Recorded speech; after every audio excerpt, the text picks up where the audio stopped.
Okay. Okay. Okay. Okay. Okay, on period. Periana to the period. What's going on, everybody? What's popping, y'all? It's the official King Pay, and this is the home of the lituation where it is always lit. Period. And today is like every day. Here is motherfucking lit. Make sure that you guys are sharing this live, liking this video, subscribe with all your notifications turned on. Who's ready for the lituation? Who's ready to get lit? Everybody hashtag lit. Tiffany Haddish and AIRES Spears being sued for sexually exploiting two minors. Let's talk about it. I'm dropping the link. Okay, on period. I'll be pulling people up one by one after my commentary here, okay, on Periana. Yay. So, yes, make sure that you're liking this video, sharing this video, subscribe to this video with all your notifications turned on. Once you've done all those things, go ahead and drop some crowns in the comments. It's up and it's stuck directly after these commercial breaks.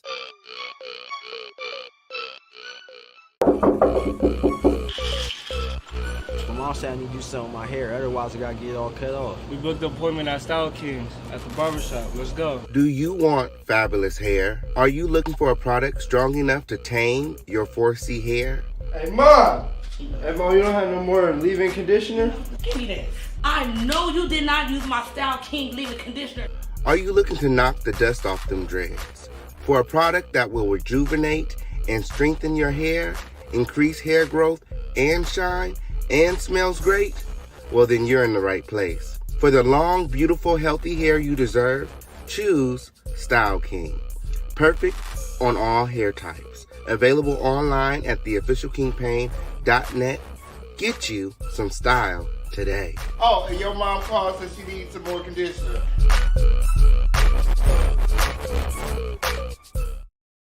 She on the run, and Jason Lee helping her hide. What?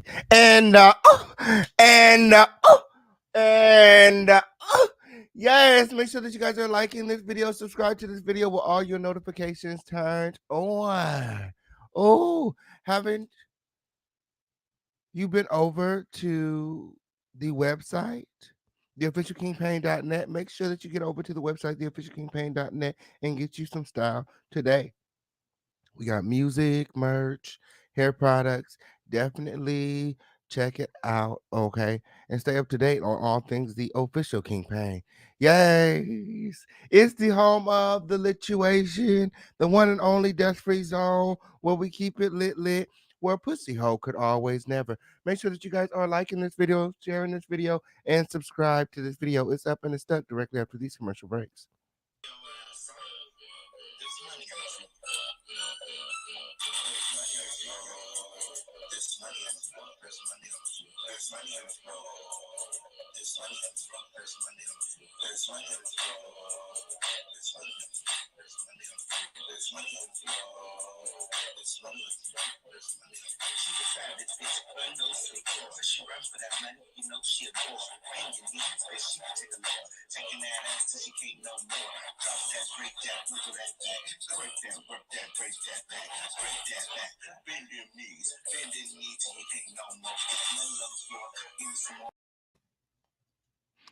And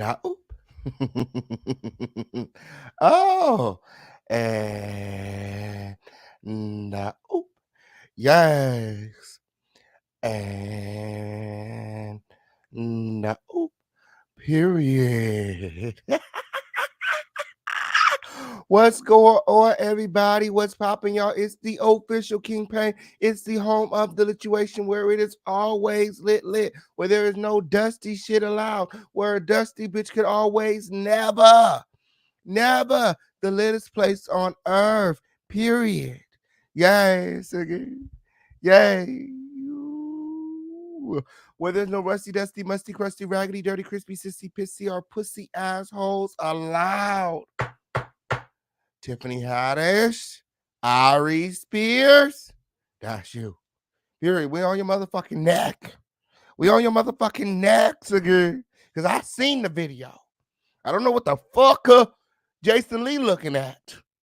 But I seen the video. Drop a 1 in the comments if you seen the video. Drop a 2 in the comments if you ain't seen the video. I couldn't finish the video. Disgusting.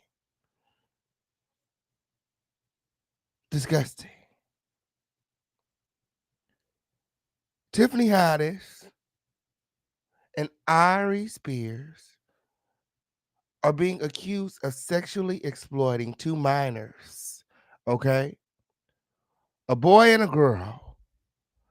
The boy, 7 years old, and the girl, 14 years old at the time of the incident, okay?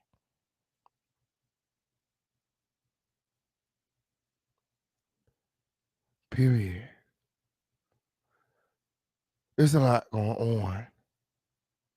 The alleged victims are the children of one of Tiffany Haddish's friends.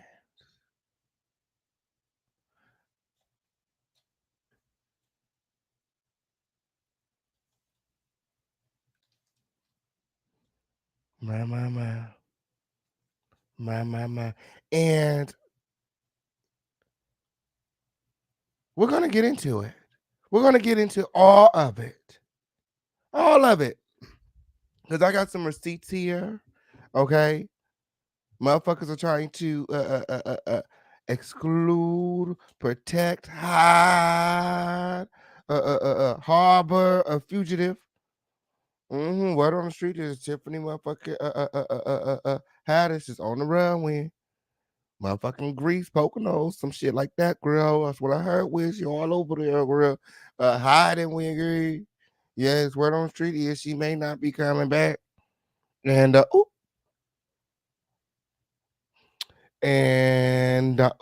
let's get into it. Let's get into it right after our Crown Family roll call. Period. Yes, what's going on, everybody? Shout out to Hayes' Way. Okay, yes, boots on the motherfucking ground. Hold on one second. Ooh, ooh, and I'm dropping the link.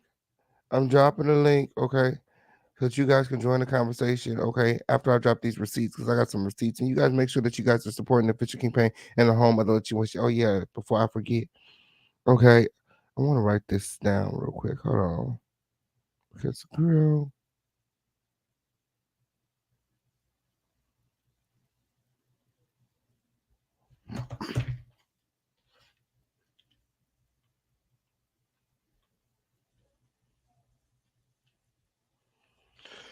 Okay, and then, hold on.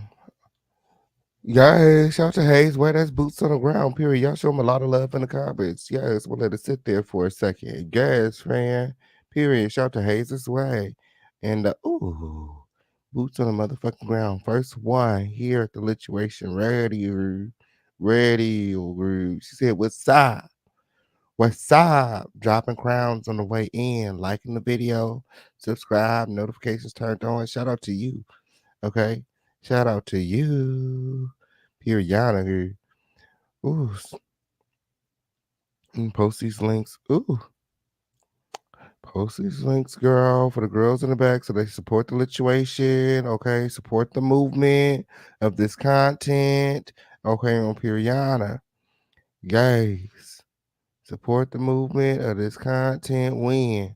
Okay. We take Cash App, Super Chat, Venmo, Zelle, Crypto, however you want to do it. Yes, just very much so support. Support. Your support goes a very long way.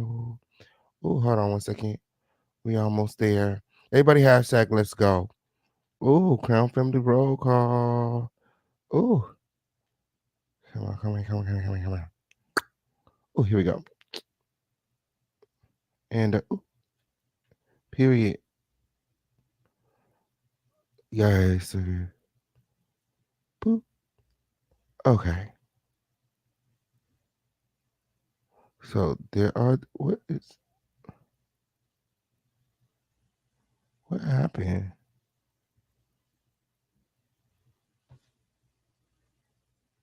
I'm gonna have to do it again. Ooh.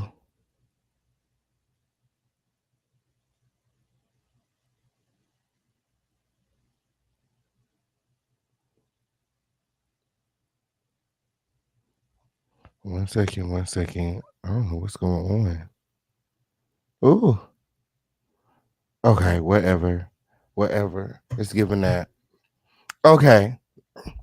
Crown Family roll call. Shout out to CJ the cat. Ooh, it got hot all of a sudden. Girl. Ooh. Whenever I know I'm not the only one. You know what I'm saying? Whenever you lose something, whatever shit not going your way, you get hot. You know what I'm saying? Get bothered. Like, girl, I'm upset. Girl. Ooh. Mm-hmm. Period. I'm upset at this shit here. That's what it is. Shout out to Diary in the motherfucking building. Shout out to Shay Baby. What's going on? NICU. Okay. Shay Baby. Hold on. I think I'm okay, yo. So yes, welcome to the littest place on earth. Yay. Shout out to JLC87 Productions. What's going on, Freyo? Soleil, Miss T. Taylor. Hello, Iffy. What's poppin'? What's going on, everybody? Bridgerton White. Yes, welcome back. Okay, shout out to you guys. Thank you for coming back. Shout out to Flexing My Complexion. Okay, I told you we needed to finish the conversation, so we're back. Okay, yeah, shout out to Slay with the Cash App in the comments. Just support the official campaign in the home of the lituation. Shout out to Samantha. Okay, blunt and my wine ready for this good old tea. I know that's right, friend. Edward Reed said, "Grow la la la. Come on, I'm here, friend. I was sharing the live. Did you share it? Can I ask? Did you share it? Okay, did you share it? Shout out to Quan the poet in the building. I know that's right. Tara the Dame Bailey. Period. Period to the period. Shout out to Latrice. Love. What's popping? Hashtag lit lit. Everybody hashtag lit lit. Okay. Oh, shout out to everybody here. Shout out to Denise Poggy. What's popping, Frail? Oh. Okay, so some of you guys have seen it, some of you guys haven't. Shout out to Sunny Blazes in the building. Oh, she said you seen it. Oh, what did you think? Oh, what did you think? Shout out to checking on you, boo. Disappointed in Tiffany and Aries. This was tasteless and not funny. Not funny in no type of way. I didn't see any sort of humor in it at all. As a matter of fact, when I realized what it was, which was like right away, like when he started peeping through the, I maybe I felt triggered. You know what I'm saying? But I was like, girl, click off, click off, click off, click off, click off, click off. What the fuck is this? This must be spam. Like, what the fuck? You know, like, what the fuck? Like, why would somebody send me this? So, yeah, shout out to Miss T. Taylor. She said, trigger warning. Yes, because I definitely was triggered. I was like, this is some weird ass shit, girl. Oh, what's going on with Tiffany Haddish? Where?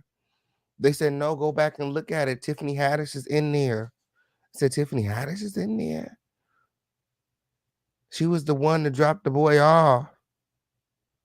There's just so much irony in all of this. And the official campaign has the receipts, okay?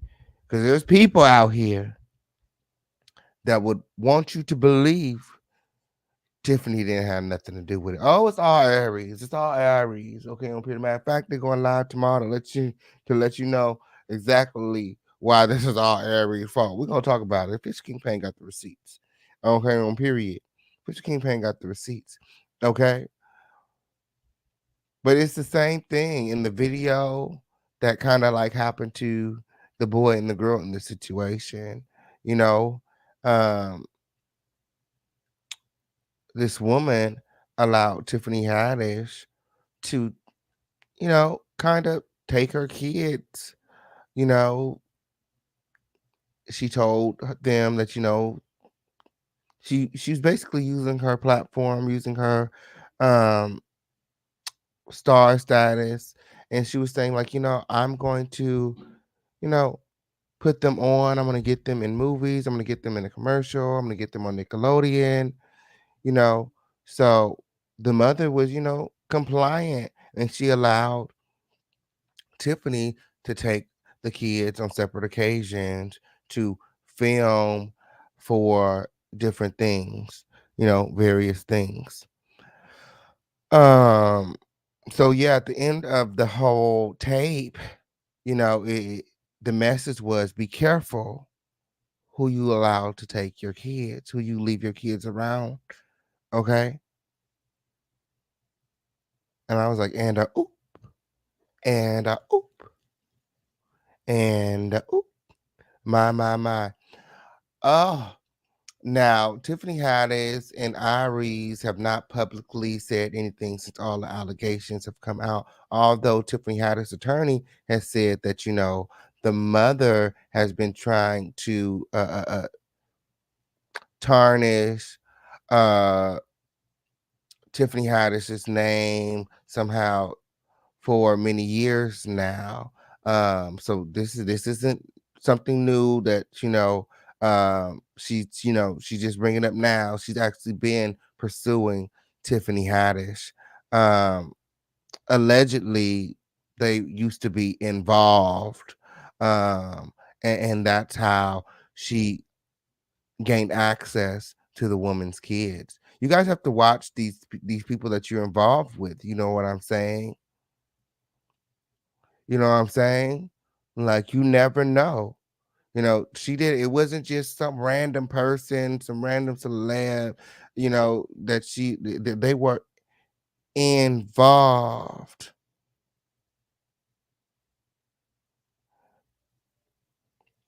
My my my.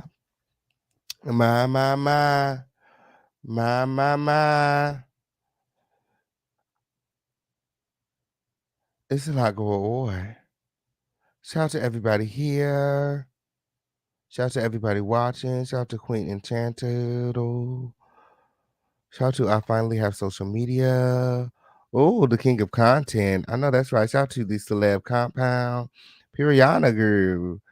Oh, shout out to Nikki A. Oh, shout out to OC Princess. It's up and it's stuck. Hey, friend. Hey, friend. Okay. I know that's right. Ooh. Okay. Shout out to Tisha Garnett. Okay, so I'll be dropping the link. There's a lot going on. There's receipts. I won't be pulling anybody up now, but you know, just so that you guys have the like. Okay, shout out to Restica in the building. Okay, I hope you can make it through this live. Okay, on period. You so triggered by the story?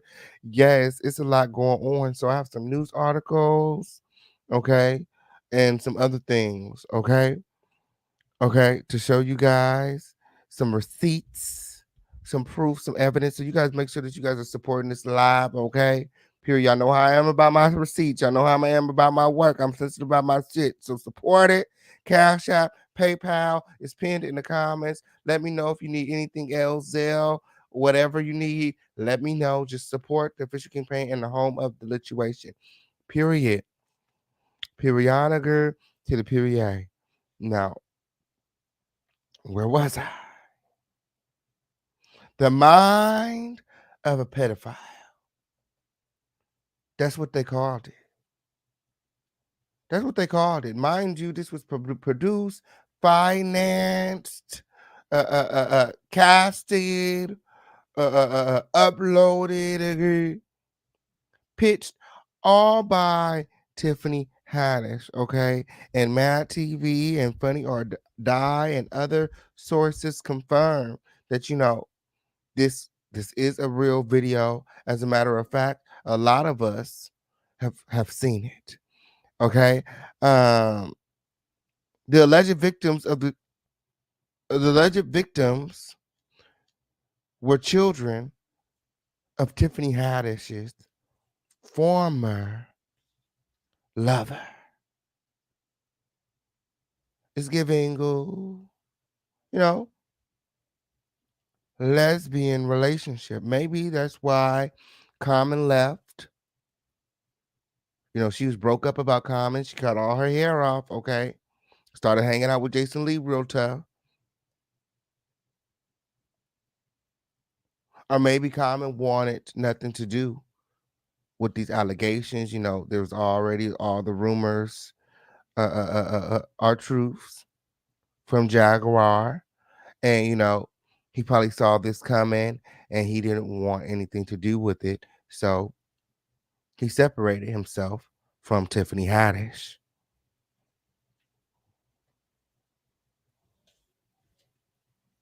I'm just saying.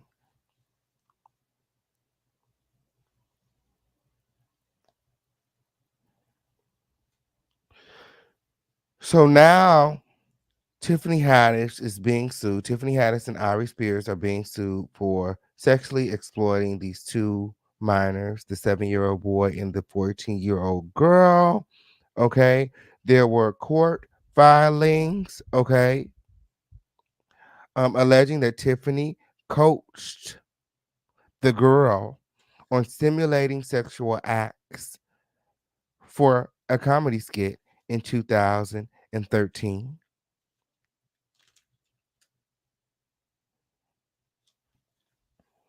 Mm-hmm. 1 year later, Tiffany and Aries allegedly offered to film the boy for a reel to pitch to Nickelodeon. I said not Nickelodeon. Oh, I mean, this is screaming canceled in big bold letters. I said Nickelodeon. They didn't put Nickelodeon in this. Oh, bitch. This is I mean,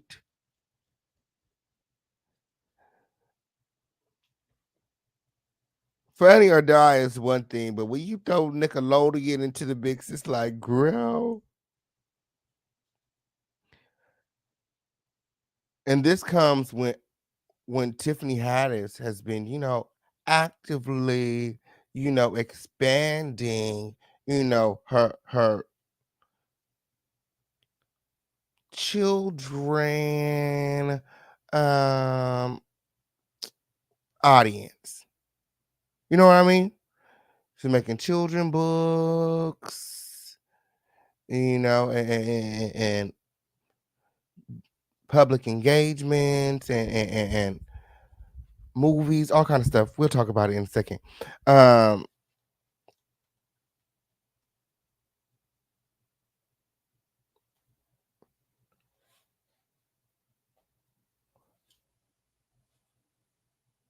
from the eyes of a pedophile shows Spears lusting over and molesting the 7-year-old boy.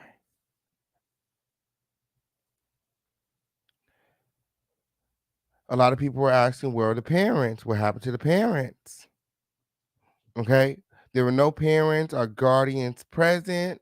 Okay. The girl was actually supposed to be present for her brother, but when she got there, Tiffany told her that they cannot be together and actually separated the two. Okay. When she was reunited with her brother, he was crying. Okay, and said that he did not want to film anymore. They contacted the mom. The mom came out. She inquired, like, what happened? Let me see the footage. It was like, they don't know if she can see the unedited footage. They will get back to her. And then when they got back to her, they said that, the boy was so uncooperative that they had to delete the footage and it was unusable. Um, so yeah, she never seen the footage. When she finally seen the footage, it was 4 years later in 2018 after it had been uploaded to Funny or Die, okay? Which is like a media platform, sort of like YouTube, where you upload videos and stuff like that. Okay, so it was uploaded there. Um, and it's wait, hold on. It was uploaded there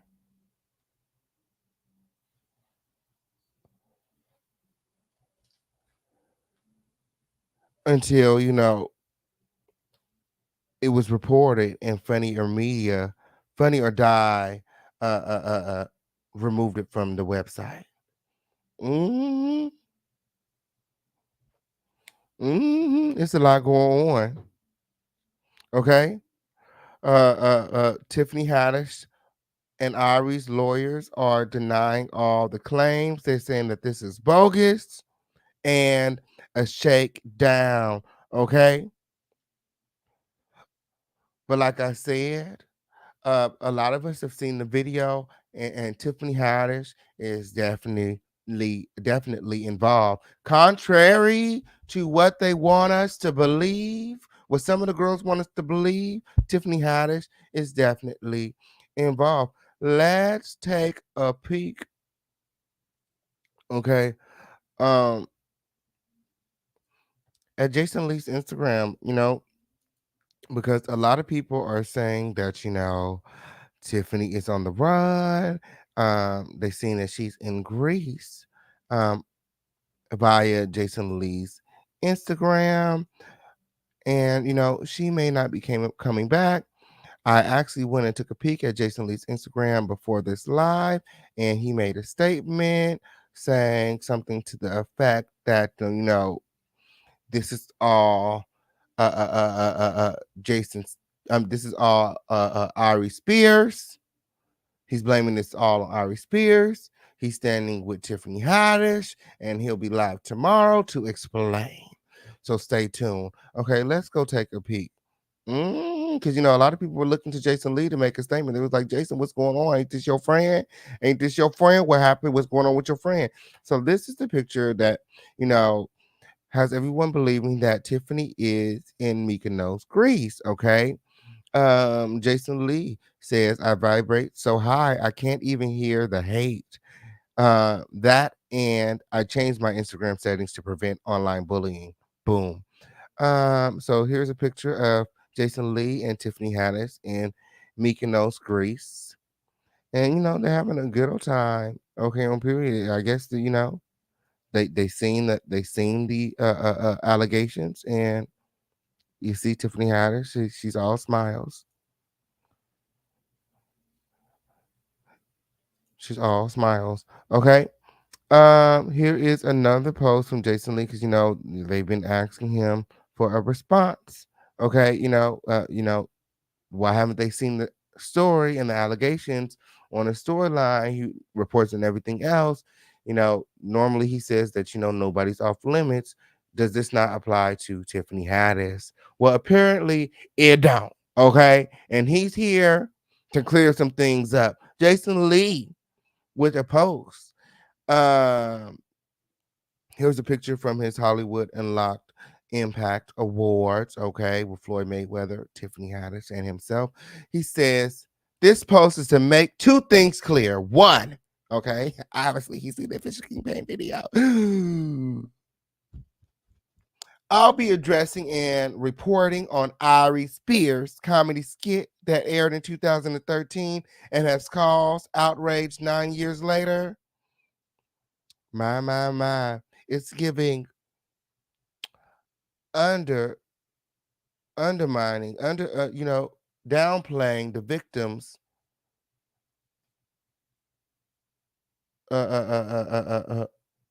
pain. You know what I'm saying? That's what it's giving me. 9 years later, 9 years later, the comedy skit that aired in 2013 and has caused outrage 9 years later. Like, don't do that. Don't do that. Because it definitely happened. There's definitely a video, and I seen it. Ain't nobody edited her ass into that video like that when. Okay. And two, to be clear, that I love and support Tiffany Haddish. And even though, she may be, I don't know if I can still support you and you out here touching on kids and things. Like, I don't know. I would have to back away from the situation. I feel like, he was right in being silent, not speaking, but what do I know?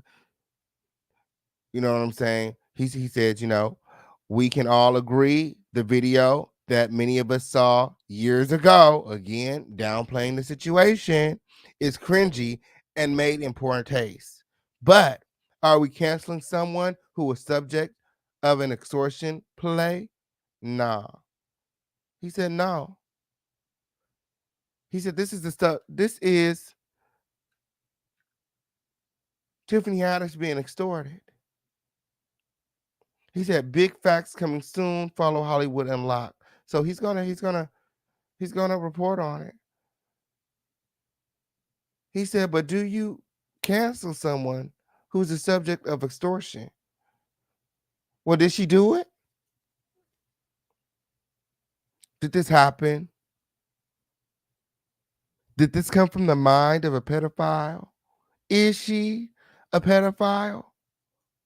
Are you standing next to a pedophile?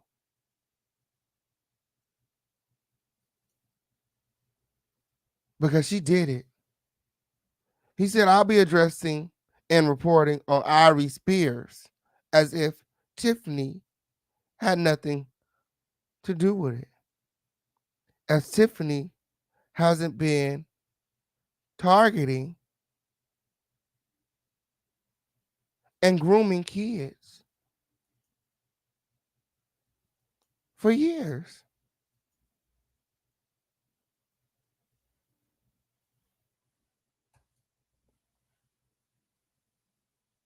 That has been her target audience for a while now. And I have the receipts.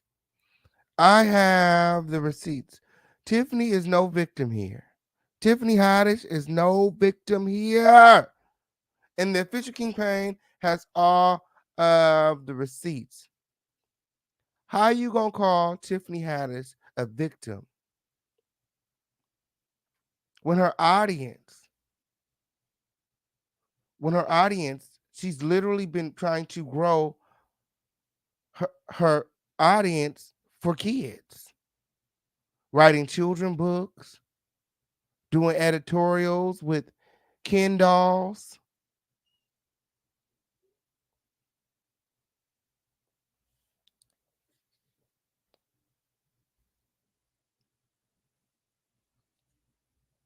So I have some articles here that I'm going to read. Ooh, the time is flying by, ain't it? When?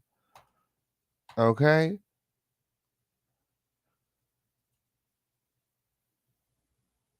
Oh, what did I get rid of? Did I get rid of the wrong thing? Oh, I'm so over it.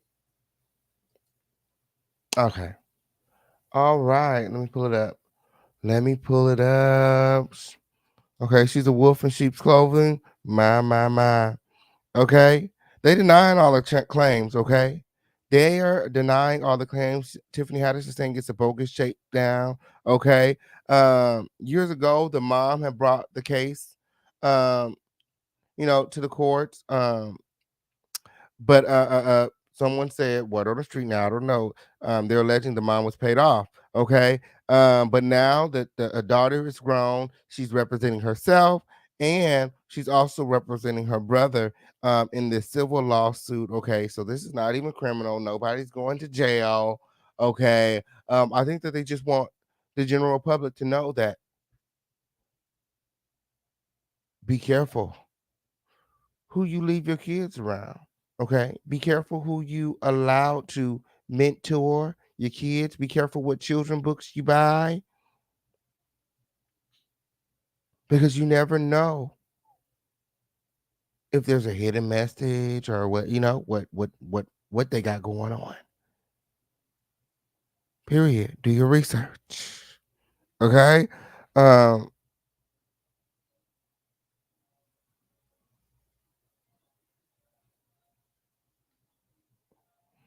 okay. So I have this article here. Let's get into this article. Okay. I have a couple different articles and some receipts. Okay. So let me show you this because remember I was telling y'all earlier. About the whole Ken doll. Look at this. How inappropriate is this? How inappropriate is this? Here is a Ken doll, which, you know, if a child sees this, they're gonna be like, what's going on? They're gonna think, what's going on? She's playing with a toy, which means that in some aspects, this is being marketed to kids. Okay. Um, Look at this one. This is another one I was talking about. Can we make it bigger? Let me see. Okay, here we go. So we got Ken. She's talking to Ken in her ear. Okay. She's looking into Ken's pants right here. Okay. Let me see. What else we got? Oh, Ken is in her dress. How inappropriate. How inappropriate.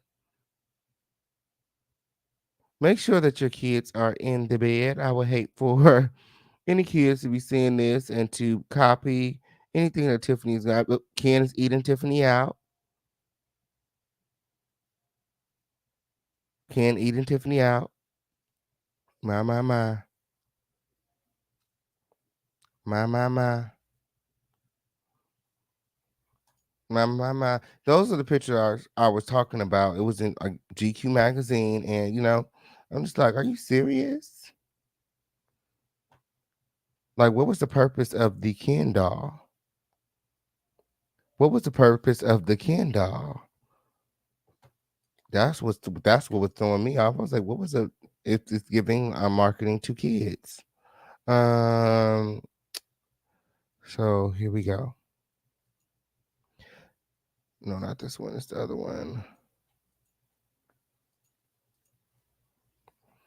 Period. Make sure that you guys are sharing this live, liking this video, subscribe with all your notifications turned on.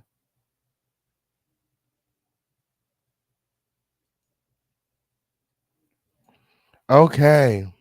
Tiffany Haddish and Ari Spears accused of grooming and molesting siblings in sexually explicit skits, lawsuit says. The suit, which was filed in Los Angeles Superior Court, alleges that Haddish and Spears coerced two siblings on separate occasions to take part in skits, including one named through a pedophile's eyes. My.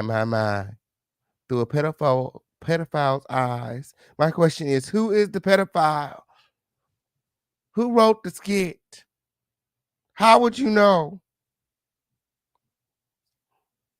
A woman and her younger brother have accused comedians Tiffany Haddish and Ari Spears in a new lawsuit of grooming them when they were children and coercing them into filming sexually explicit skits.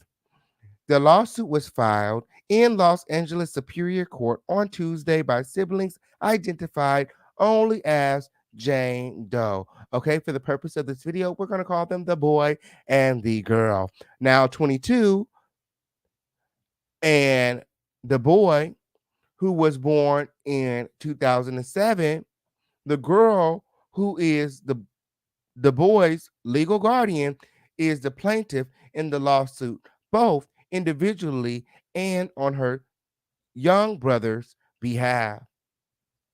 The lawsuit alleges that Haddish and Spears coerced the siblings when they were children to take part in a sexually explicit skit in separate incidents, which they say stole the youth of a 7-year-old child and a 14-year-old child, the boy and the girl. The lawsuit was first reported by the Daily Beast. And I don't know what's going on over there. When I went to go check the article over there, it had been blocked. They want you to pay for it now. I guess it got too much traction. I don't know. So here's where we're at. NBC News, period, with the motherfucking 1-2. Okay.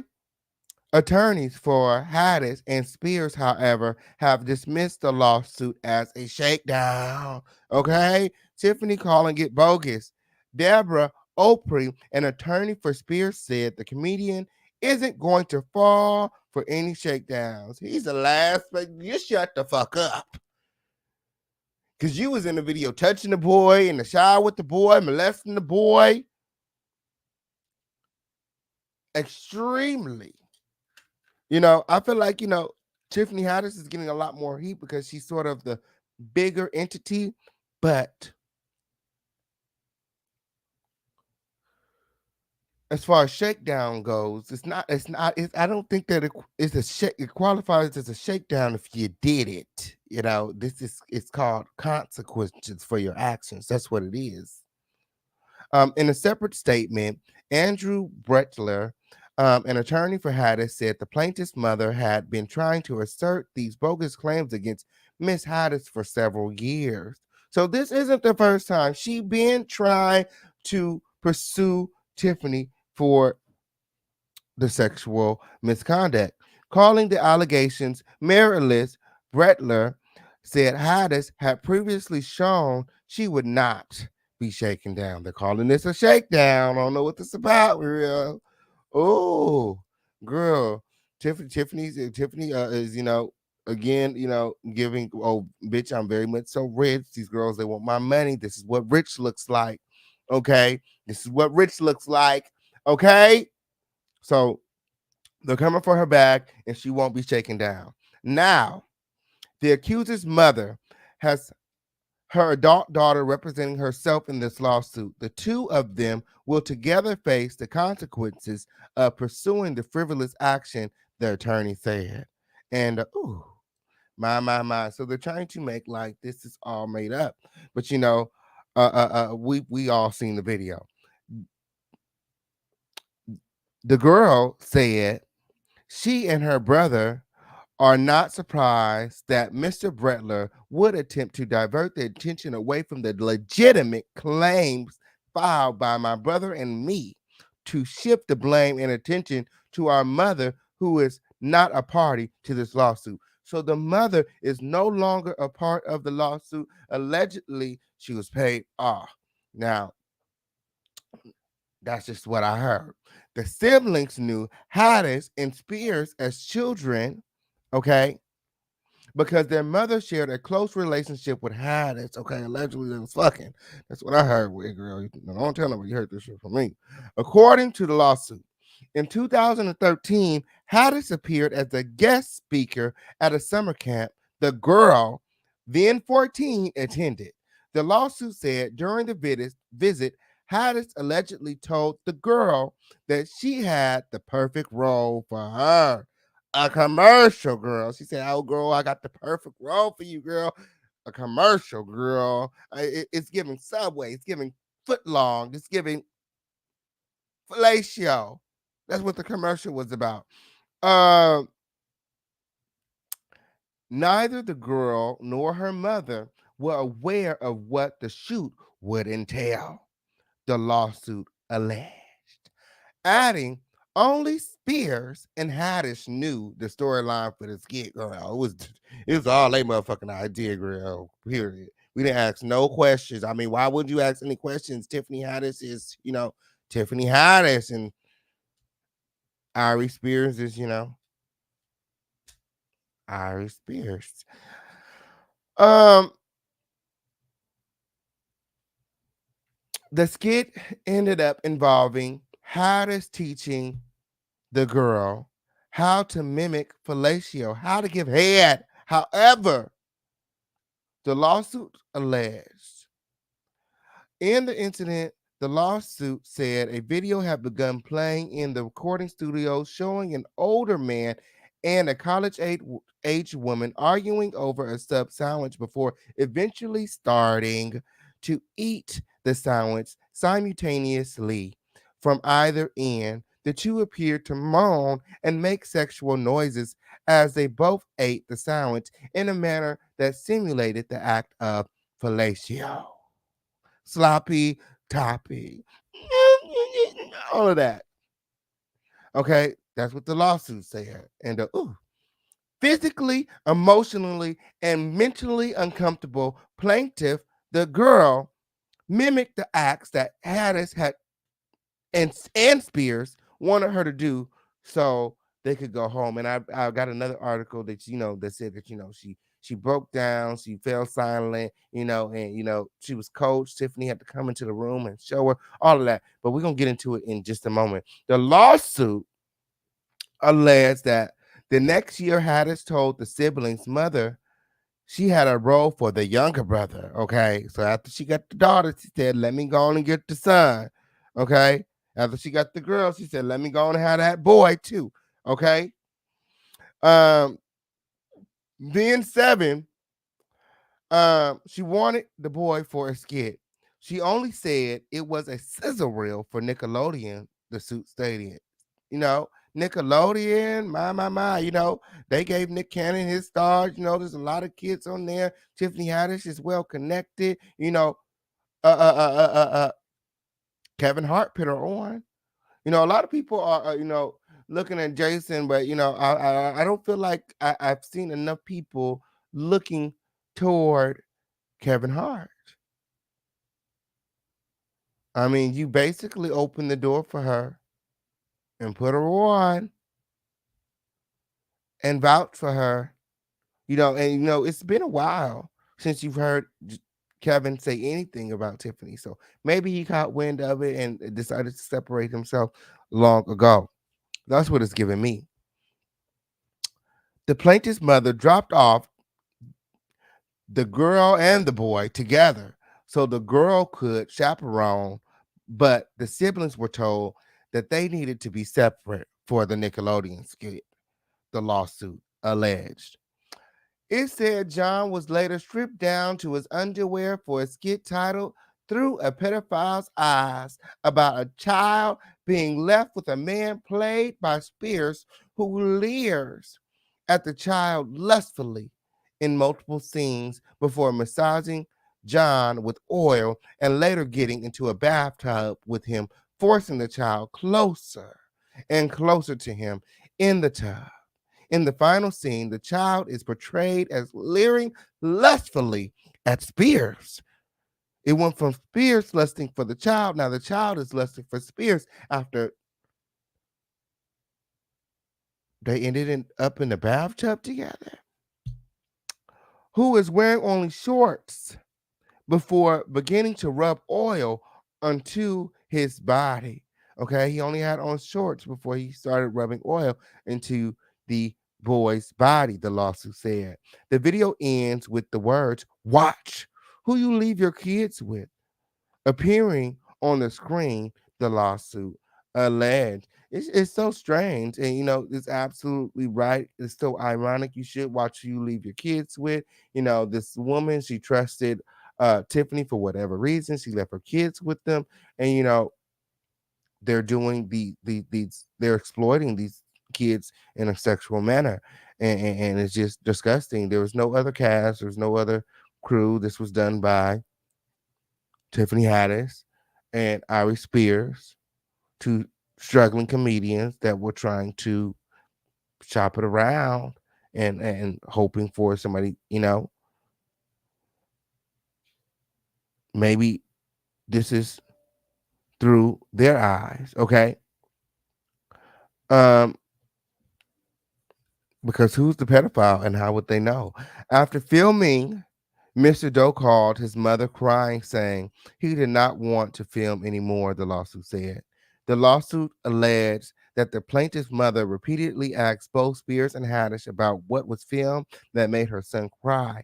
But Spears at one point told her the footage was still not edited and she would get back to her about providing the unedited footage. Haddish said she did not have a copy of the footage. The lawsuit alleged but said it was meant to be a funny skit. I watched the skit, well, part of the skit. It was nothing funny about it. It was disgusting, utterly disgusting, uh, creepy. Like I don't even know how to describe it. Like that's why I cut it off because I didn't want none of that stuck up here. I'm like, no, no, what is this? This is weird. Um, Days later, Spears told the mother that John had been so uncooperative that the footage was unusable and was deleted, the lawsuit alleged. It was not until around 4 years later, in June 2018, that the mother learned that the skit featuring her son had been published online, including on the Funny or Die website. The mother, upset, stated that she would have never let her son participate in a pedophile child pornography skit. The lawsuit alleged. Funny or Die found this video absolutely disgusting and would never produce such content, a spokesperson for the platform said in a statement. We were not involved in the conceptualization, development, funding, or production of this video. It was all Tiffany and AIRES Spears. It was all of them. It was uploaded to the site as user-generated content and was removed in 2018 immediately after becoming aware of its existence, they said. The lawsuit alleged that both the boy and the girl have developed social disorders, with Jane unable to trust anyone since the incident. John suffering from depression and anxiety. They are suing Haddish and Spears for the damages, as they should. As they should. As they should. Aries looks like dressed, overgrown, like a dressed, overgrown raccoon. Okay, I'm trying to tell you, as they should, because there is definitely something going on. It's been in our faces the whole time. You're absolutely right, Zane Zero, and I have the receipts right here. I have the receipts. I already showed you Tiffany. With the marketing directed at the kids with the Ken doll, looking up her dress and eating her vajayjay, and her looking down Ken's, hoochie daddy shorts at his what? I mean, it's a doll, so it's a lot going on. And the blue triangle spiral, in which they call a triangle, what a triangle means equal boy, lover, and the exact same tattoo Chris Brown has on the side of his face. What did we talk about, friend? This commentary is for entertainment purposes only. Everything said is alleged, alleged, alleged. Oh, yes. Thank you. Well, everything shown in this video is being shown to you underneath the fair use and commentary doctrine. It's my motherfucking opinion mixed with receipts. Okay? Yes, don't be weird. Don't be weird to me. And moving right along because I have another article with some other bodies of evidence that I want to show you before I start taking questions. So let's try to get through this article, and let me go ahead and drop the invite link so you guys can start lining up backstage.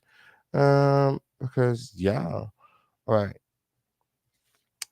yeah, we on your motherfucking ass, Tiffany. Tiffany, oh girl, what y'all was doing when we in with these motherfucking kids? When, girl? Ooh. So this is not a laughing matter. It definitely isn't. Okay. It definitely isn't. Tiffany Haddish and Iris Spears accused of child sexual abuse. Okay. Tiffany Haddish definitely wasn't ready. Okay. She ready? They said she wasn't ready for this news to land on everybody's timeline. Okay. Haddish, okay, fellow comedian, okay, and Lizzo's biggest hater, Ari Spears, have been accused of child sexual abuse. Okay. In a scathing report from the Daily Beast, Tiffany Haddish and Ari Spears were slapped with a lawsuit by Jane Doe. In the suit, she alleged that when the two comedians recruited her and her younger brother, whom she is speaking on behalf of, to appear in skits and perform inappropriate acts on camera when they were children. The girl was 14 years old at the time of the alleged video shoot, and her brother was only 7. The report details the problematic skits that Gossip reported about in 2018, in which how the girl's mother found out about them. Okay. The Daily Beast details what Haddish and Spears allegedly made the two children do at the time. Okay. The lawsuit reveals the girl met Haddish at a comedy camp where the girl's trip star, Tiffany Haddish, appeared as a guest speaker. Haddish allegedly told the girl she had the perfect role for her, a commercial.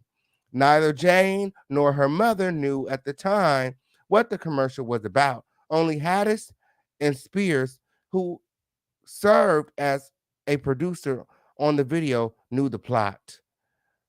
The lawsuit alleges, okay? Now, per the Daily Beast, okay, now here is what happened, okay? Here is what happened. This is what Tiffany Haddish did to the girl, okay? 14 years old at the time, okay? A speaker at the girls' camp, okay?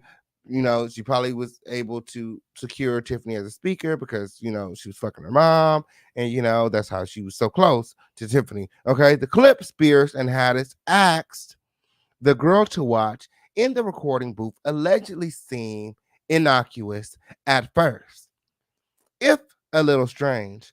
A group of co-eds were arguing over a Subway sandwich, but then the co-eds began eating the sandwich in a suggestive manner from opposite ends, moaning and making sexual noises as they both ate the sandwich in a manner that simulated the act of fellatio, per the lawsuit. Okay, everything said here is alleged. Ooh. The complaint claims that Spears told the girl to mimic what she had seen on the screen, including the noises precisely. like what she heard through the video. The 14-year-old, who was allegedly nervous and disgusted, fell silent until Haddish returned to the room, the lawsuit claims. I read another report um, saying that the girl knew exactly what Tiffany wanted them to do, and that's why she fell silent. Okay. Haddish verbally explained what was expected of the plaintiff's Jane Doe and then showed plaintiff, the girl, how to give fellatio, including movements, noises, moaning, and groaning, the lawsuit states. At that point, the girl told the Daily Beast, I knew 100% what they wanted out of me. See, she knew. The lawsuit describes Spears allegedly looking on while a physically, emotionally, and mentally uncomfortable girl received this instructions. Okay. Spears looked on and did nothing. That's what that meant. Okay, I tried to mimic what they wanted me to mimic, but it still came out just super uncomfortable, the girl told the Daily Beast. Okay, I knew when I left the booth that I didn't complete what they wanted me to do. Okay, like that's not what they wanted, but had to still paid the girl $100, the lawsuit claims, before sending her on her way. Go on home now. Okay, the girl brother story is even worse. Okay. The girl brother story is even worse. Make sure that you guys are sharing this live, liking this video, subscribe with all your notifications turned on. Okay. So he said, yes, please provide the receipts so we can dissect them. I got the receipts, girl, but I don't got the cash apps. I don't got the cash apps. So, girl, I might have to hold on to these receipts till tomorrow. It's all right, though. It's all right. Ooh, moving right along when the Daily Beast report goes into great detail about Jane's younger brother, okay, the girl's younger brother's experience, okay? And it's insane what he allegedly was subject to, okay? But we've all seen the video, or at least majority of us, okay? So I'm sure it was a lot more than that because the video that we've seen has been edited. Okay, so there's a lot of unedited material that we did not see, probably even scenes that they didn't use. Okay, who knows? Okay, the boy spends most of the video clad, okay, naked, okay, only in his underwear as Spears character leers at him through two holes cut into a newspaper he pretends to read. During the sketch, the camera zooms in suggestively on the 7-year-old's buttocks and crotch while he plays. Spears sprays baby oil onto the child's back and massages it into his shoulders in one scene. And at another point, the child plays with a train in a manner that suggests phallic masturbation. Okay. In another sequence, Spears smokes a cigarette while observing the child nude in a bathtub and pours water on his feet. By the time the video ends, the child is peering at his babysitter through a newspaper and rubbing baby oil on his shirtless shoulder. The final line on the screen text reads, watch who you leave your kids with. Bruh. Funny or Die confirmed, like I said earlier, with a statement, okay, said that the skit existed, okay? It's a real skit, okay? In a statement sent to the Daily Beast, Funny or Die confirmed the existence of both skits while vehemently condemning them both, okay? Funny or Die found this video absolutely disgusting and would never produce such content. We were not involved with the conceptualization, development, funding, or production of this video. It was uploaded to the site, user generated content, and was removed in 2018 after becoming aware of its existence. Okay.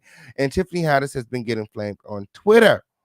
Okay. And we'll get into some of those Twitter posts in just a moment here. Make sure that you guys are sharing this video, liking this video, subscribe with all of your notifications turned on. Okay. Now, before we get into the Twitter post. Remember, I told you guys that, Tiffany Haddish had been working on her child audience. Okay. She's been growing her child audience. Okay. She's been targeting the kids for a while now. Okay. This is nothing new. Okay. Um, this is nothing new. Okay. Um, Let me see.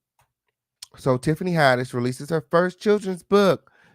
And, she says that it's so important to play make believe, kind of like how she had the girl pretend to give fellatio to a Subway sandwich, okay, a foot long, okay. The girl said she knew exactly what Tiffany and Iris wanted from her. They wanted her to act as if she was giving fellatio to the sandwich. They wanted her to make the groans, the movements, and, you know, they wanted her to you know, be sexy with the sub. I don't know. The actress speaks with people about the inspiration behind her first children's book, Layla, the Last Black Unicorn. Okay. And what she hopes kids will learn from her story.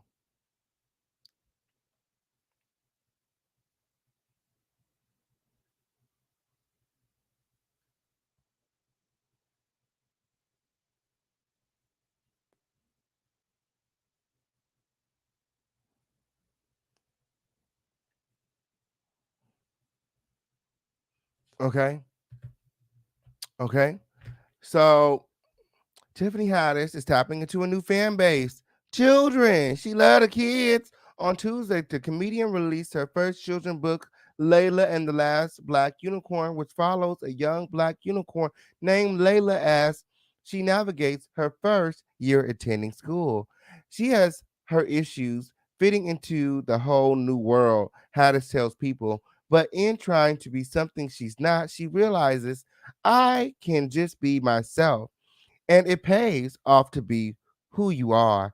Haddish's first book, The Last Black Unicorn, landed on the New York Times bestseller list after its release in 2019. Ooh, girl, right after, you know what I'm saying? It was the what video was removed from, you know what I'm saying? This gives me, damage recovery, or I'm still in pursuit. Um, and features a collection of personal essays about the Los Angeles native's life and her journey to find fame. Oh, is this a self, you know what I'm saying? Illustration, uh, editorial. Uh, you know what I'm saying? I'm trying to say she wrote this, you know what I'm about, is it loosely based on her own life? Okay. The actress 42 first realized she had an untouched fan base while hosting the reboot of the classic 90s TV show Kids Say the Darndest Things. My. I never thought I would appeal to the kids like that. Ooh. She jokes, but it turns out that they really get me. And then I realized, hey, I'm a big kid too. Oh, not I'm a big kid too. I mean, she's at the summer camps, she's writing the books, you know what I'm saying? She's playing with the dolls. She's a big kid too. Um, she goes on to say, I think it's so important to play make believe. She continues, and to be able to tell a story through a character's eyes, through someone else's life. It's really awesome. That's why I created Layla, the last black unicorn. Haddish says she's always seen herself as the last black unicorn. My, one of a kind. Okay. You know, the P's don't have a lot of friends that they can relate to because it's highly frowned upon to be coveting or lusting after children. So, maybe that's, this is her hiding in plain sight saying, I'm the last black unicorn. Accept me. I like kids. As reflected in the titles of the books, of both of her books. The name Layla was an added bonus. I've always loved the name Layla. She shares, and it means dark, and it means beautiful night. My. Not dark night. Not dark night. not Dark Knight. Not Layla means Dark Knight. This is the shit that y'all feeding y'all kids. The best-selling book in 2019. All the kids had this shit. The actress hopes the story will be something both children and their parents can enjoy together, noting she would love if the book could be a way for kids to strengthen the bond with their parents, siblings, and friends. Never miss a story. Sign up for the official campaign. Okay. Subscribe. Make sure that you subscribe. Okay, on period.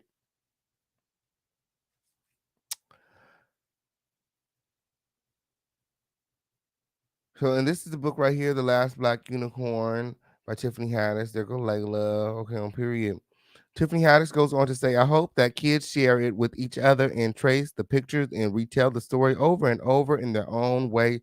She says, the comedian would love for Layla to act as a role model for younger readers. I hope parents are able to have great conversations with their kids and maybe bring up certain things like, would Layla do that? How would Layla want to do that? She says, I would love for something like that to happen. It's giving me, Simon Says, like, you know what I'm saying? Like let's play house. My. The kids' book is about self-discovery and self-acceptance, a journey Haddish says she has been on herself for 40-something years. I think everyone grapples with who I am, why I'm here, what's my purpose, how do I fit in here, she explains. And just being able to take a moment to and say, I'm okay with the way I am. Oh, my. Even if somebody else doesn't agree. Oh, my. I felt like she was trying to tell us this whole time. As long as I feel good about how I am, then there's nothing that needs to be changed. Oh, as long as I got money, as long as I'm rich, bitch, I keep on taking advantage of these kids. That's what she said. With Haddish reveals that she plans to release a young adult book later this year, and then a grown-ups book further down the line.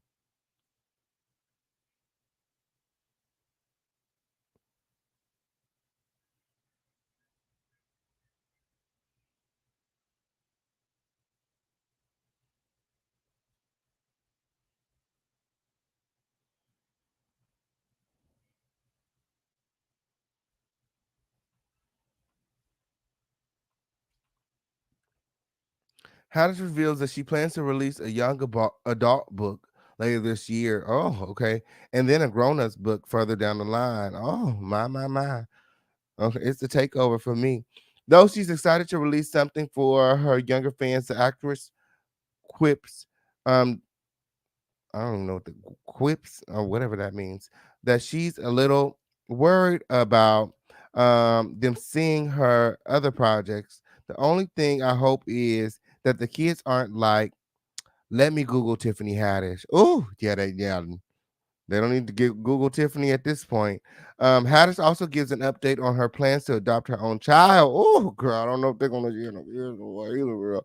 Sharing that she finished the parenting classes many adoption agencies require. She's been trying to get close to them kids. Okay, Periana. Why don't she have her own kid win?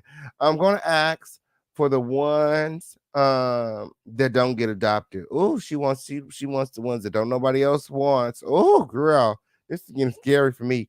She says that who I want to look out for, that's who I want to look out for because I know what it feels like to feel like nobody wants you. And that's the worst. That's a whole other book. My. So she knows what it looks like. And that's why she probably targeted the boy and the girl and the mother because she felt as though nobody would care. My. Nobody would care.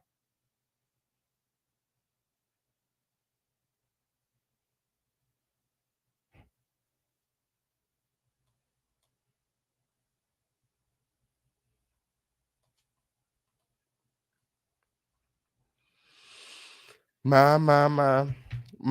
So I'm gonna drop the link for you guys to start coming on up. And then as you guys come on up, I'm just gonna review these Twitter comments. Okay, so come on up, and I'm just gonna be reading these Twitter comments. Okay, and hearing from you guys. Okay, all right.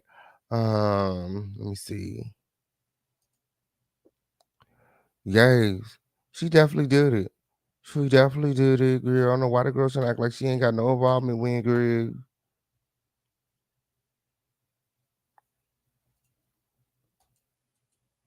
Okay.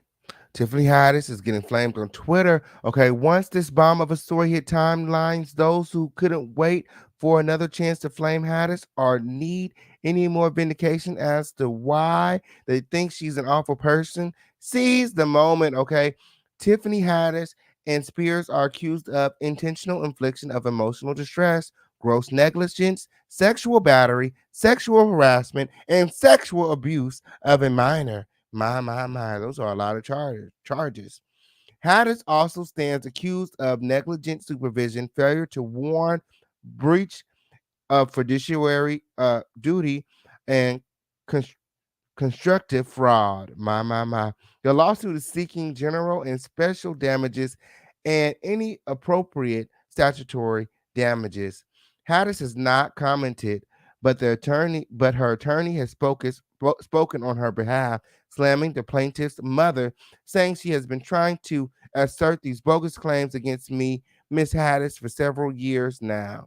The mother has her adult daughter representing herself in this lawsuit. The two of them will together face the consequences of pursuing the frivolous action in the court. So in the court of Twitter opinion, okay, Tiffany Haddish is already fried. Okay, and we're gonna check out the reactions below. But I don't even know why the attorney must ain't motherfucking seen the footage. Okay, I don't know why they trying to make like this all frivolous and like girl, like our eyes don't work when I hate when a whole trying to make like bad bitch eyes don't work when, girl. These eyes is just fine, girl. I've seen everything that I need to see, and I don't want to see no more from Tiffany or Aries. Okay, on Periana. Somebody click the link and come talk to the official King Pain. Let's check out these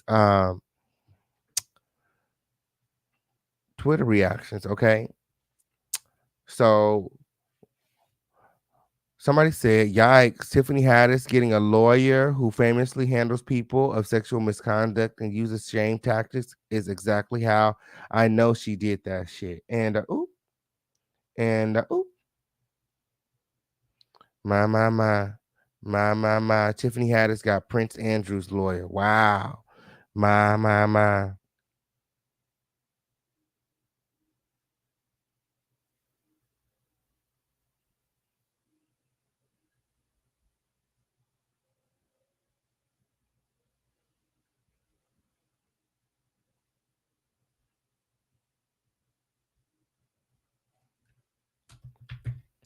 Someone else goes on to say, "Well, damn." Okay. Well, damn. I want to go on the record that I've been praying on Tiffany Haddish's downfall since she bullied that doctor of off Clubhouse for being loud and right about COVID vaccines. I cannot. I cannot.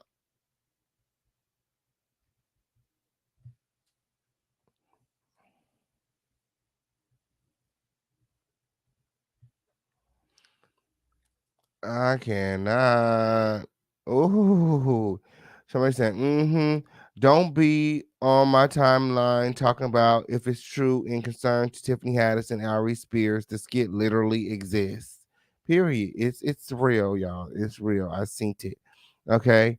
Zayam. Tiffany Haddish really got cyberbullying someone to near suicide, genocide justification, and now pedophilia on her roster. Like, this is beyond a sick person.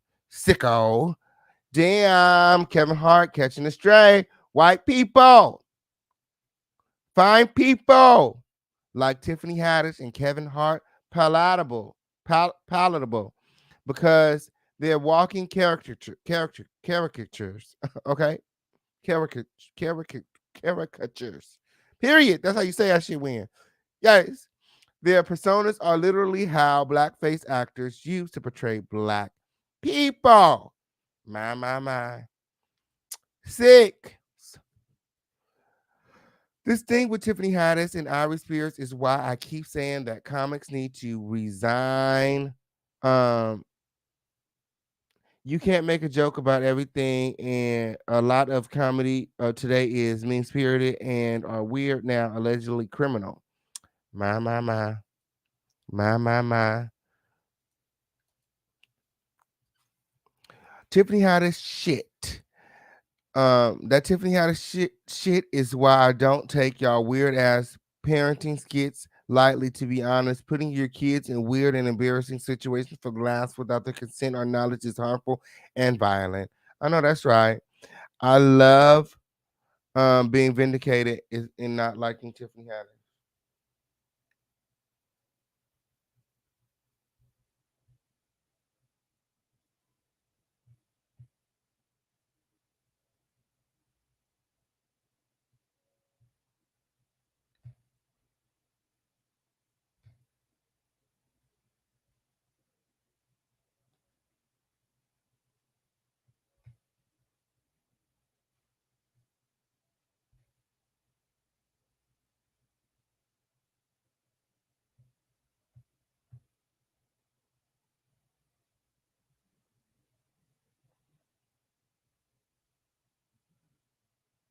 I don't know who this person is writing me.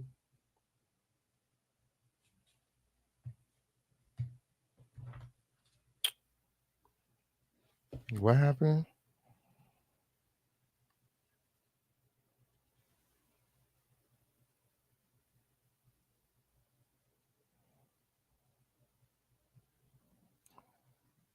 What?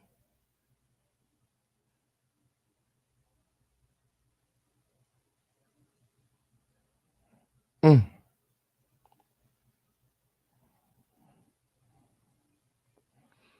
My. My. Ooh. Ooh, somebody click the link. Ooh, guess y'all not coming up tonight. Guess y'all not coming up tonight. Okay, I'm here. Somebody said I love being vindicated. And not liking Tiffany Haddish. My. Tiffany Haddish has always been off, but this is really disgusting. She's literally a pedophile in the flesh. I hope the victims of Iris Spears and Tiffany Haddish win their lawsuit and find at least some sort of healing and peace. If Tiffany Haddish has 1 million haters, I'm one of them. If Tiffany Haddish has 100 haters, I'm one of them. If Tiffany Haddish has one hater, it's me. If Tiffany Haddish has 0 haters, then I've transitioned. My. My. So it seems like Tiffany Haddish has gained a lot of hate from this situation. A lot of people was already not really feeling her because they feel like she has, she's not funny. And she hasn't been funny. A lot of people don't respect, the bitch that gets all the handouts. You know what I'm saying? Kind of like Storm Misha, Mocha out of day.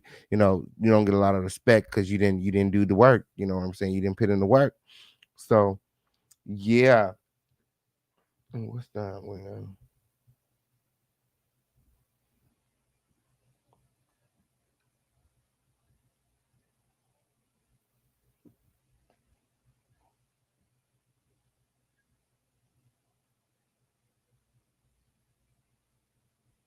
I know that's right. Period. Period. Roxy said, definitely not funny. Stand up or movie wise. Period. It's not funny at all. Shout out to Miranda No Mo in the motherfucking building. What's going on, friend? Hello, Miranda. Tiffany too extra for no good reason. My. My.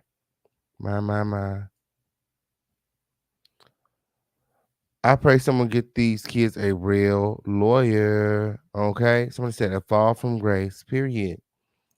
Period. I just don't think she I'm was so ready. sorry. Can you hear me now?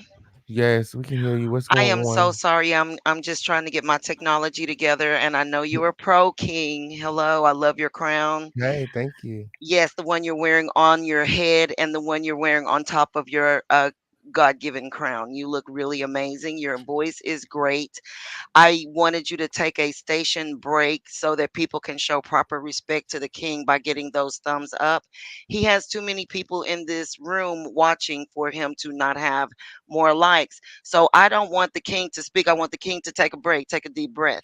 I want Yes, the I'm about to take a king. break because my Cash App saying I ain't got no cash and no PayPal, nothing. So I am about to take a break. Thank you for coming up and prompting me to take this break because you're right. No, yeah, They just should be get. Wait, supporting. let's see how many thumbs up we can get for like about a short silence.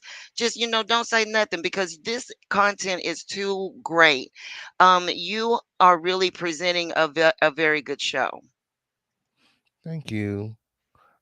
Thank you. I really appreciate you. Shout out to Sunny Blazing. She said, period. Period. Like this video, y'all. And support. Support. I could put the links in the comments to make it easy and stuff. Let's take a brief break. Okay. We'll be right back after these commercial breaks. Thank you, Miranda. Uh,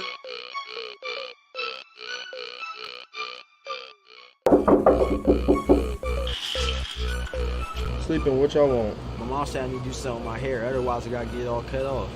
We booked the appointment at Style Kings at the barbershop. Let's go. Star King 4 blocks away? Yeah. All right, let me brush my teeth. I'll be right out. Need a Don't hair- take long. Do you want fabulous hair? Are you looking for a product strong enough to tame your 4C hair? I know she did not use all my conditioner. Hey, Mom! Hey, Mom, you don't have no more leave-in conditioner? Give me that. I know you did not use my Style King leave-in conditioner with the coconut oil. Where you going? I was gonna go to the restaurant. Well, guess what else you're gonna do? Well, you're going to the store, so I need you to go ahead and cop me some more of this King Pain leave-in conditioner with the coconut oil. Are you looking to knock the dust off them dreads? For a product that will rejuvenate and strengthen your hair, increase hair growth and shine, and smells great? Well, then you're in the right place.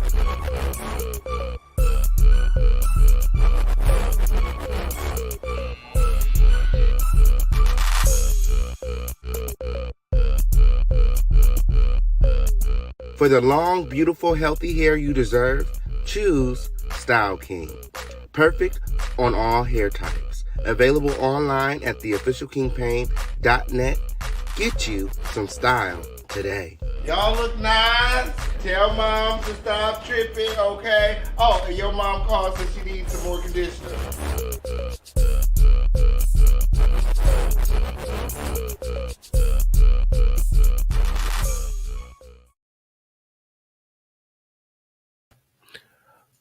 Okay.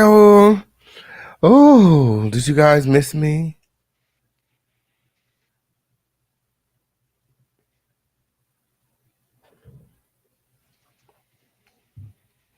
Did you guys miss me? Apparently not enough. I don't think y'all miss me enough, girl. I don't just got y'all miss me enough, girl. What? You guys make sure that you guys are supporting the official King Pain and the home of the lituation. Let's get these likes up. Okay, on period. Let's hit the Cash App up. Okay, on period. Periodic to the period. Yes. Let's see if we can make the quota tonight. I need what? $30 more in the Cash App. Period. Just be throwing numbers out there. Let's make these quotas tonight. Let's get $30 more in this Cash App win. Let me see. Let me drop the link win. I might need to get a regular call-in number. I think more people will call in if I just had like a regular phone number, huh? A lot of people, you're not that technologically savage. I mean, savvy. Why did I say savage? So if I had like a phone number, I think that more people will call in. Drop a 1 in the comment if you guys will call in more. If I had like a phone number, like an actual call in number versus the StreamYard link. Drop a 2 in the comment if you're fine with the StreamYard link. You just busy tonight? Okay, on period. I don't know what y'all doing. Shade of groove. Somebody need to call up here and sound off on Tiffany because she's doing the most. Okay. Tiffany doing the most Haddish. Okay, on Periana. Okay. Funny ain't never been associated with her name when. Okay. Oh, what happened to Quanah Poet? He was backstage earlier when, hey, Candy Girl, Hi. you're my world. Can Hey, you hear me? Fred. What's Yeah. up? I'm just chilling. How are you doing? I'm doing good. I'm a first time listener and you had me cracking up. I could not with you. You're like, I have the receipts, not the Ken doll. Why is the Ken doll eating her coochie? Like, I was dying. I was I'm dying. trying to figure out, but Yes. if a child seen that, they'll be wondering, if you put that in a little girl's room and she got dolls in the room, next thing you know, she put in a Ken doll next to her for JJ, thinking that she doing whatever Tiffany Haddish doing. It's subliminal grooming. It's Absolutely. let me put my headphones on real quick so I can make sure. Yes, it's subliminal grooming. And I also saw that the mother of the Jane and John Doe, of the boy and the girl, allegedly she has some mental issues going on, some like mental health issues. Like, I guess she was like really vulnerable and really struggling when she Mm. first met Tiffany. And then even after she found out what happened to her children, because allegedly, yes, I watched the video. It was really disturbing. Like, it was really, really bizarre and weird and uncomfortable. But allegedly, even more stuff happened that we didn't even see. And What? I think what we didn't even see, because think about it, that was like an edited Yeah, it had to be. Yeah, that's 4 minute. what I was saying. It had There to be must have more. been more going on, given the it was weird and traumatic what we saw, but given what the daughter is saying and like the effects it has on the son, it's giving, and the fact that one of the charges is sexual battery, that is giving something else happened Absolutely. beyond, you know what I mean? And it's almost like a meta. It's almost like they literally told us, watch who you give your kids to. Like, they Mm-hmm. literally said it. You know what I mean? So it's like they literally showed us exactly what they were doing. But allegedly the mom had like some mental issues after that, just not able to cope with everything. And she had been trying to sue Tiffany and sue AIRES, and she had only asked for $15,000 in one of the What? suits. That was it. Only 15K. These people, it just shows you how ego will always come back and but it to take you down. These people had so much ego and pride that they just dismissed her and refused to pay 15K. As much money as allegedly AIRES has, I don't know, as much money as Tiffany Haddish has. The funny part is, if they would have paid that 15K, none of this would have came out. It would have been gone. It would have been squashed, case dismissed, settlement, gag order, this, that, and the third. It would have been over. But the fact that they look at people who are maybe poor, maybe not doing well, or don't have the same connections and power and money as they now have, as we see maybe through some dark means, as disposable. And so the fact that she thought that they were disposable, that they didn't matter, that no one would ever believe them, they didn't even pay this woman $15,000, and all she wanted was the money was to get her kids into therapy because My, she my, didn't my. have the money to get the kids help, and that's what she was asking for. Mm. And it's like, what's that saying? It's like pride comes before the fall. If they had not been so prideful, and that they would have just said, you know what, we messed up, we did wrong, let's get your kids some help. Now, I'll just say allegedly, clearly some other really messed up stuff came on if they're being charged with sexual battery, given the trauma of the children. But they could have even covered themselves and been like, no, no, no, no, no, we're not admitting to that, but we understand that maybe the way we did the production of the video was wrong. We could have done things differently. It wasn't intentional, but if we happen to have caused any trauma, this is why we're giving them the money. There was a way for them to cover themselves and still do right by these people. But they were Absolutely. so prideful and had so much ego and thought that they were untouchable and did not foresee a time in, our history or our lives where people actually care about what happens to everyday people, where your celebrity no longer gives you cover, where your money no longer gives you cover, where who you know and what you are no longer gives you cover. Like, we're done with that. Like, those days are gone and over. And I really think this came out because of Aries going after Lizzo. Like, now we have those stars that their posses will get you. Okay. Like this, like, you go after Taylor Swift, the Swifties, they're coming for your neck. You go after Beyonce, the Bayhive is coming for your neck. You go after Lizzo, I don't know what her tribe is called, but they're coming for your neck. And I don't think it's a coincidence that he was going so hard for Lizzo, who is now almost like a beloved American figure. She just won 2 Emmys. She's on Good Morning America. She's doing the thing. She's doing TikToks with like Reese Witherspoon. Like, Lizzo is living her best life right now. And her people started digging into Aries. And then literally like a couple of days later, this new lawsuit got filed. Because mind you, the mom was trying to get help for years. And each lawyer would be like, no, we're not going to take it. Probably because A, she didn't have any money, and B, because they didn't want to go against, Tiffany Haddish. So, but now all of a sudden, they're refiling it in court, right? Coincidentally, during a time where Aries Spears is coming after attack from everybody from the Lizzo camp. I think they were like, you said one thing too many about Lizzo, and now we're coming for your neck, and now what? Well, allegedly back in March, Mm-hmm.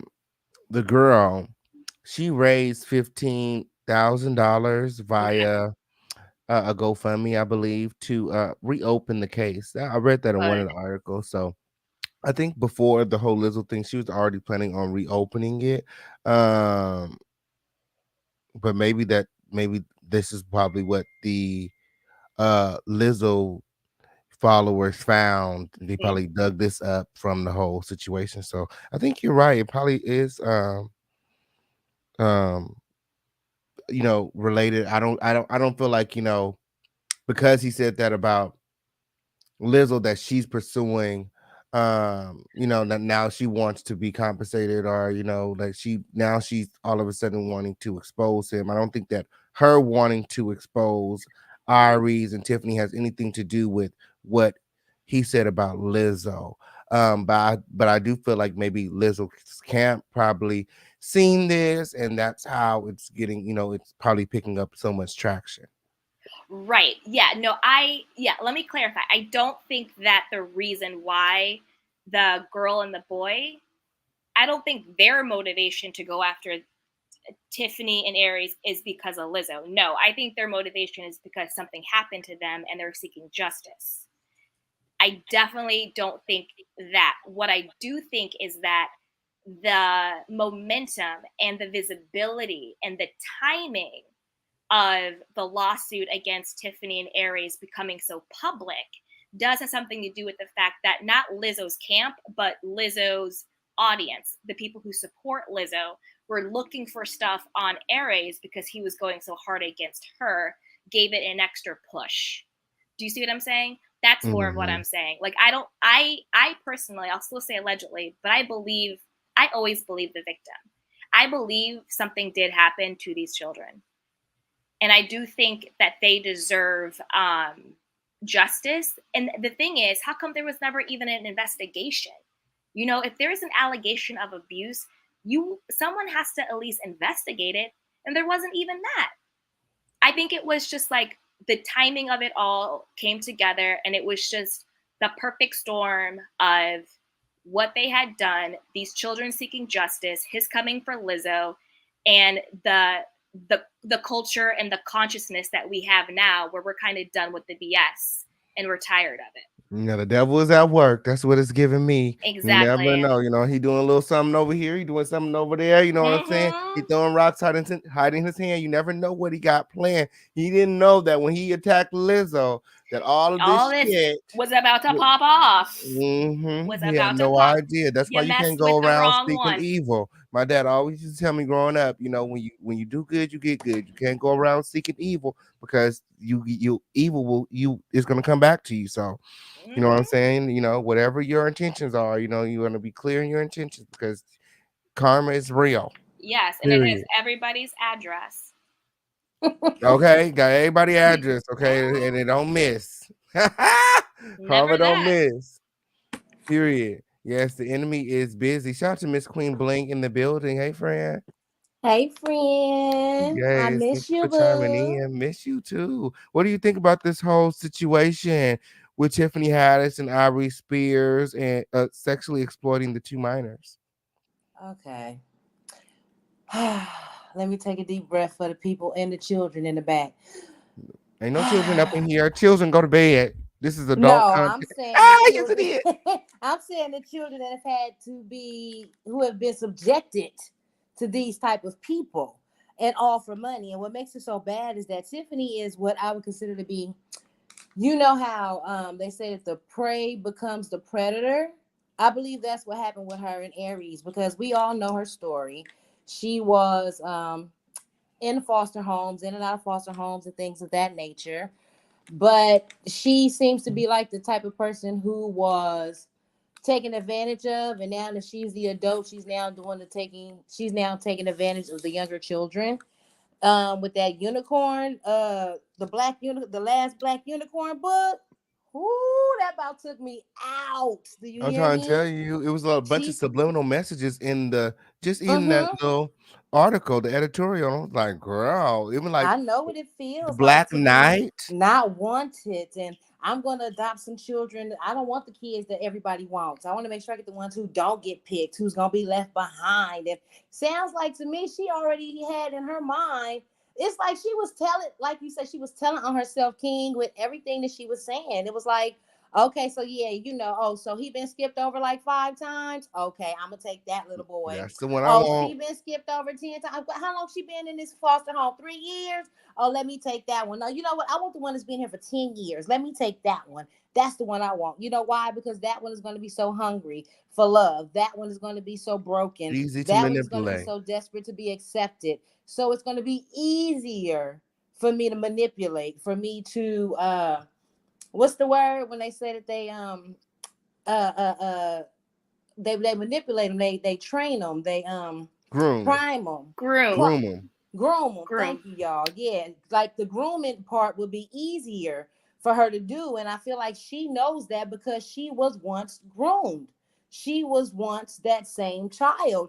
I mean, and here's the thing: everybody's talking about her and Kevin Hart putting her on, but just like with Aries Spears, everybody was talking about his little situation with Mad and SNL.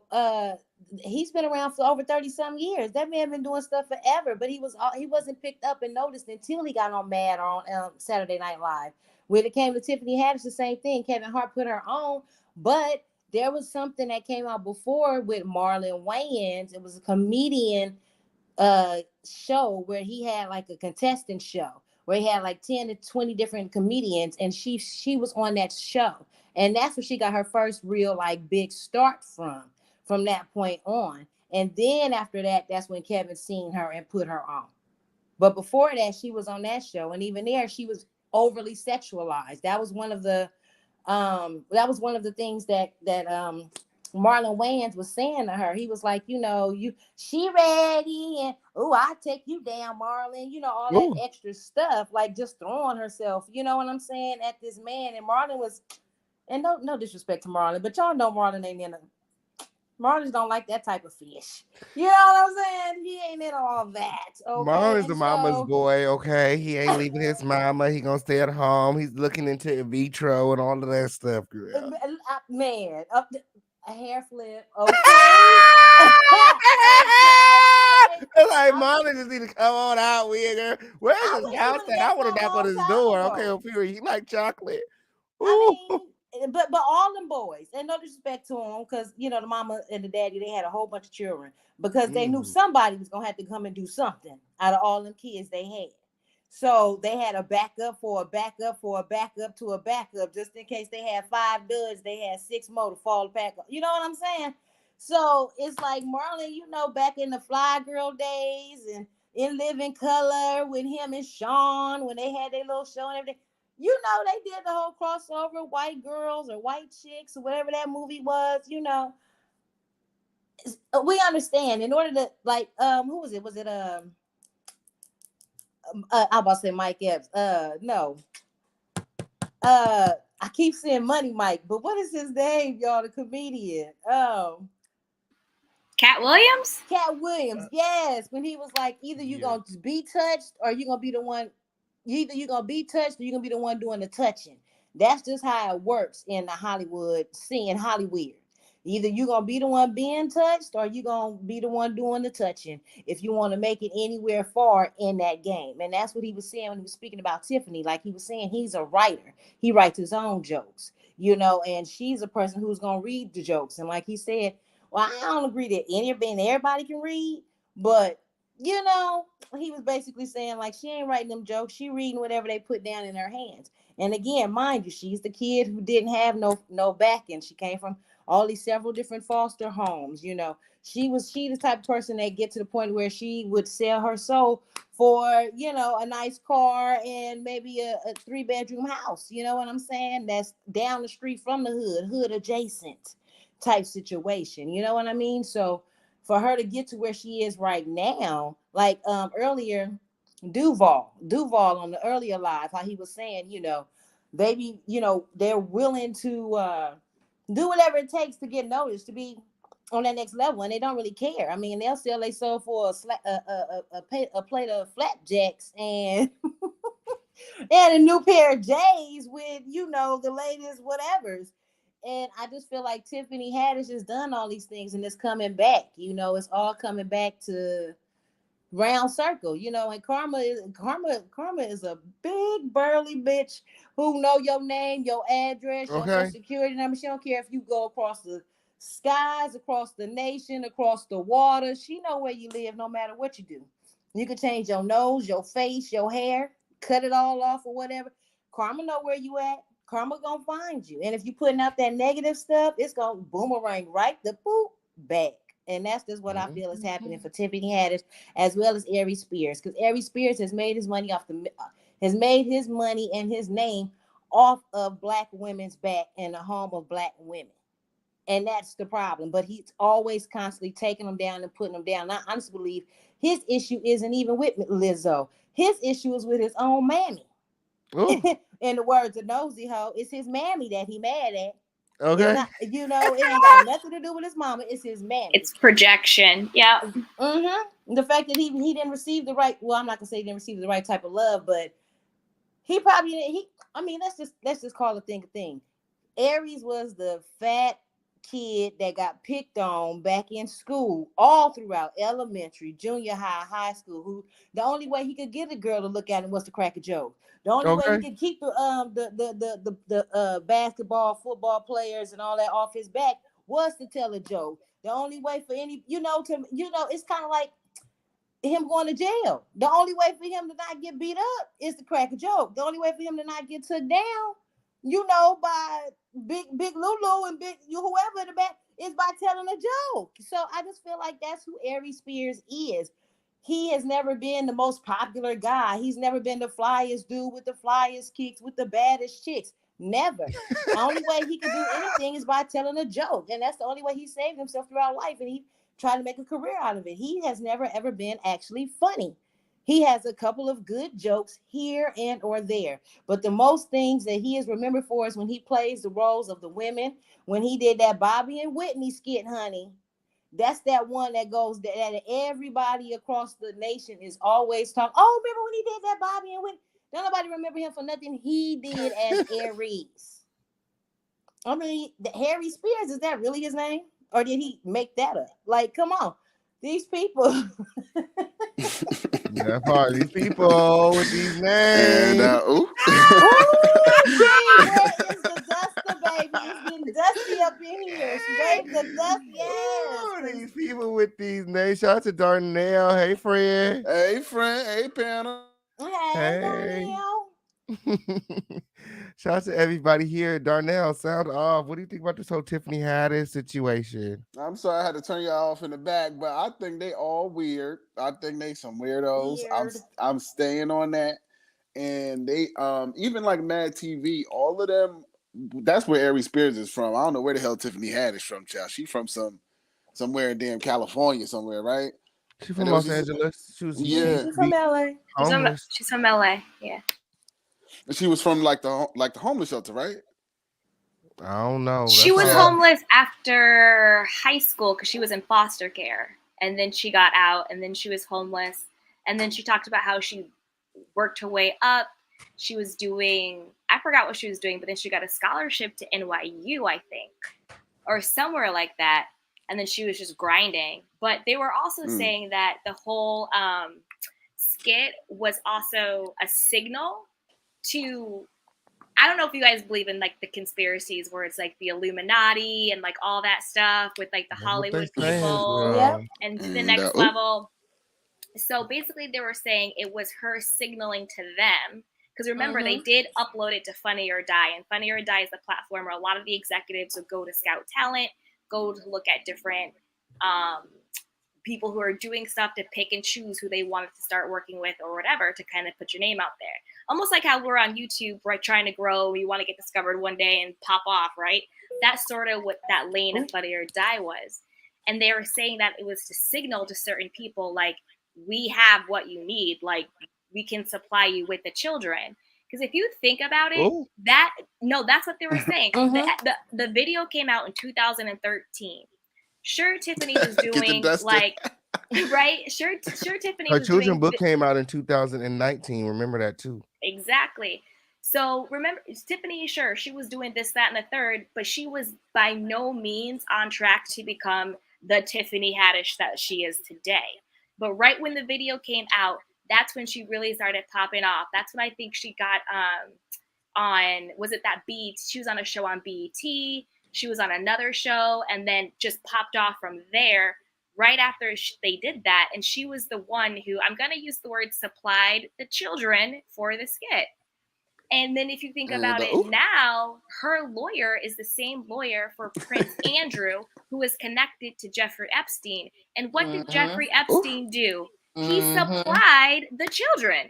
Like, let's keep it very clear. That's what he did. She did it. She did. You know what I'm saying? She did it. And it's like you just so happen to have Jeffrey Epstein's Prince Andrew's lawyer on speed dial. Also, can I add one thing with the Breaker movie that she had? You know that was predictive programming with August Alsina, right? And Jada.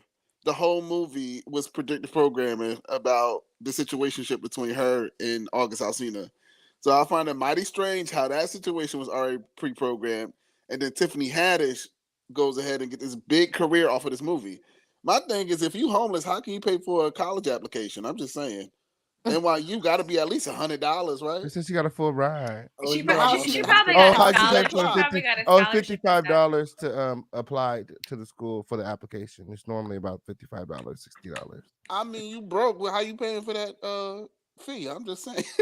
I think about stuff like that. I'm just saying. Like, from what I remember about her story, she was doing like stand up or whatever around LA, and she was making tips, and that's when she met. But even with Kevin. the waiver, even with the scholarship, you still have to pay for books. You still have to eat. You still have to, take care of yourself, your own, cleaning supplies, your clothes and all this and that. The tuition fees being paid by the scholarship, that's all they cover.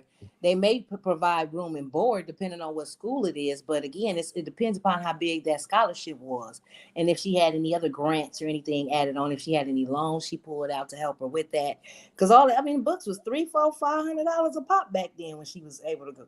When she was going to college, you know what I mean? Right. So it wasn't like that. It was not like today where everything is digital. So you just can download a book and read it or whatever and share. You had to actually go to the library. You have to literally stand in line for hours to get those books. And if those books were sold out, you have to go and find them somewhere. Child, I went through all of that. So them scholarships and grants and loans, it's not. Don't let that fee waiver fool you. Okay, that's how they get you. And they get you in there. To it. They get you in there, but you gonna pay. You definitely gonna pay. Okay. I always think about stuff like that. Like they, be like, oh, I had $5 in my pocket. Okay, so how did you get the room? Where did you sleep? You know what I'm saying? So I'm thinking like, okay, you wasn't that damn funny because didn't nobody know who you was back then. So then, like, how did you get all this money to go to MIU? Well, like, what happened? It's giving trafficking. I ain't even gonna stunt, friend. It's giving trafficking.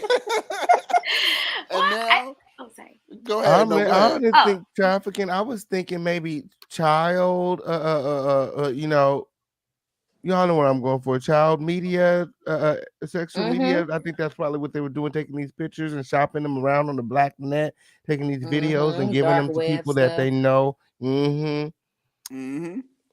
Some sickos, because there's some sickos out here. Let's not act like that list don't exist. That I about mean, the how was her and Iris about the connected? island. Somebody said they was on Mad TV together. I guess I was about to say because I guess they were just both connected because they both wasn't funny at all.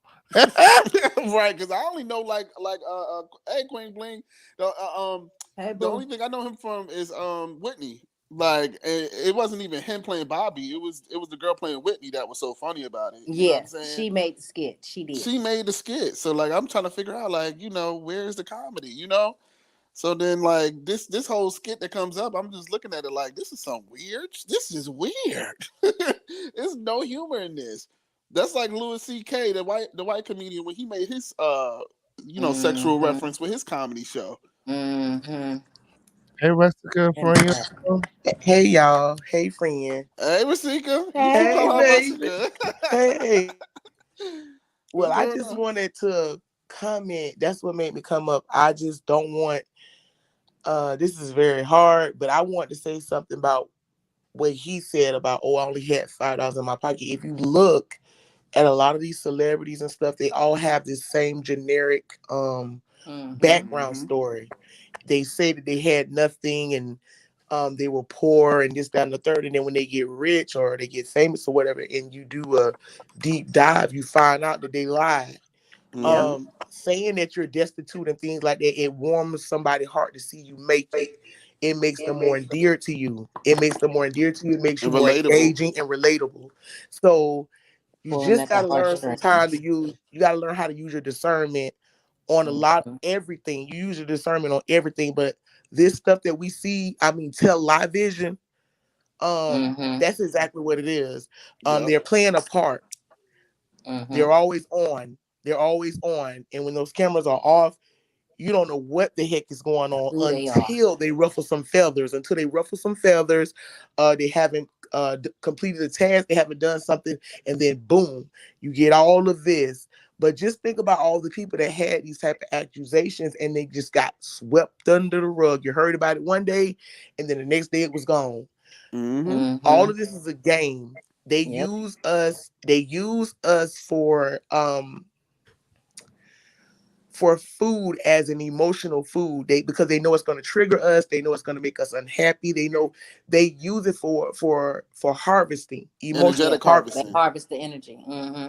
So you gotta harvest the energy, and they love trauma energy. It's always a recurring thing, and that's why I have to take myself out of things and start watching certain things. This live is hard to get through, but I'm here for my Crown family, and it was very informative because a lot of the things that he showed I hadn't saw, but I did see a clip of her saying that, hey, you're gonna be fine as hell one day, little boy. You like adults, like those jokes aren't Yeah, I funny. seen that. Yeah, that's I some. I I remember saw don't that care what that. too. nobody says, and it's like people think they know, you know what they want you to know because you're not on the inner circle, so you will never know what they do behind closed doors and whatever they have to do for the machine, so to speak, or whatever. But I just want to touch on that and say that these backstories, y'all look into these backstories because it's always hitting you in your face like, oh my God, I was broke, woo, woo, woo. And then when you find out and their story really comes out, it's like, come on now, y'all been middle class or upper class all y'all life. Or a sibling Right. or a Okay. sibling comes out that's angry that they done got cut off and they tell the whole truth. So Or is a secret lover. It's just, we have to understand that we are dealing with things that are not just of this physical world. This is spiritual warfare as well. And all so day. you have to be ready to look, tell, lie, vision. If they are showing you things in movies, where the hell y'all think they get this from? True. If they're able to predict things and predict the programming and things like that, they are readying you for you to be okay with certain things, for you to laugh at certain things, for you to not be shocked, to desensitize you about certain things. And I'm starting to see the agenda with them desensitizing, things with children. And I would Yeah. never be that because I have survived that. So you can't put that past me. You understand what I'm saying? You can't put that past me. I see you. I see you. Yeah. Like a lot of these celebrities, you got to look into it. When they got the whole panda bear thing, that's Yeah, about all of that abuse. means something. Like y'all Lady gotta look at Gaga these. did that. All this stuff is I cold. can't stand her. All this stuff is cold. The panda bear is cold. Pizza is cold. Hot dog is cold. It's walnut is cold. Like all of these things are cold, but I think they have to tell you in a way. Maybe there's some type of contract that they have to say they said it and that you agree. And sometimes by watching things, or you know what I'm saying, like you have secretly agreed. And you never know, so that's why I kind of watch my baby, I watch her like, what is that you watching? Who is that you watching? Where they come from? So I go to watching the videos and I watch the videos on the big TV and I'm like, okay, no, I don't like the way they're dancing. I don't like the way they got these kids dressed. I don't like this. I don't like take that off. I can't watch that. You have to be very involved because they sneak things subliminally in cartoons all the time. Oh, they always tell you the truth. Think about when you were little and the cartoons you watched when you were little. Now watch them now. You're gonna be like, hey, what the hold on, wait a minute. Something wrong with this. You feel what I'm saying? Like Bugs Bunny was a cross dresser. Pepe Le And a Pew was a racist. rapist. Pepe Le Pew was a I was rapist. about to So was All them Johnny cartoons Bravo. cross dress. SpongeBob, Cat Dog, a lot of them cross So was dressing. Johnny Bravo. Like you have to watch things, and they do it really slick. There was a guy on YouTube, and he showed how Disney starts all of their cartoons out as phalluses and vajayjays. No lie. All of the cartoons start out as phalluses and vajayjays. Seriously. Nickelodeon, they are rampant with P words. Rampant. Every one of those children who grew up in that era doing things, they have been messed up and they come out and they tell their story. You understand what I'm saying? So things that seem innocent are not so innocent. And we are living in the days of you can't even trust a bee. You know what I mean? Like you can't even trust a bee. Cause it's like, okay, is that Beyonce trying to come get me? No shade. But I'm just saying, like, but low key shade. Yeah, low key shade though. Don't buzz your ass around me. I was just making a point. But now, that's all I want to do. I want to add this to what you said, Rasika, about Beyonce. You notice how she her name is Beyonce. The Queen Beehive was originally Lil Kim's, right? So you ever now think about who else uses bees a lot, like a horror movie person. They have the yes. Candyman. Yes. My name. Candyman. Right. Say my name. Beehive. All types of stuff. Wow. You know what I'm And saying? it's so crazy. Just It's think like, about it. People, they'll, for a lack of understanding or wanting to understand, because people sometimes will choose to keep their head in the sand because this can be a lot. Taking on all this stuff and understanding this stuff and knowing this stuff can be a lot because I don't look at anything the same anymore. Once my eyes was open to a lot of this stuff, I don't look at anything the same anymore. And I don't look at it with this childlike wonder and this head in the sand mentality. I look at you and I see what you are. And that could be rough. And so people choose to say, I don't want to see it. I don't want to see it. I don't want to see it. That, they want to say, oh, that's not true. Y'all, conspiracy theorists, that term was coined to put doubt on people that were telling the truth. Y'all know that, right? Right. That word was coined exactly for that. So guess what now? All of these conspiracy theorists, so to speak, have been proven right thus far throughout the years, and the things that they said, and they called them crazy. Now everything is popping up to be true. So all I can say to you guys is look within, trust within, discernment. Don't give anybody any flack. And I'm not saying don't trust anybody. You should trust in you and your higher self and in God. But what I'm saying is you need to look at things. They're in your face. They have to be in your face. That is a part of the contract. They have to tell you. And it's your business whether or not you investigate or not.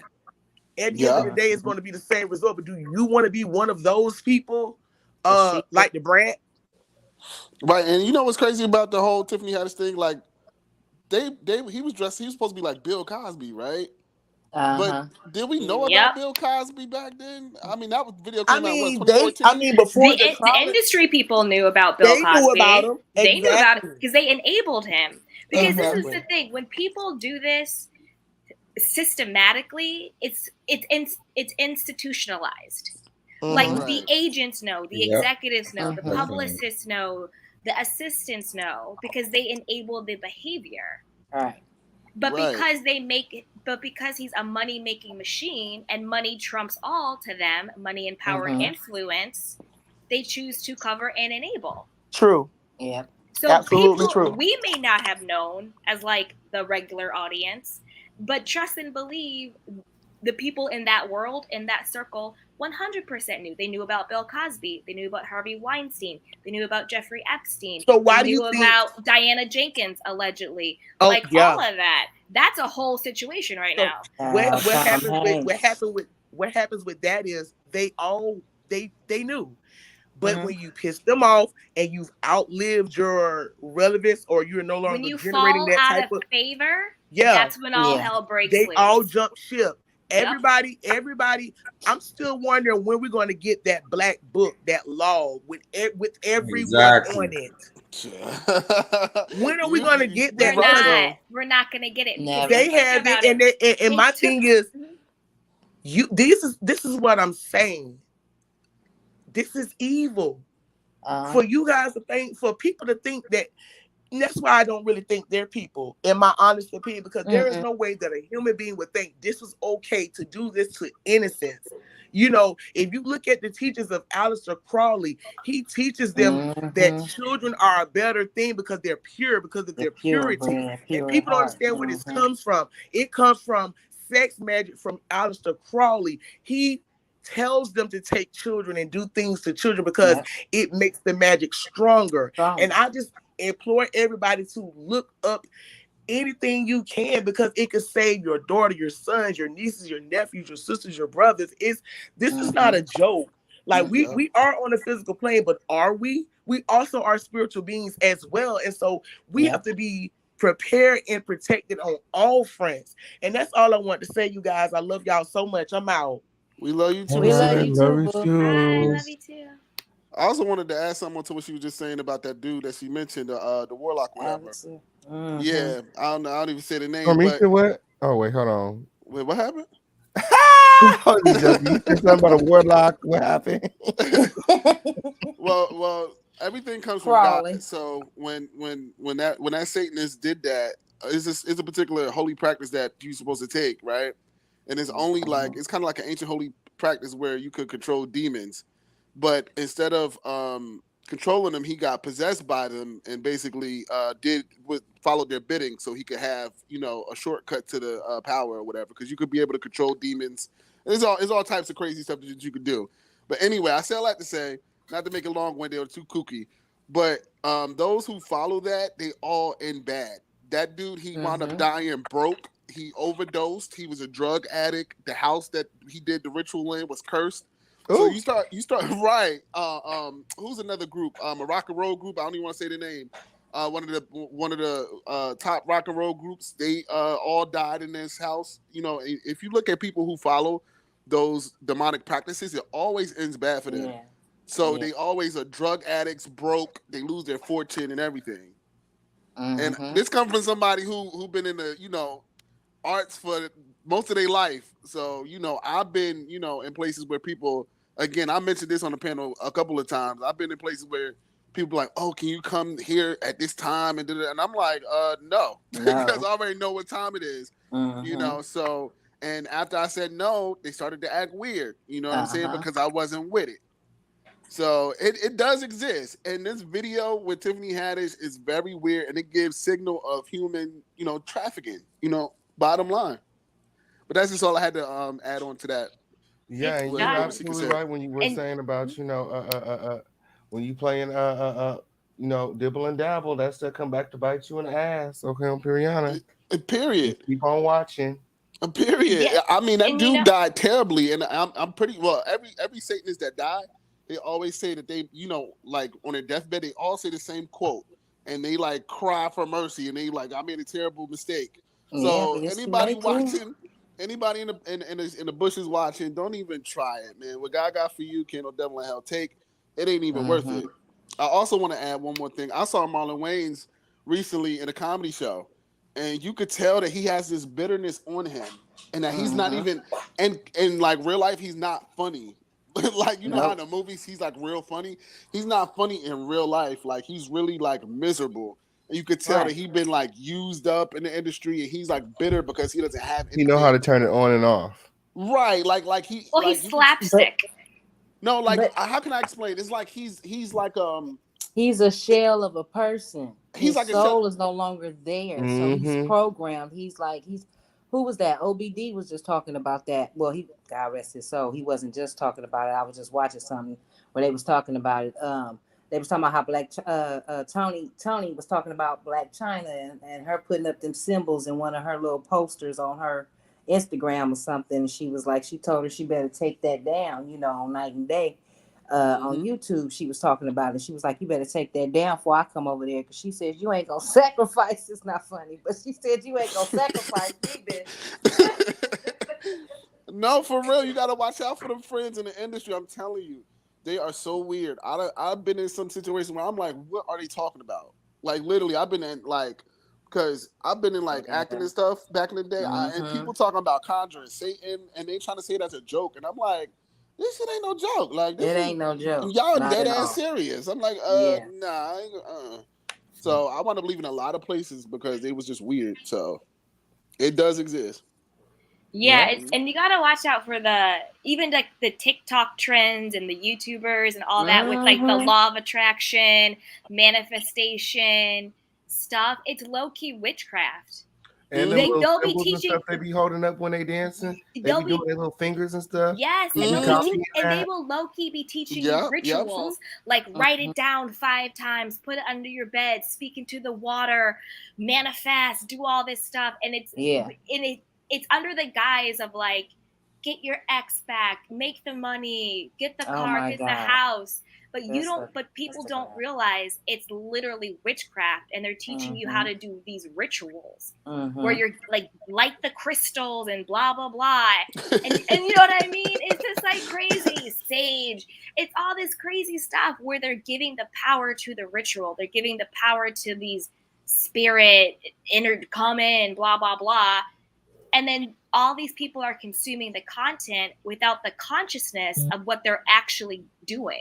And it's very dangerous, and you have to be really careful what you invite into your life and what you invite into your energy.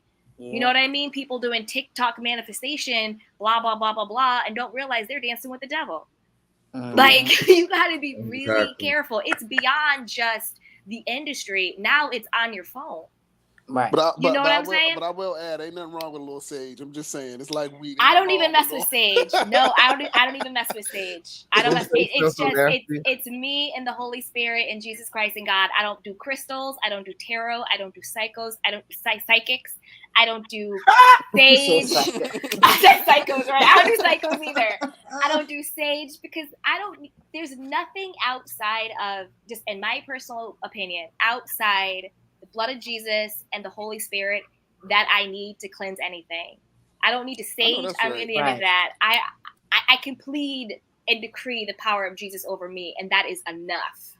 I don't need to give it away to anything else, because you got to be really careful. Because I used to do not like any like witchcraft stuff, but I was the same. I was like, self-care Sunday, let me sage something. And then I realized, hold up. Like, what am I calling in? Let me just call this right the fuck back out.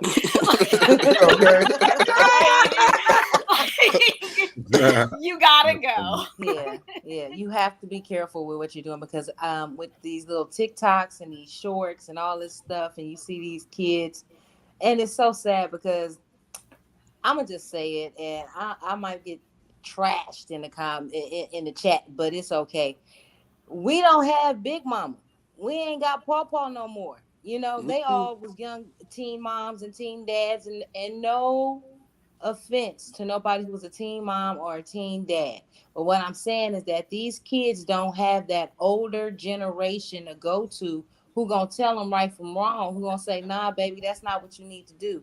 Don't get involved in that. That's a fad that's gonna fade, or this stuff isn't right. You got all these babies out here. You got kids in second grade getting high and talking about sex and dressing in twerking at 3 years old and stuff on their daddy and stuff like that. And it's like, oh, she's so cute. Look at her. She twerking. No, sit your man, you get a fist right in your mouth. Down. Right. Like, this is the problem. I mean, and then it's like a lot of the quote unquote grown-ups. I'm a grown ass man, I'm a grown ass woman. They too scared of the kids to check them. Tell them to sit their behinds down. Tell them that's not hot. Tell them don't be, oh, you thought it was cool to steal your neighbor's bike? That was cool? Oh, you thought it was cool to jump the boy down the street because he didn't have the type of shoes y'all said he needed? That wasn't cool. You know what I'm saying? Nobody is checking these kids. Nobody is even checking the young parents. Don't talk to my son like that. Don't talk to my daughter like that. They want to be with all that extra, but at the same token, back in the days, we all understood that it took a village to raise it takes a village to raise a child. It takes all of us. Right. And when you have all these people who be, don't talk to my son, don't talk to my daughter, but your daughter out here twerking at 12 years old out here with 5 boys, and she the only little girl out here, and you ain't even know where to be found. She just outside for twerking out here, and you don't know what's going on. Now she got this bad reputation. By the time she 14, she known as the little slut or whatever. You know what I mean? Like, it's just crazy. It's not enough. And Tiffany Haddish coming to pick her up. It's not enough for checking. It's not enough for getting on their tail. You know what I'm saying? I mean, and it's not, and the family home dynamic is broken so bad to the point to where, you got kids raising themselves. Their moms and pops is out here working 2 and 3 shifts or whatever they doing to try to make just to keep a roof over their head. So they raising themselves. So who really raising them? TikTok. Who really raising them? Instagram. Well, what's really raising them? You know what I'm saying? And ain't nobody there to check it. I don't care how many what they call that, parent control, privacy, whatever, passwords and whatever else. Kids is smarter than they will figure out your passcode. I had a friend who I had a friend who had a daughter. She was like 11 years old, and she was on a chat sending pictures in her underoos to some grown man. And she was like, oh, well, I cut her phone off. I was like, girl, Wi-Fi. What are you talking about? She's still talking to that man. Check her phone. She was like, no, she not. No, she not. She went and checked in and found out she was. Then a couple of years later, she found out she was having sex. I told her she having sex. She said, no, she not. I asked her. She said she wasn't. I said, oh, because she said she wasn't, that was it? Okay. And then the next thing you know, her best friend was 12 years old, pregnant with a baby. One, after she would have woke up from her coma, she'd have been about 25. Treat her bad, and now she looked that crazy because she still hang out with the little girl. And then, you know what I'm saying? They taking off and stealing your car in the middle of the night while you sleep, going to go see some boy at 1 o'clock in the morning. Three counties over and stuff like that. You know what I'm saying? It's just. Right. The devil is busy. The devil is busy. That is a lot for a 12-year-old. Yes. I'm exhausted hearing it. Jesus. not three counties over. Well, I will say about these kids is different because when I was coming up, I would never think to do something like that. Like, we would have got our ass whooped. That's what changed. They took away ass whoopings. Safe space. It's too many damn safe spaces. They took away prayer in school. That was a big problem. That was a huge problem. And they stopped making Italian leather belts, available for everybody. That belt that don't pop a crack, okay? Oh, you making me. I'm thinking about it right now. Ooh, yeah. I found out my daughter was sexing a grown man. Her ass would be 35, waking up from her coma. And I'll be just getting out for murdering the dude that she was talking to. Okay, right? Like, that's crazy as hell. Ain't no way. It's beyond crazy. I mean, you see them doing everything up under the sun, and it's just like, well, where is the parents? And then you find out the parents, they just so glad to get them out the house. Like they in school now. Oh, I can go and do this and that. When they come home from work, go play, go outside, go do whatever. Get out my face. Why you in here? Da-da-da-da. You know, and they just want their own little them time, but they don't know what their kids is doing out there. You know what I'm saying? When they not around.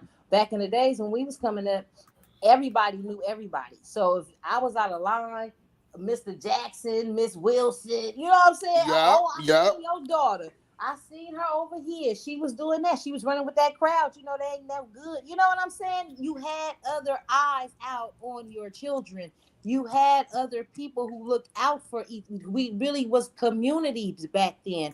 Now we all just live in the same place. But you know, how many of y'all know? How many of y'all know all y'all neighbors? Oh, okay. I'll wait. I'm not I know saying all just my hey neighbors. neighbor, how you doing, but by their first and last name, they kids first and last names. We don't. I definitely don't. I make it a point not to Everybody know none of move. my neighbors. No, I intentionally do not Everybody engage. moved. Me now, Right, and I right. That said that part to too. say because I'm the same way. I don't know all my neighbors' names. I be hey neighbor or hey girl, but I don't know your first or last name. I don't know your kids' names or nothing. But if I see them out there doing something, you know, and I say, hey, little JoJo, don't do that. Then it's like, oh, Miss Queen told me not to do that. And then they knocking on Miss Queen. You was talking to little JoJo about what? You know, and then it's like now Right. me and JoJo mama about to have to throw bowls. You know what I'm saying? Because she mad because I checked her son. But what I did to check her son is gonna keep her son out of jail though. But she didn't respect that. And then she, oh, I'm sorry, Miss Queen. I appreciate you. Yeah, but you came over to my house trying to, you know what I'm saying? You came knocking at my door. You got at me like I was doing something wrong when I'm trying to help your son not be another ward of the state. You And, understand? So and this back is and the back in the real day, you couldn't even problem get right now. smart with The lack you of couldn't even true get smart with community. adults.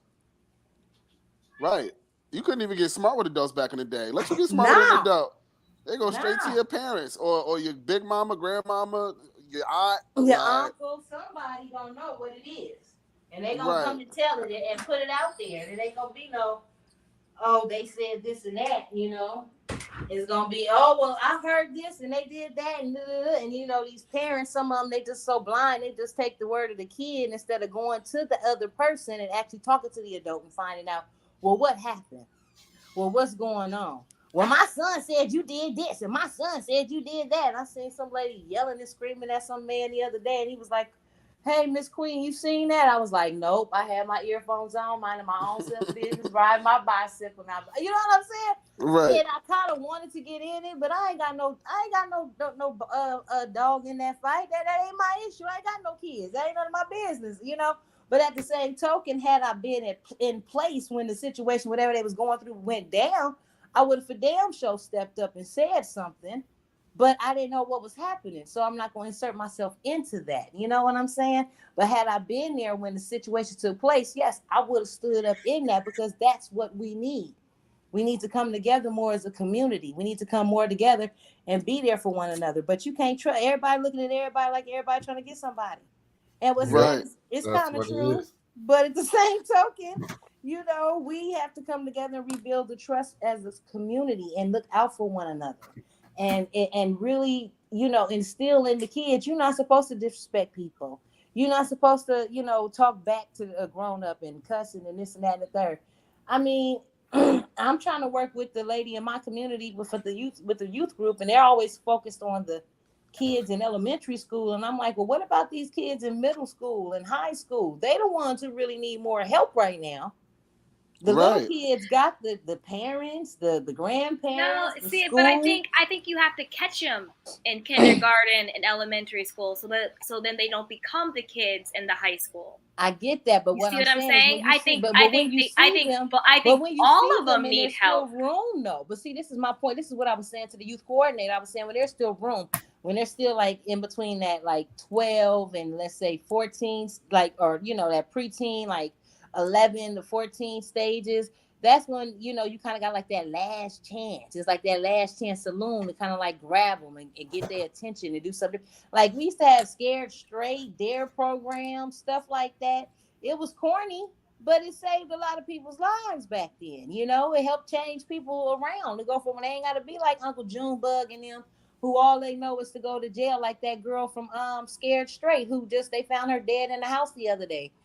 Oh yeah, I heard about 24 years old. I forget the girl name, but she was on the show. She said, "Well, everybody go to jail," and they was like, "No, we don't. You been to jail?" She said, "Oh, well, I thought everybody go to jail," and it was like, "Well, no, but in her environment, that is what everybody did. They all went to jail. They all were in gangs. That's all she knew." No, and so when she went to the Scared Straight program, she got rowdy with the sheriff in there or whatever, and all that kind of stuff. And it was just crazy. And then for her life to be gone, like what, 4, 6, 7 years later, I think she was like 14 or 16 in the program, and like not even 10 years later she wind up dead in an abando, still living the same life. Like, you know what I'm saying? Like I'm not saying that the little babies are not important. That's not what I'm saying. But what I'm saying is that it seems like overall, it seems like once the kids get into like 6th or 5th, 6th, 7th grade, like they kind of just thrown to the wolves. Right.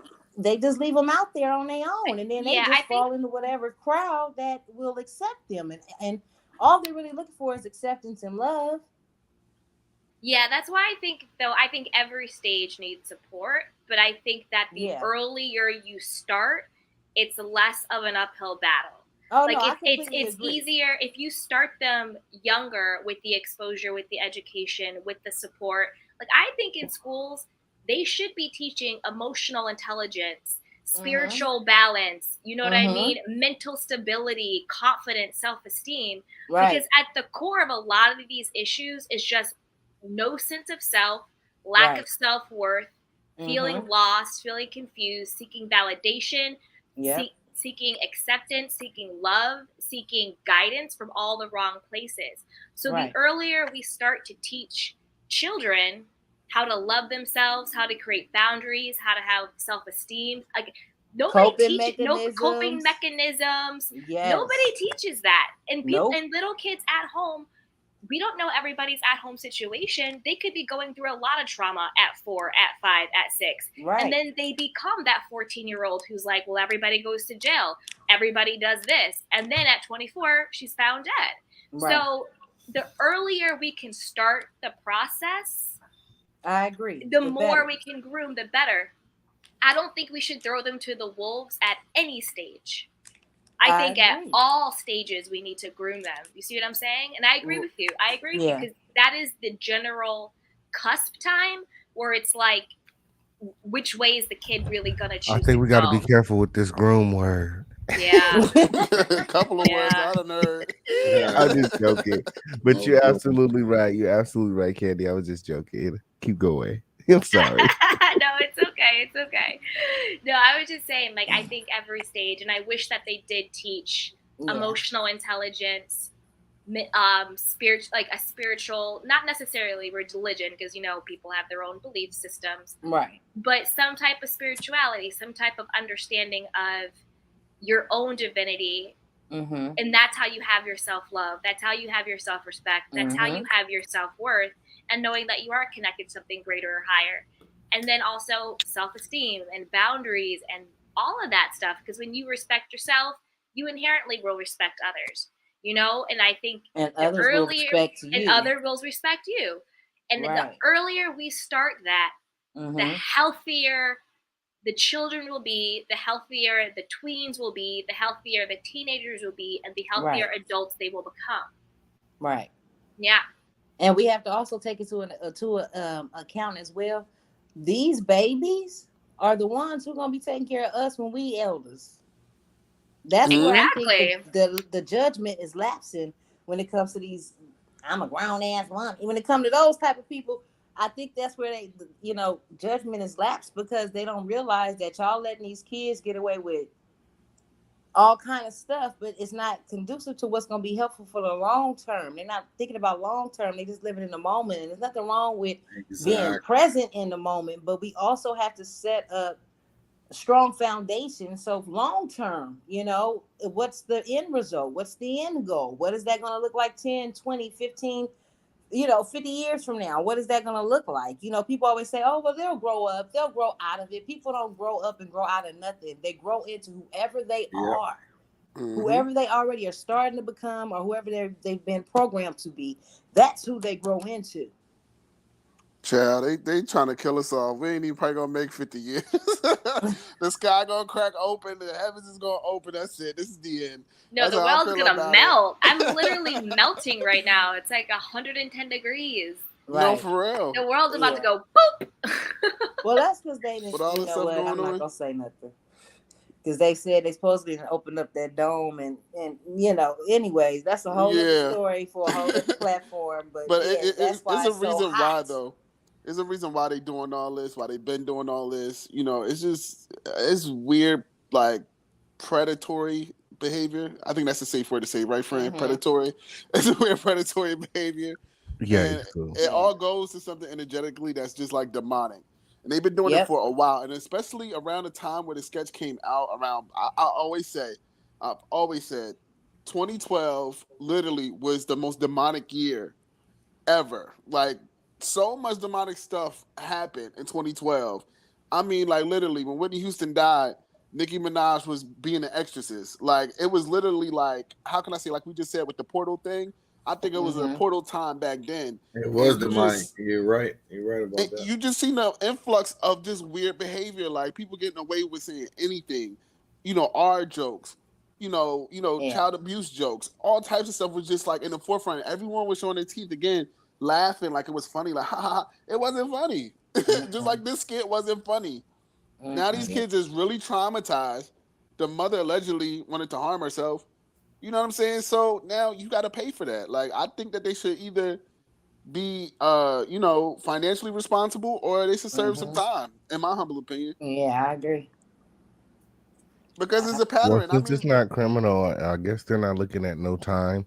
But I think the public humiliation is enough to keep, Tiffany away.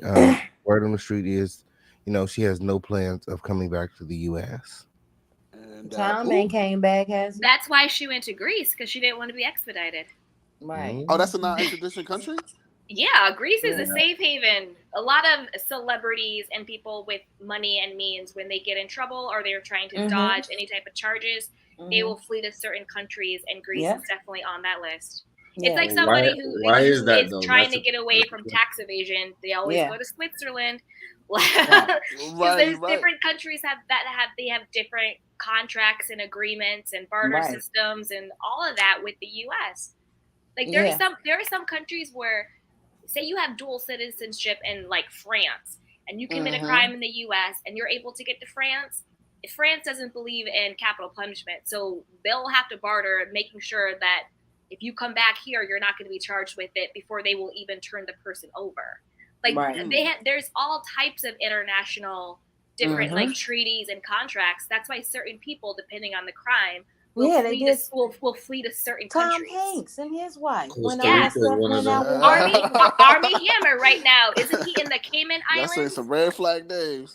Army Hammer isn't he in the, I want to say, the Cayman Islands, and he was accused of the C word. Can I say it? What? You know what happened with Army Hammer? Do you know who Army Hammer is? Oh, yeah. I think that word is it fine? I think it's okay. People. When humans eat other humans' flesh. Right. Cannibalism. Yes, a cannibal. Yeah. Okay, that's fine. Okay, yeah. So he's being accused of being a cannibal, where he would find women, he was like this young, rich, hot guy, came from generational wealth, all in these movies, whatever, blah, blah, blah, blah, blah. And he was literally, the G word, grooming these women to come over and let him like take out their ribs. And he wanted to take out one of their ribs and eat them and barbecue them. And then they were saying how they would consent to certain stuff, but then he would just take it too far with like the bondage and the satanism, and he would like knock them out, and he was like branding them and like burning them and branding them and doing all of these different like really crazy ritualistic things on them. But then it came out that his whole family is essentially this very like cursed, dark family. Like the way they got their money was really suspicious. There has been allegations of like murder cover-ups, like all of this stuff, and it all came out how like his whole legacy of family, because they're they have all this money and all this stuff, but it was like ill-gotten. It's like blood money, and they have all of these skeletons in the closet. And his aunt came out and was like, "Yeah, our family is very dark. They would have these parties and do all this crazy stuff." And they were talking about all like these like rituals and abuse and all of that Candy stuff. making the block hot. You And about when to it have came everybody. listen, no, I'm looking for telling you. all of us. Sorry. No, but I was like, do you guys This is believe all in it? alleged. I have no clue what anything she said. No, keep going, keep going. I'm looking it up right now. It's all alleged. It's all alleged. But I'm telling you, there's also, it's called The House of Hammer. It's a whole docuseries that just came out on Discovery Plus. So this is what they're saying. This is alleged. This is rumored. But you can Google it, and it's all going to come up. And a new documentary called The House of Hammer on Discovery Plus just came out. And it had all of that stuff in it. And yes, it's all alleged. But when it came out, he fled to the Cayman Islands, and that's where he has been. He's been in the Cayman Islands for like the last like year or so. Oh, it's on Amazon Prime too. We can have a watch party. It's on Amazon Prime too. Yep. Yeah. But it's all of that stuff, and you never would have guessed it. Like I was a big Armie Hammer fan.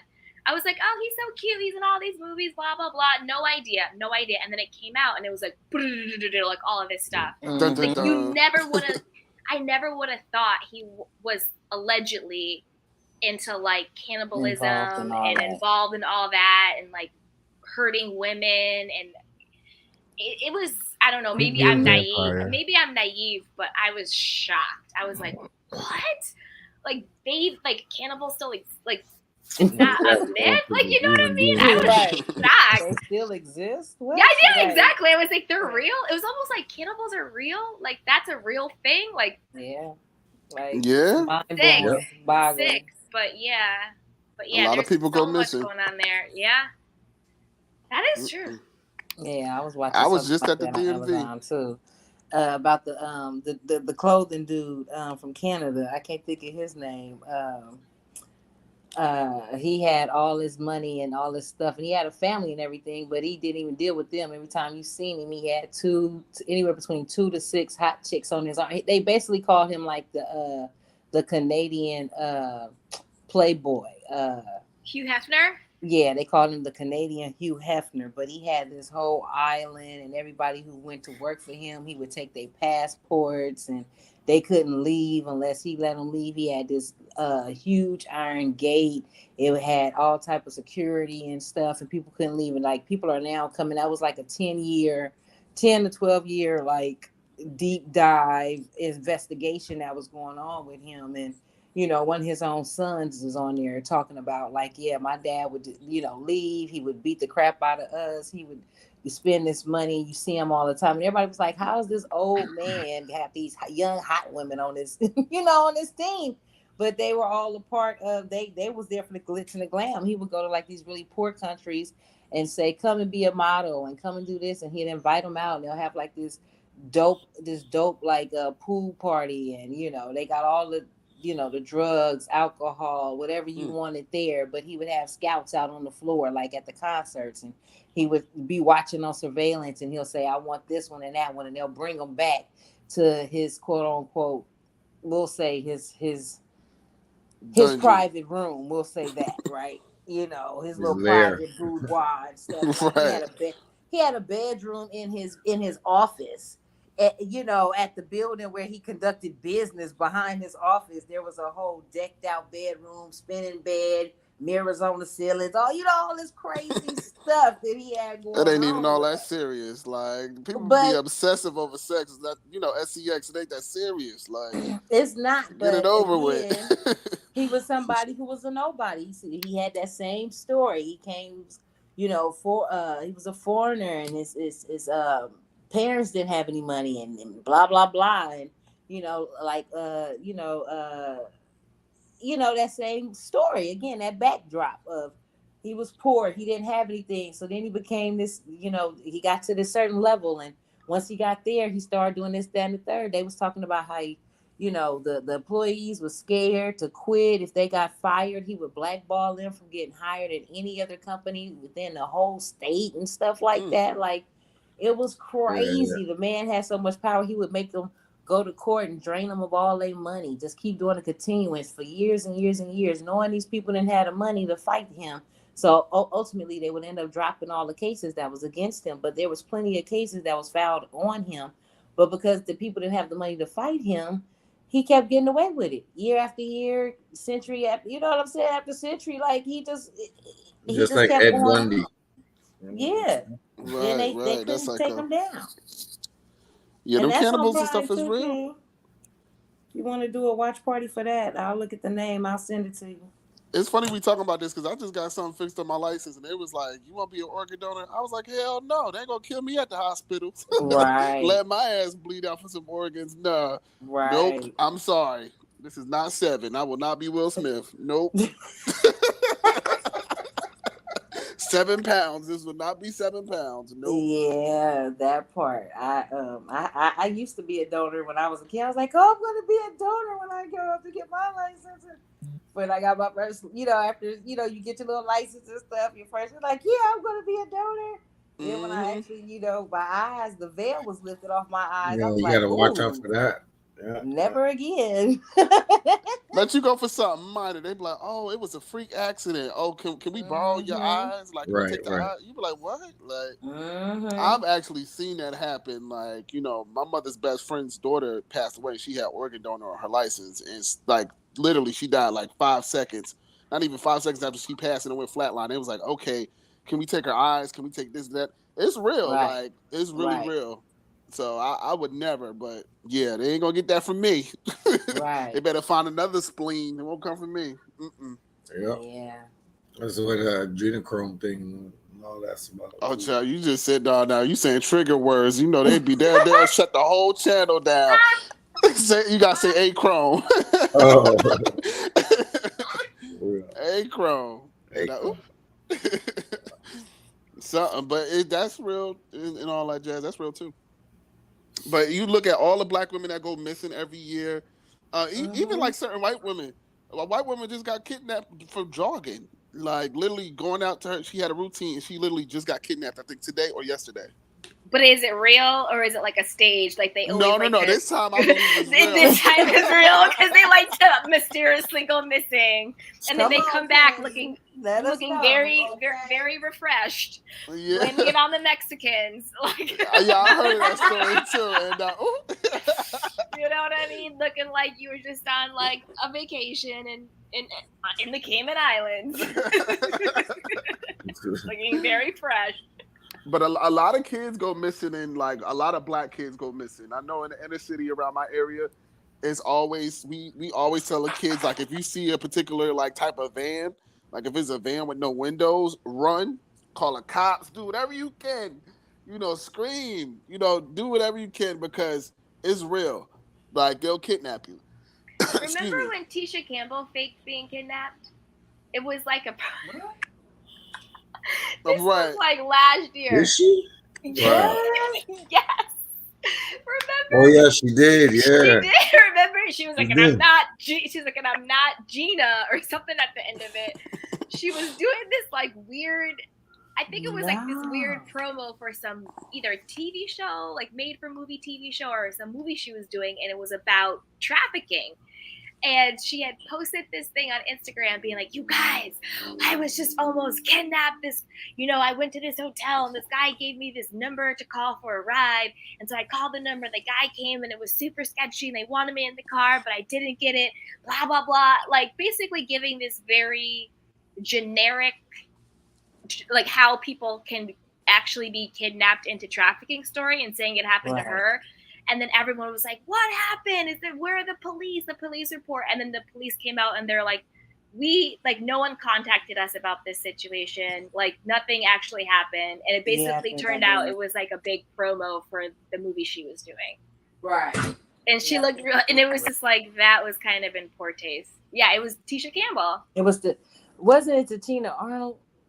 It was Tisha. It was Tisha because then she goes, what was her character? It was her character Gina. was Gina. Yeah, and then at the end of it, she goes, "Cause I got I I got Tisha free," Campbell. and she was like, "And I'm not Gina." She said something really weird about she's not Gina because like she actually fought them off. Like it was really bizarre and really weird. I think it happened. I want to say last year sometime, but no, it was definitely Tisha Campbell. 100%, it was her. It was really weird. Yeah, that. Yeah, I remember that when she was. Yeah. Her voice when she was telling the story was funny too. It was bizarre. She's like, I'm not getting in that van. Came up over here. I was like, can we do a welfare check on Tisha Campbell?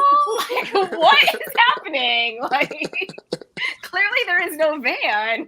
Like, we're just on Instagram Live making up stories. I'm confused. Right. Okay. That's why I be taking a Speaking detox. of missing and exploited women of color, whatever happened to T.I. and Tiny? That just went very quiet, silent all of a sudden.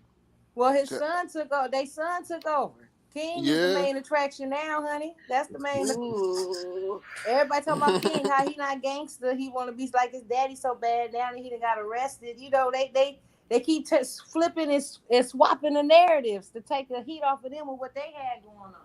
Right, because I heard T.I., he'll take it any type of way. Like he'll sleep with men, women. It's like a whole thing over there. And they drug people and they have them over there. And he's like, what's that dude that people was telling us about, friend? The Arabic guy with the feet thing? I heard his feet, but I know you. I heard his feet involved. I heard his feet involved too. So I don't know. I just know that Tiny is weird. I know that Candy. Well, Tiny was saying how T.I. like that strap, you know, and how she liked to wear it and all this stuff. They talked about all that. So I mean, allegedly, thank you. Allegedly, right. I don't know, but yeah, you know, Candy is weird. Candy Burris, she don't know her almost boundaries. made me spit my water out. Shut up. All the escape, they don't know how to, escape those sexual urges around people. They just like to exude that and trap people and drug them. So allegedly, so they just weird. Maybe we got to escape from them. I don't know.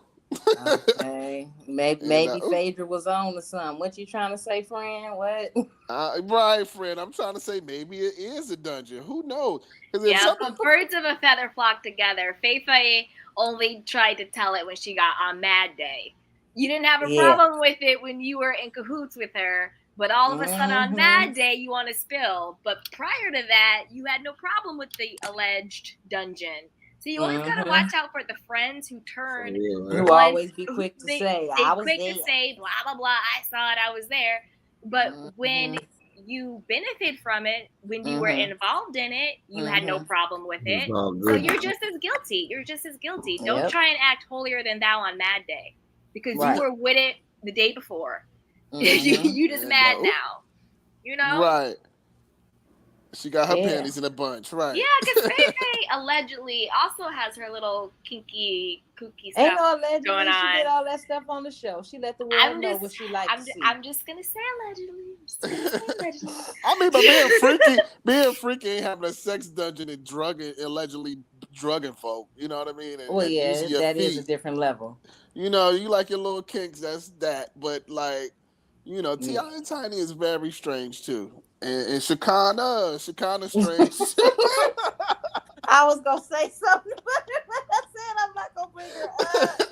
Cause that girl, she right, like she said, she been crying about doing her hair for free and all this and that all these years. Girl, she was right there in the midst of everything. Now you got caught up with this lawsuit case. They don't even know you. Right. They don't even know your name, nothing. Like Andrea Kelly, like, come on, like. Oh God. Now the camera crew come. You talking about you had to knock 3 times to eat, girl. Bye. You was the main ringleader. Like you was helping them. Like she was picking. Allegedly. She was picking them out. She was probably one of the people in the crowd. Oh, let's get that one. Oh, he liked that type over there. You know. Right. Because she was young. She was a young dancer, so she knows. That's what I'm saying. What he wanted. He trained. We're not gonna use the G word. He trained her too, because she was young and she sure wasn't that. She ain't never been that cute in the face. Let's just call a thing a thing. She ain't that cute, you know. I mean, she got a dancer's body, but that She alright. And the words Ooh, is you in your there, she daddy's alright. daughter, like Right. got that strong jawline, dog. Okay, I'm gonna stop. I'm sorry, I'm gonna stop. But yeah, you know, and they know who to pick. Like I said, they've been broken and they've been, you know, preyed upon as children. The prey becomes the predator, and that's just ultimately what it is. And I feel like that's the same thing going on with Tiffany Haddish and Aries again. Like I said, we know who he was back in the day. Yeah, the scary part was at the end when a boy looked at Aries in a sexual way. Like that was disturbing to me. Like I'm like, what?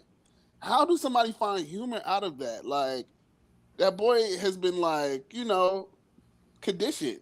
You know what I'm saying? So now it's just like, dude, where did you get that from? How did you know, like, when somebody What get did they abused, tell him that to they'll make start to him like? make that face, or to get, what was his what did they say? Where is the dad? No, what is the motivation? Yeah, what was the motivation? What's the motivation? Yeah, for that, right? What was that? What did they tell that very young boy? What was the motivation behind him giving a look like that at such a young age? And how did he know to even, you know what I'm saying? Did they tell him, well, squint your eyes like this, or do this? Like, you know, what was the motivation behind it, and how was he able to get in the character in that sense? Was it for something else? And then they cut that and then put that to, you know, cut and paste some stuff. Like, well, how? What? You know what it was for me? It was the weird part where they zoomed in on the little boy's backside and they made it go like dun dun dun dun, dun. And then when they had the little boy and his legs were spread open, like that was so, like, my heart hurt, and I felt personally uncomfortable watching it. That's why I personally was just like, I should not be watching this. This doesn't feel right. It didn't feel good in my spirit. It was just gross, only because, and I can only imagine how he felt. But when you know the intentionality and you know the energy on which it's given, it takes it to a different level. Knowing that it's literally about pedophilia and it's about that energetically, and that's the intention of it, it just hurt my spirit watching it. Yeah, and I can't imagine how that little boy must have felt, because he was actually in the atmosphere of that energy.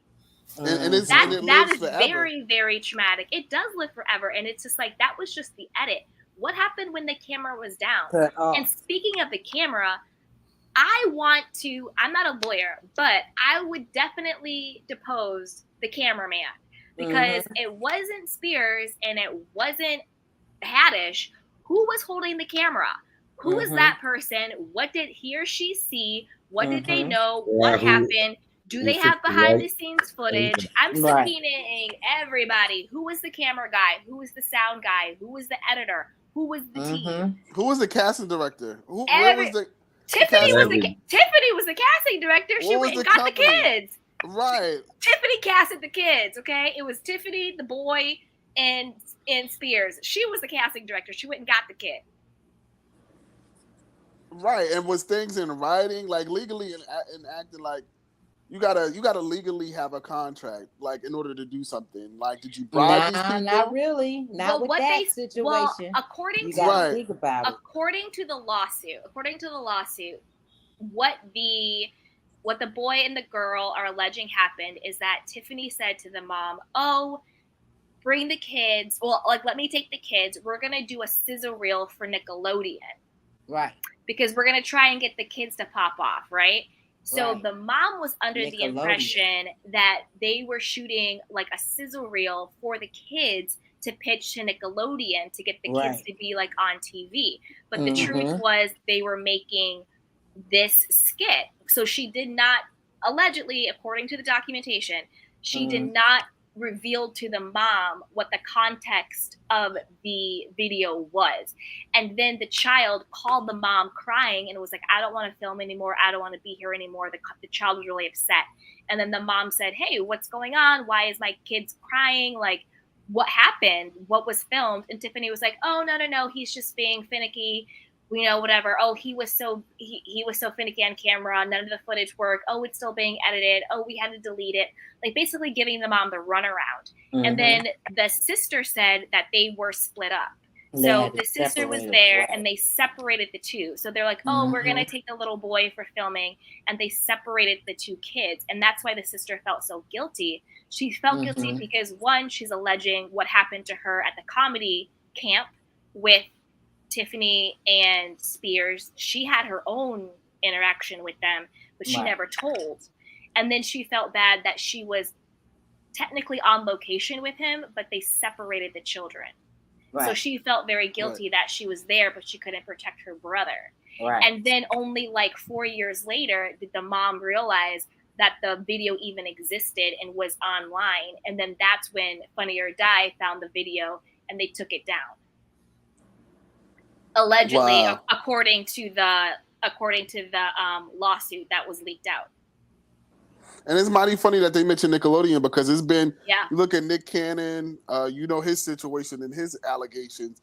You got all those kids, Amanda Bynes, is a huge tie to, allegedly, Amanda Bynes, Lindsay Lohan, Hayden Panettiere, Corey Haim, all of those kids were a part of, there's a woman named Diana Jenkins, and this is all alleged, all rumored, alleged.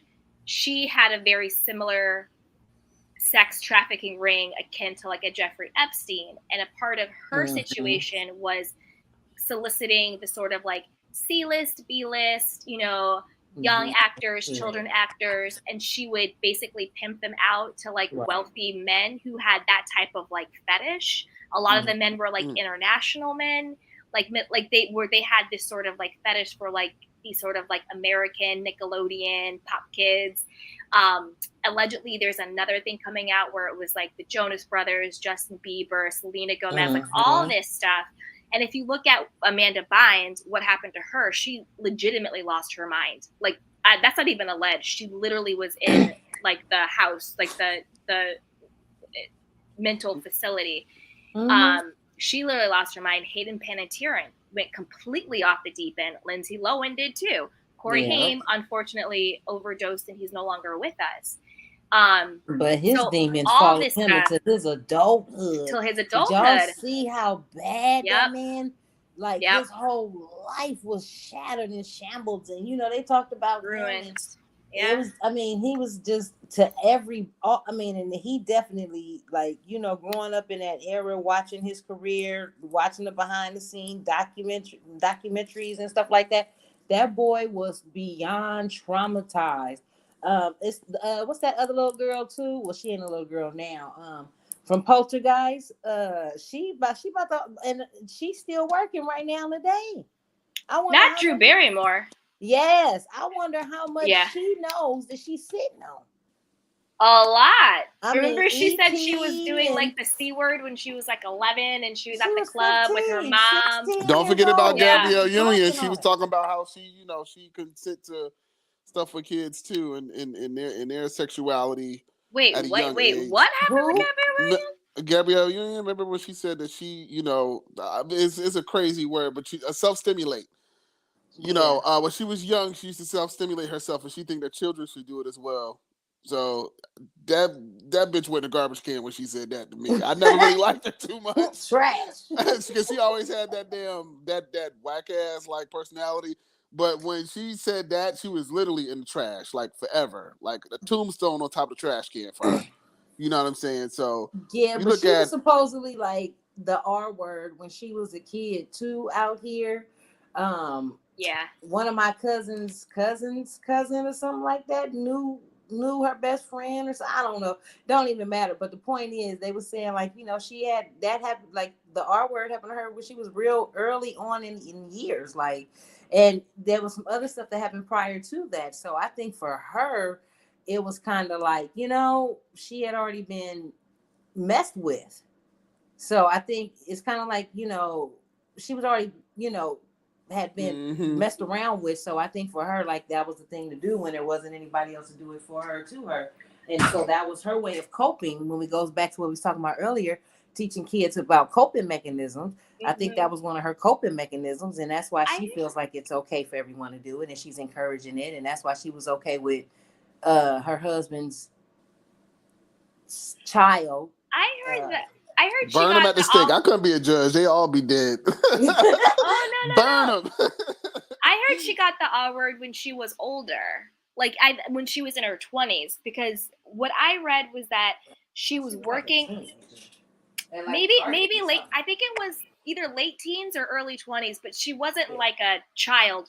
It was older because she was working at a store with another person, and they were closing up the store, and a man came in to rob the store, and while robbing the store he ended up R-wording her, and she was able to, and after it happened she was able to like defend herself and like save her life and all that stuff.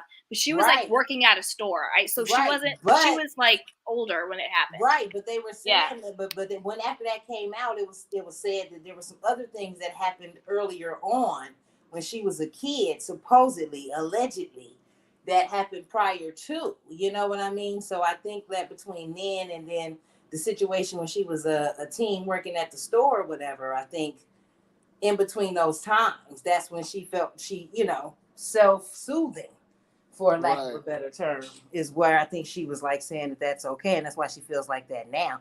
Maybe she feels like if the self-soothing, what we're going to call it, is is more appropriate than having someone else do it to you. I think that was her rationalism of it, for her to rationalize it for herself. I think that that's her coping mechanism. Right, but they still don't excuse the fact that she's trying to condone that to the masses. Like, girl, get your weird ass on up out of here with that bullshit. It don't, but again, if that's your way of coping, and if you believe that, and if you've told yourself that so much, you know what I mean? It's kind of like, your mom calling you stupid every day for a whole 2 or 3 years in your life. By the third year, you're going to really believe you stupid. You know what I mean? It's just the same thing. She's been telling herself this for how long? So now she believes it to be fact. And she wants to spread it to the world. And you know what I mean? Throw her ass off a cliff. Throw her off a cliff for her to never return. Yeah, that's some witch behavior. That's some crazy stuff. Burn her at the stake. I can't. Ain't no excuse in the world. I'm sorry. No. I'd rather somebody go get a 40 ounce, go smoke some weed or something. But, go get some Eddie. Cope that way. You know what I mean? Go be a little right, go be a little thotty to people who are consensual. Like, nah, don't be trying to spread that, But you gotta really be careful though. Like, people try to say, like, it's hard to get into the industry. It's not hard. Like, it's rather if you want your soul or not. A lot of us on the panel and in the bushes, we could have been famous, but do you want to lay on your back? Y'all think Denzel is participating in anything? Oh yeah. Yeah. Who? Yeah. Denzel. Actually, I heard a story about Denzel. That it was this particular house. Like, how like the brownstones of Brooklyn are.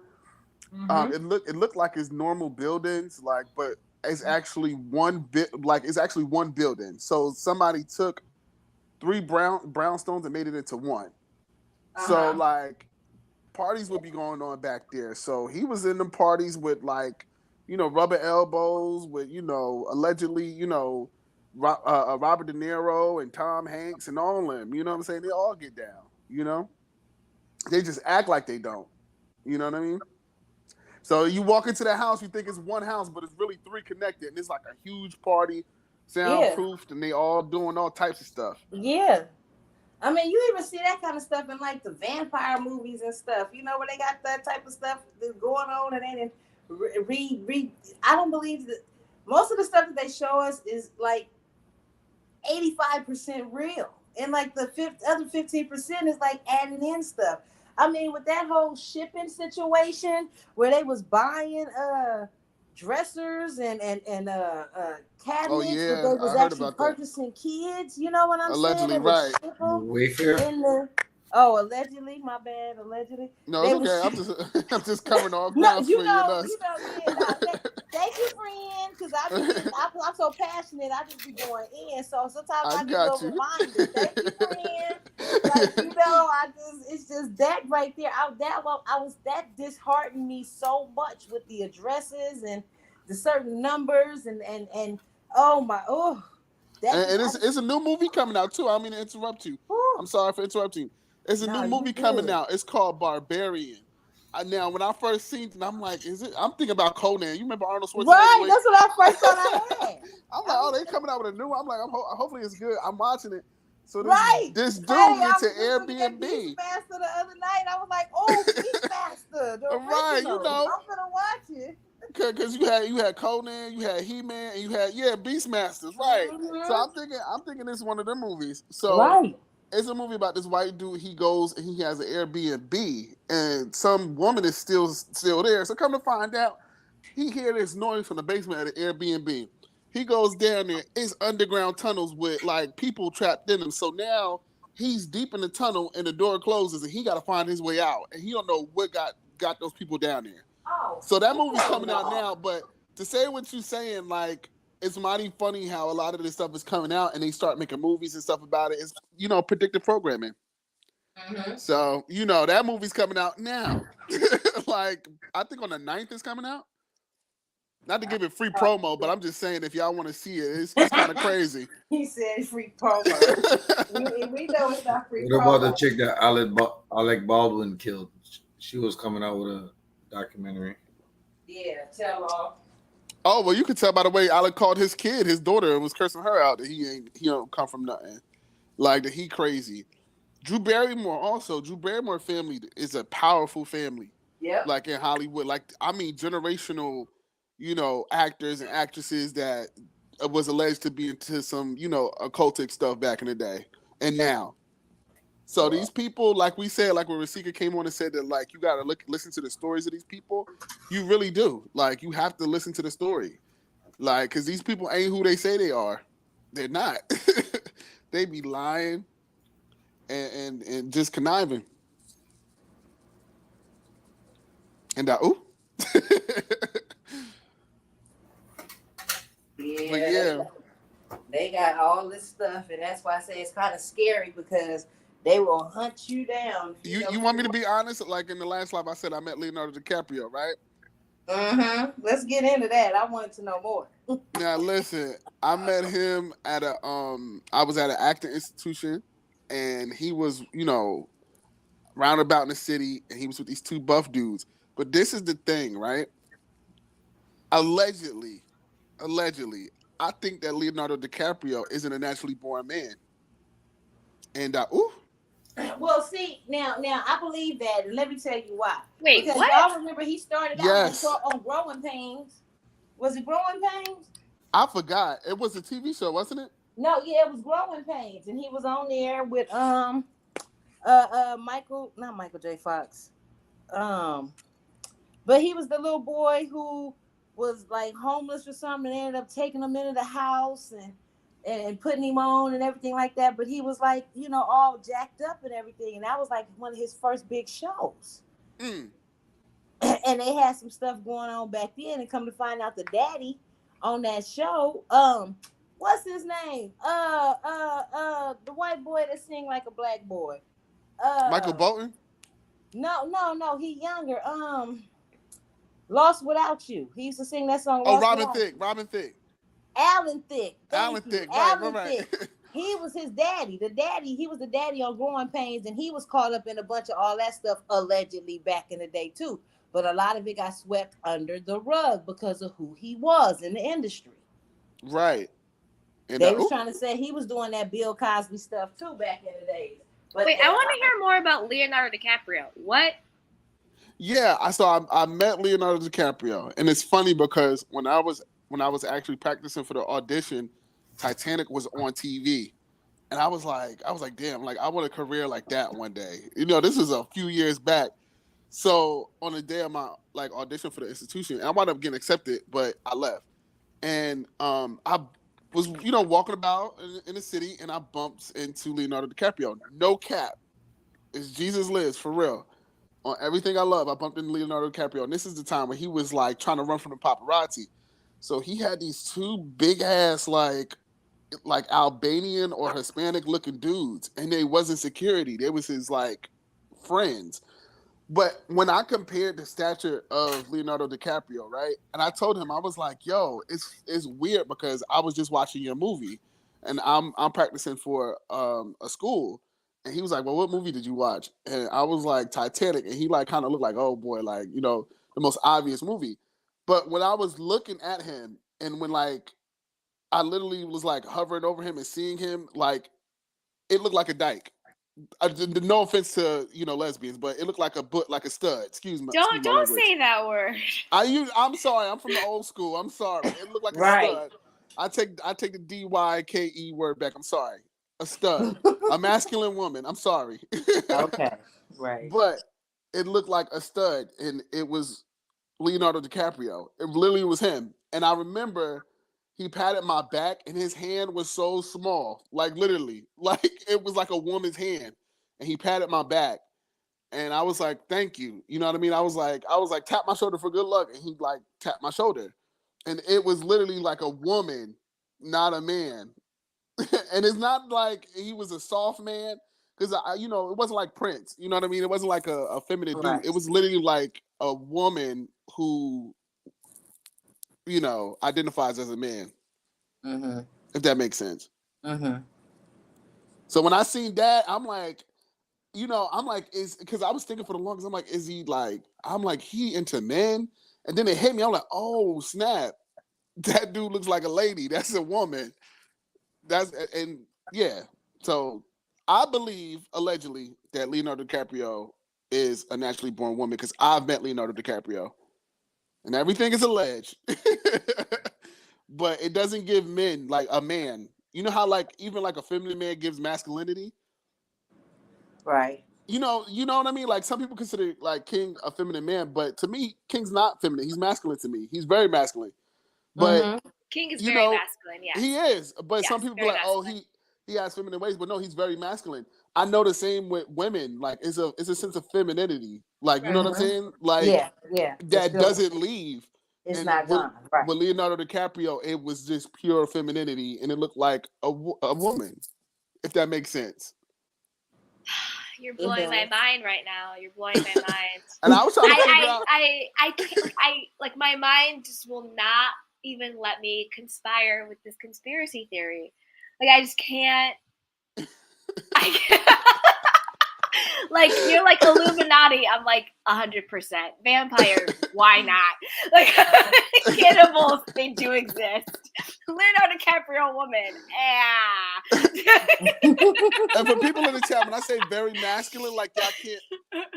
It's a certain like it's like a code. Like like when you're stamped a male, like you're a male, and when you're stamped a woman, you can't deny it. Like you can't. And I couldn't deny it. Like, okay, this is a woman. I was like, this is a woman. I was like, this is not a man. It took me the longest. I was like, I just met Leonardo DiCaprio. I was like, what the hell? I was just like, really, because everything was so surreal because I literally was watching him. You sure it was really him and it was not a decoy? Because he was trying to get rid of the paparazzi. No, he was in the paper. Leo? No, literally, he was literally in the blogs wearing the same thing that I saw him with earlier. Okay, so you know what this means? My homework is to run into Leonardo DiCaprio. Because now I need to feel the energy myself. Because I am this invested and I am this affected by this story right now. It's now my own personal mission. I need to like touch his hand. Yeah, I can touch the hem of his claw. Just the hem. Right, it's right. I can just touch the hem of his claw. I realize it's a woman. Like I gotta touch his hand. I gotta do my own deep PI work now. I'm on it. Mission accepted. Yeah, but that's just all I had to say. Like, there's a lot of weird behavior. Like, and like, you look at Lil Nas X. Like, when he first came on, he allegedly had a page. Don't even get me started with Lil Nas X. I can't. Like, if that's not a demon at work, I don't know what is. Man. I don't. Right. That's like a demon in your face. That's like, hi, I'm a demon. What's up? Like, but like he not even trying to front. Too. He has predatory, extreme. right? And the Nikes with like the blood and the going down to hell and the 666 and all that stuff. Like that's literally just being like, "Hi, I'm a demon. What's up?" Like not even fronting. Right. You know what I Dancing mean? on Satan, right? Well, yeah, Right. that was all in your face. They used It to was have to too in the hide. face with like the blood sneakers and like they literally were like, "These are the sneakers we wear in hell. You want a pair?" Like it was crazy. It was crazy. I know. I don't want a pair. Yeah, but Holly weird is very weird. Is all I got to say. You know, and to whoever's watching the replay, believe it or not believe it, but that was my experience. I really met Leonardo DiCaprio, and it's weird people. And honestly, I like to say is that you can't believe everything that you see. You can't judge a book by its cover. You know, just because we didn't see any like sexual things happening on like, well, how can I say it? Like sex, like being like criminally sexual on that video. That don't mean that it didn't happen behind the scenes. Like a lot of things be happening. People just trying to tell you the truth, and you guys don't believe them. So just hear stories out before you judge them. That's all I got to say. I agree with you there. Because if I told you some stories about the people I know and met, y'all be like, hell no. Like, Darnell, you is full of but I'm telling the truth for real. Like on everything I love, for real. So No, I believe you. I'm just like my inner child is just really sad.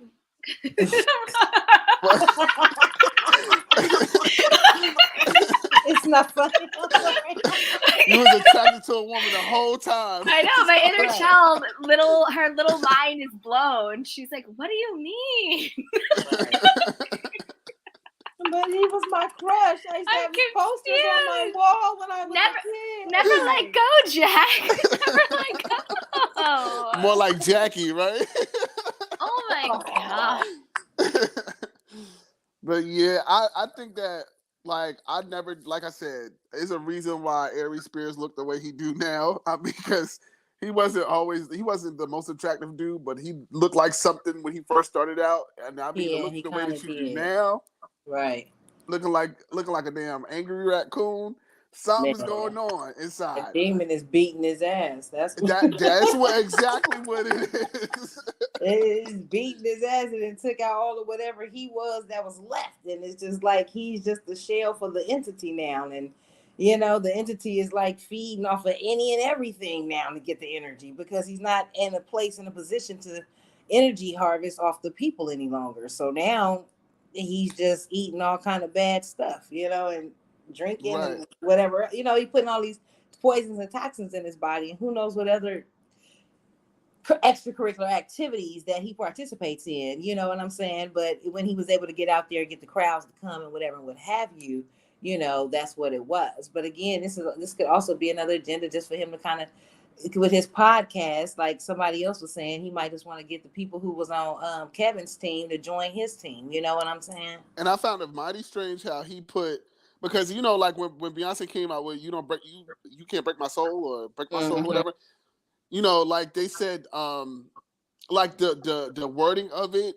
spiritually is telling, like once you repeat it, it's saying break my soul, like break my soul. So the fact that he took and used a Beyonce reference is strange to me. It's strange because everybody already got speculations about like Beyonce and Jay-Z. Like, so the fact that you responded to this crazy situation involving, child abuse allegedly, and you put "you won't break my soul" is weird.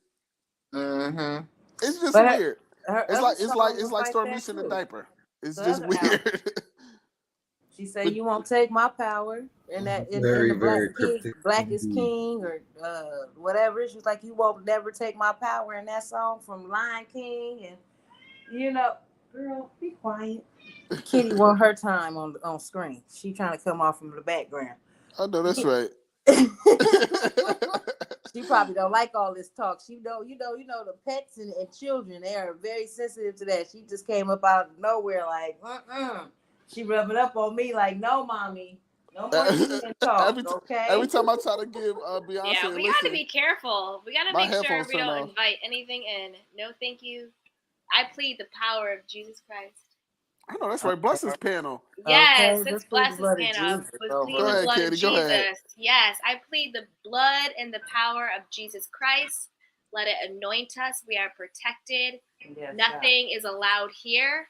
You have no Hallelujah. power here, and you God. must No leave. power, no authority. Right now. Right And now. we claim it in the name of Jesus. Bind Amen. you Right back to the now. pits of hell where Amen. y'all come from, all you demons. Yes. Yes, I God. like you, Ken. You got to come back on the panel some more. You got good energy.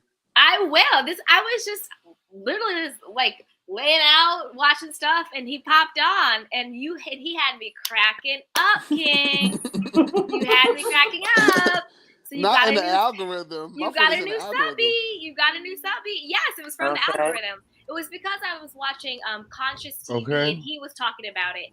So then it Ah. popped up, and then this one popped up, and I was laughing. You had me cracking up. You have such a good cadence. You're like, I have the receipts. Amen. Like, and then you were like, well, I need some cash apps. If I don't get the cash apps, then I'm not dropping the receipts. The first time I It heard was King, so funny. the first time I heard King, it was the okay for me. He was like, okay. Yo, that had me rolling. That's when he was going in on Seven Swords back in the day, but it was so funny, yo. And then It you were was like, okay. and what is the purpose of the Kindle? What was the purpose of the Kindle? Yeah, that was disturbing. I did not see that. That was very disturbing to see what she was doing with the doll. Like, I'm like you. My inner child cried seeing that because I was a big Barbie fan growing up, and I was like, what is she doing again? Oh my God. Like, my inner child was crying in, Candy. Like, poor Ken. I know. It was like, did Ken consent? Like, I don't remember Ken consenting to this coercive photo shoot. What is happening? He did not give his I okay. wonder what other comedians are involved. Right. What other inanimate objects is involved? A Chucky doll, a voodoo doll. What's going on with you, girl? You looking crazy. You looking real crazy on these streets. It's giving Conjuring. It really is. I'm sorry. It's giving Conjuring. She trying to conjure the ancestors. That's what it's doing. Lord. She need the energy of the youth to conjure the ancestor to get a new role. That's what it's giving. Ugh. Yeah, that. Nah, I just look like, here, kids, look at some new things you should try. Right, right. And did you ever look down Ken's pants before? Like, it was just cringy. It was disgusting. Right. The fact that he was Bill Cosby and it was R. Kelly playing, I'm just like, and then Thomas the toy truck, like that was weird with the boy, imitating, you know what I'm saying, stimulating somebody. That was weird. Well, Thomas the choo-choo train is what I remember. Wait a minute, I didn't see that. You know what? God love me. He shielded my eyes from some of that stuff because that's crazy. Like the whole, like I couldn't even finish watching the whole little when she was acting like the kid and he was using the pudding pop. She was like, Mr. Cosby. Right. It was like, oh, let me turn this off right now. I refuse to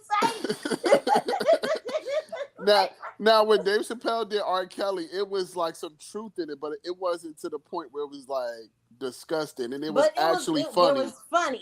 But I was about to say it was actually funny with the gallons of water and whatnot. Like it was disrespectful, but it was funny. And rude as all hell, but it was funny. It was funny, but yeah.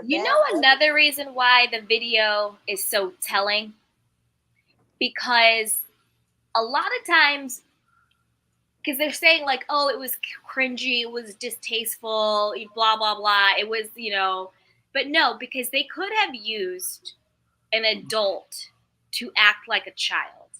But the fact that they actually used a child is what is disturbing and what signals there's something more going on. Because in a lot of comedy that might be cringy or distasteful, or someone just had an idea. Exactly. Or they have an idea that maybe doesn't land the way they thought it was going to land or something, right? Just playing, like giving benefit of the doubt. Why didn't they just have an adult play a kid? They do that all the time in sketch comedy. If I'm in an improv class and we're improving with a child character, I'm not bringing in a child. We're as adults, we're gonna act like a child in the character. So the fact that they didn't actually just have another actor play the child, especially if it's a sketch, but they actually brought in a child who was in his underwear, that was another thing. Why was a child in his underwear? Why wasn't he clothed? Like, it's just, there's too many variables that really does not lead to me giving them benefit of the doubt that, you know what, it was distasteful, it was cringy, they made a mistake, they thought it would be funny, it didn't land. It's just too many things. Like, the child should not have been in his underwear. That literally made zero sense. And then basically being naked in the bathtub, we don't know if he was naked or not because you couldn't see past the thing. Right. The actual physical touch, like he physically touched the child and the child physically touched him. It wasn't like a miming or like a implying of something. There was actual physical touch. There's just too many things that does not lend to benefit of the doubt. It reminded me. Y'all ever seen that movie called Kids back in the 90s? Y'all remember that when it was like a group of adolescents, and then the boy he wound up having like like HIV and AIDS, and he didn't know, and he was like he spread it to the girl. It was like in New York. It was like a movie set in New York. Well, continue on with the point. Any event, it was a movie, and it was like too sexual, and in the beginning it was a scene of the boy having sex, but he's a minor in the movie, and there's a little girl in the movie, and it's like they're trying to portray the message that like the sickness has no face or no age, but when you look at it, it's like child abuse. Like it was like literal child abuse. Like, you know what I mean? On a big screen, like the little girl was imitating sex. So like, that's what that wrong. When it's dirty, when I watched that clip, it automatically brought me back to that movie, which actually disturbed me like for a while. Like that was disturbing. Like in the first scene is like right there. So that's what it kind of gave. And then the director, I think he was like scrutinized for like child abuse too. So it's just weird how the movie industry and just the industry itself works. Like, and that watching that clip really was like disturbing. Yeah, that's why if it's the people who are really on the up and up, they'll do 18 to play younger. They'll just cast an actual adult who just looks really young rather than actually casting a child. If it's going to be sexually exploitive and all that stuff, like it's just there's just too many variables. They could have had an adult play the kid easily if they actually had to do this crazy skit that made no sense. It wasn't funny. They it was did it really all disturbing. The time. Especially in the 90s, it was. like when 90210, all them kids was grown ups. Luke, Lost Boys, they was grown up. On Saved by the Bell, they was grown. That's how you should do it. You should do 18 and older to play Juice, younger. don't forget about Juice, because Raheem was 27. Yeah, they were grown. The dude who played Raheem was 27, but they played high schoolers. And that's how you should do it. That's how you should do it. Right, Radaman. Stretch was a whole grown man. But wasn't in Interview with the Vampire, Kristen, what's her name? Kristen Dunst was like 12 and she was kissing Tom Cruise. Yeah. And there's a lot of stuff like that where it's usually like the girl's really young and she's like kissing like an adult. Like the Olsen twins, they had some stuff where they were like 14 kissing men in their like 20s and 30s on their shows. Yeah, I mean, you look at Bob Saget, you know what I'm saying? And I think he was a gatekeeper, you know what I mean? And he got offed, allegedly. Yeah, he had some stuff going on back in the day. I mean, not being funny, one of the twins was there when baby boy took his life. The boy who played the Joker. Heath Ledger? Yes. I thought that was an OD. Yeah, okay. Oh, really? She was there with him doing the drugs and all the stuff. She was in the hotel room. She slipped out down the service elevator. It and wasn't. got up out of there before It they wasn't called. a hotel room. It was her. It was her apartment. It was her whatever NYC it apartment. was. Yeah, it was her place. Yeah. It was. That's why I'm like, they was together in the spot and the whole nine. But when it happened, she was just not there all of a sudden. Child, they look a hot ass mess. That's all I got to say. They looking like Them demons Dobby. just beating their ass. They look like damn Dobby from Harry Potter and Gollum from what's that, Lord of the Rings? They look a mess. They look a hot ass mess. I'm Precious, like, girl, my precious. go get your soul back, girl. What's going on? All this black. Yeah, they casting spells. You guys are wrecking me. I love the Olsen twins.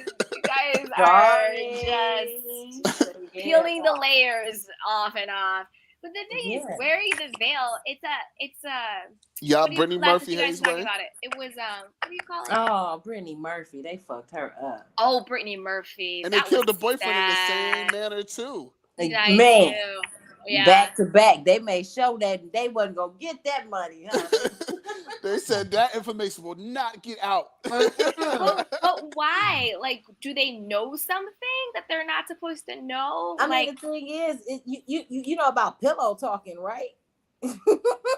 Yeah. You think Brittany Murphy ain't telling what's going on to her dude? Like, yeah, of course she did. So he had to go too. Okay, I don't want to be naive. But, and that part. But wait, but what? I'm okay. What is going on? Like, they're. You are so I was like, wait a minute. I was like, wait, why? So a part of the topic that we talking about is with like child abuse in the entertainment industry. So Brittany Murphy at least had to have been abused or know an abuser or was connected to the end. Yeah, right. Going to the parties, or it was like, no, I don't want to do that. And she knew too much, and she wound up getting off, and the boyfriend did too. They made sure the information, and I think the mama set him up. Cause how everybody died but the mama. Man. I said, she sold him out because she was gonna be the sole heir because Brittany had just married that man, so he had to go. Right. That I said but nobody was supposed to get that money but her. That was the whole point. Who just made that noise? That scared me. That scared me too. I was like, hold on. Who grunted? Right, but yeah. Who grunted again? Who grunted? I didn't hear it again. I only heard it once. I'm hearing lion, tigers, and bears. Child. Oh my! What's going on? Baby boy then went to sleep on us. Oh, he done fell asleep? Was it snoring? I heard him snoring a little bit ago. And I hope we're claiming it as snoring because nothing else is power. We've already rebuked you. We pleaded the blood. We've already rebuked you. We plead the blood, so we're good. Yeah, he just passed out. Aww. It is late though.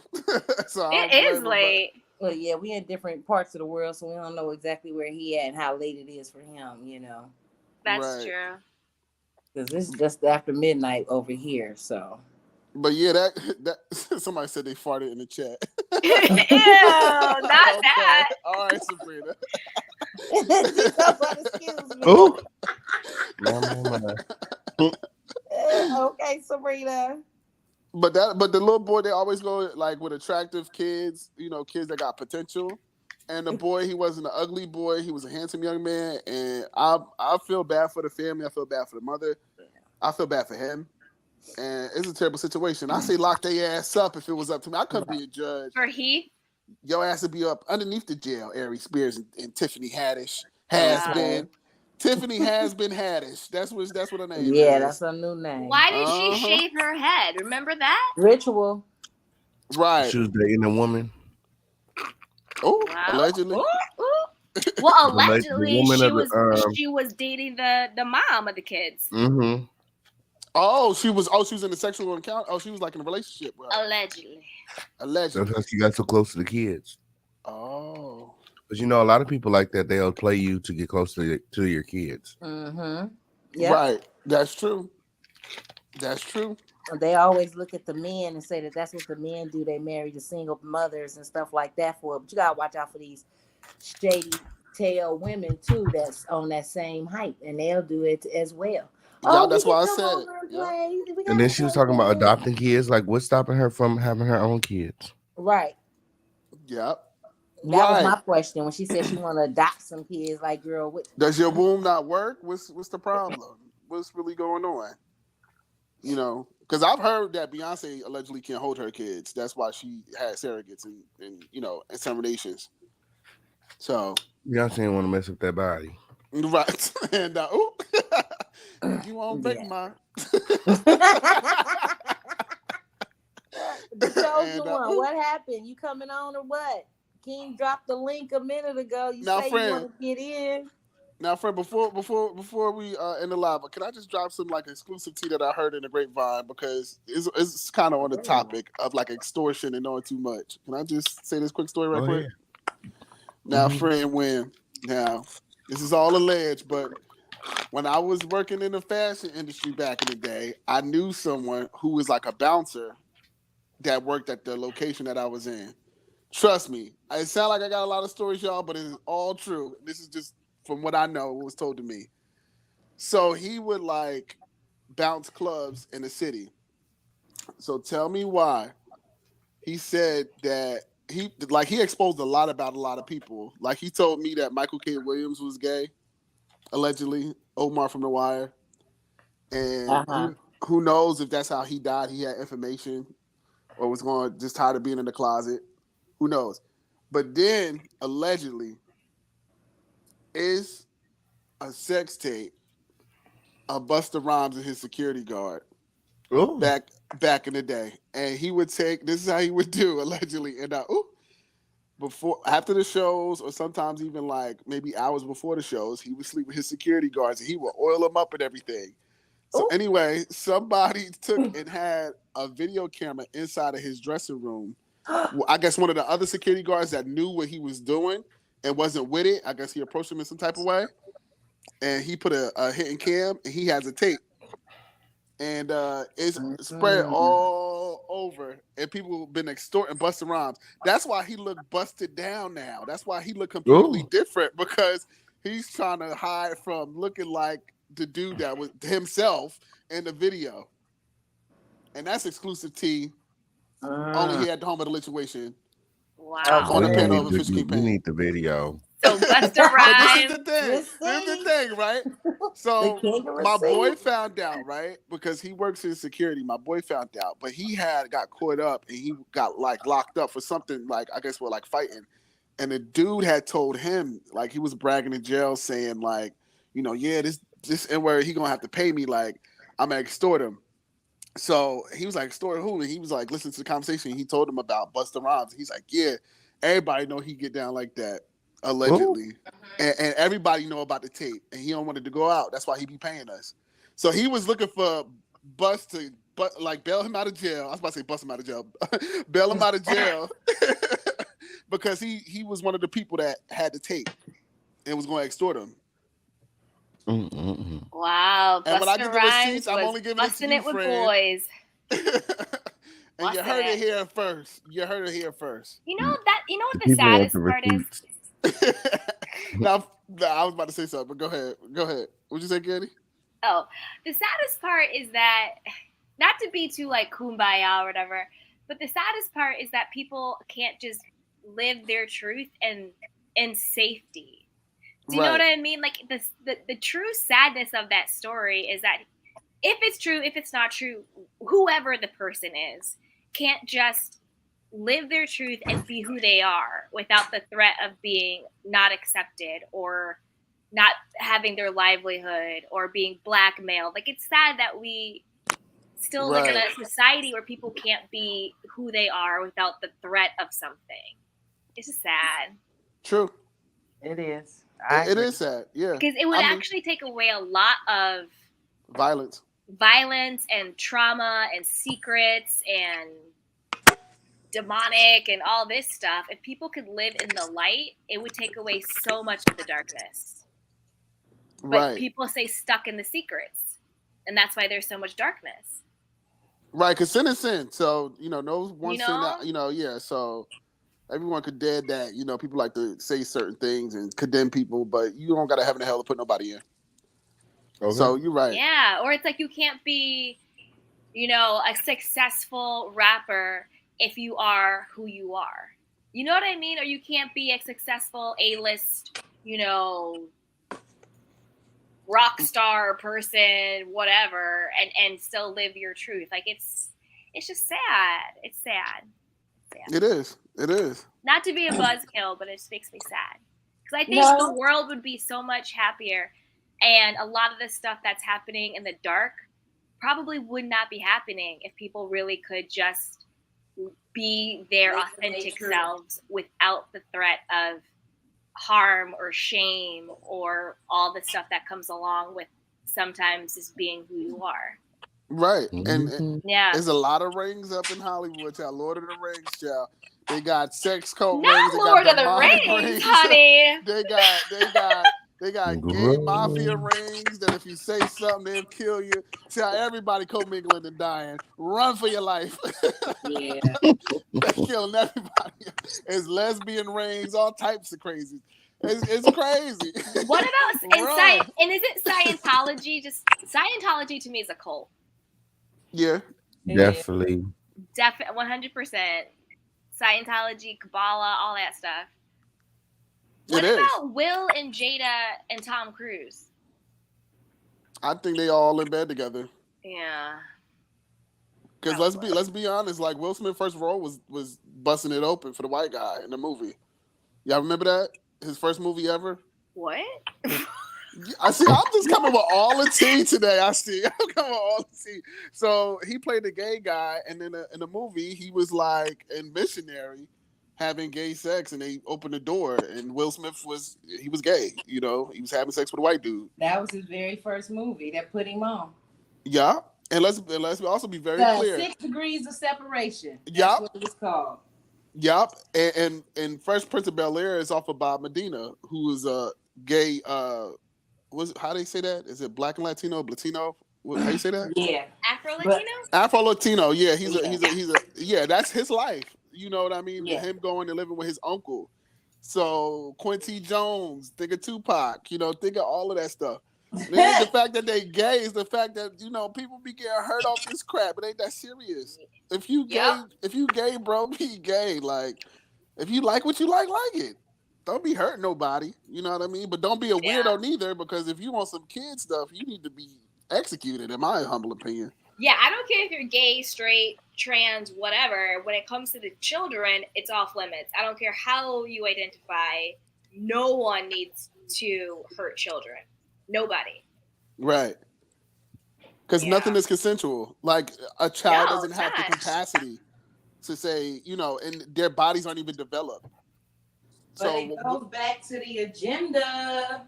It's all about the agenda they pushing. They want to make sure that they have this extra control. So they starting with the kid. Like Candy was saying earlier, it's about the kids, catching them early. We were talking about helping them and keeping them from going into these horrible, dark states of lives and beings.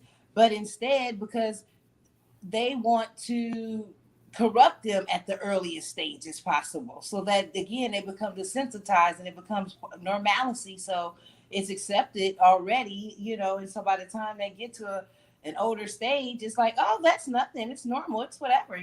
That's why they have all these, like back in the days, we used to actually have like R-rated films and, PG-17 and PG-13 where we had to have an adult. You couldn't get in the theater without a parent and stuff like that. They don't check for none of that no more. They let these kids go in. They could be 5 years old watching slasher movies and stuff. Like, we used to watch Freddy and Jason and all that stuff back in the day. We couldn't get in there without a parent. We would have to have our older cousin or somebody, sneak us in the movie theaters to see like Hellraiser. Oh my God. Like, but not even the movies though. I mean, honestly, with social media, it's yeah, a whole new ball game with the kids now. It's a wholly with TikTok, Instagram, Facebook, YouTube, Discord. Right. It's a whole different ball game because it's not just watching a slasher in a movie theater. It's literally, like you said, those predators having access. It's literally the entire world could have access to your child. Mm-hmm. Right, it's so much deeper now. You Right. know, it's so much deeper. Let's also call it for what it is, right? Me humbly, this is my humble opinion. You know, when it comes down to like the organization of it, growing up, I always knew and like understood the L, G, and a B. And like when I became an adult with people who were T, I started to understand that people do go like they identify as something else. They have dysmorphia. They feel more comfortable being the opposite sex. I understand that now as an adult, but I didn't get it as being a child. But all these extra letters, they trying to put this in with everything else. Let's be very clear. Like they trying to put like once you get past the T and it's the Q A, how is questionable and asexual a sexuality? Questionable means you're bisexual, right? So you're the B. Asexual means you have no sexuality. You just trying to keep adding a plus until that comes, okay? Yeah, and we not here for it at all. I understand lesbianism, bisexuality, being gay. And now as an adult, I get people and respect people who choose to identify as trans. That's what you want to do. That is your life, and you can do so. That's how you feel, and it is what it is. And if you go as ma'am, we're gonna have to call you ma'am. But we ain't gonna do all them other letters. Like, no, I'm sorry. Well, yeah, I kind of felt that same way too. Like, in no disrespect to nobody, like I love everybody. Be who you are, love yourself, accept yourself. But trying to force like the whole, and I'm gonna run it back, King, to last season of Chasing, with the whole situation with Fran popping off and getting mad because of the whole they and versus he or she and who was being funny and this, that, and the, girl, like we just got girl, like we just got LBG. I mean, we just got like the first 5 letters. You know what I'm saying? We just really, as a whole collective, is really getting to a place where we understand and respect that. But then she went off on somebody about the fact that they referred to her as one thing instead of another thing, and she just like went all off, crazy with it. And it was just like, how can you be so upset with a person who does not understand? You want understanding. We're trying to understand you. We're trying to get we want to be understanding and supportive. So we need you to teach us. And now in this season, I was hoping she was gonna come back and break some stuff down and teach us some things. You know what I'm saying? But she didn't up and cut. And it's no disrespect to Fran, but at the same, I'm using her as an example. Like, I don't the pronoun thing. I just feel like, look, what's your name? Exactly. I'm right. You as your name. I don't think I should have to, trying to remember all that stuff. And then it's drinks flowing, bud, and whatever else y'all got going on. Child, like, leave some room. Everybody's not just. And we talking about the organization, not the community. We talking about the organization. Like, you can't force certain things, but I feel like the organization is like in a sense, the organization is like a crime mob. Like they try to like push like certain aspects, and now you're starting to see, and we've been seeing, but we haven't been paying attention that they try to put this kid thing into it too. Like, man, I almost spit my water out, Darnell.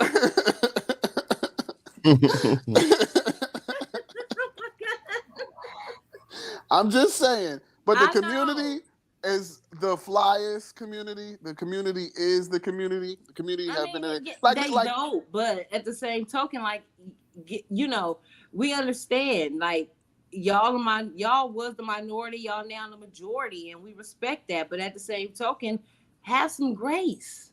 Give us the same grace y'all wanted us to give y'all, with the understanding of things. You can't just be mad because this person said that and this, come on. I'm learning. I mean, like, even King said one day, he was like, look, all I know is, gay and whatever else, all this other stuff. I was just about to say that everybody know that. You be like, wait, what? Oh, they gay? Oh, okay. You know what I mean? But all this extra read all about it. Like, girl, have a seat.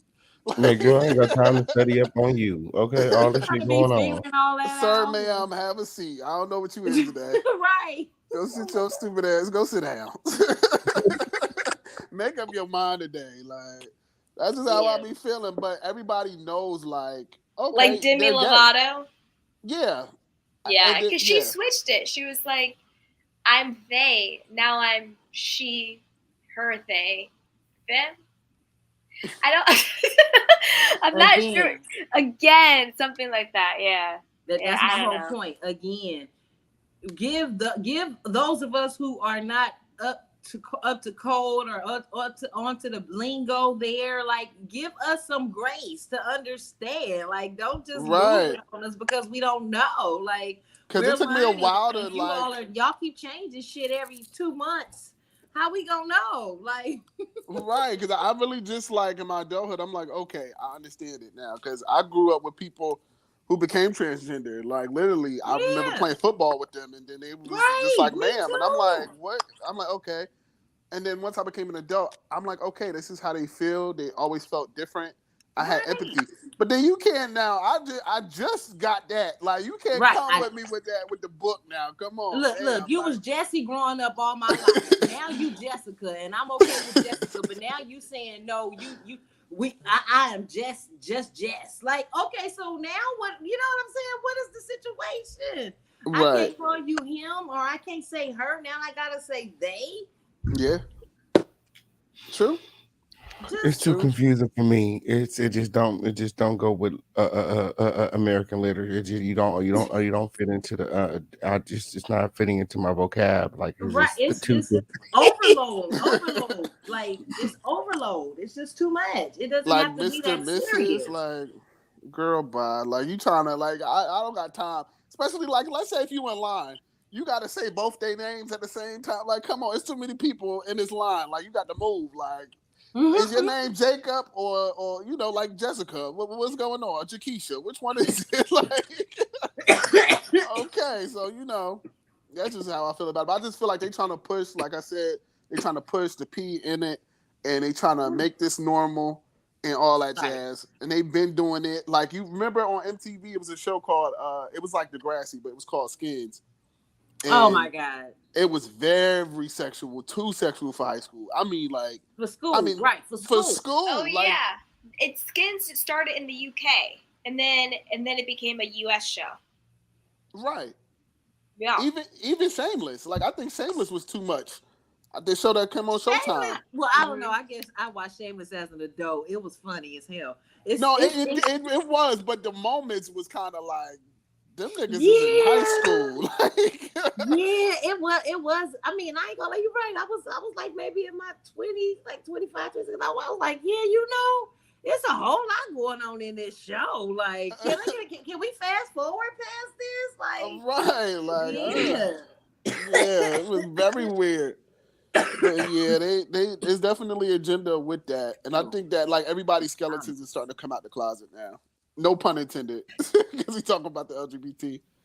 But no pun intended, their skeletons are coming out the closet, and, like, pedo behavior is starting to be recognized, and they can't hide no more.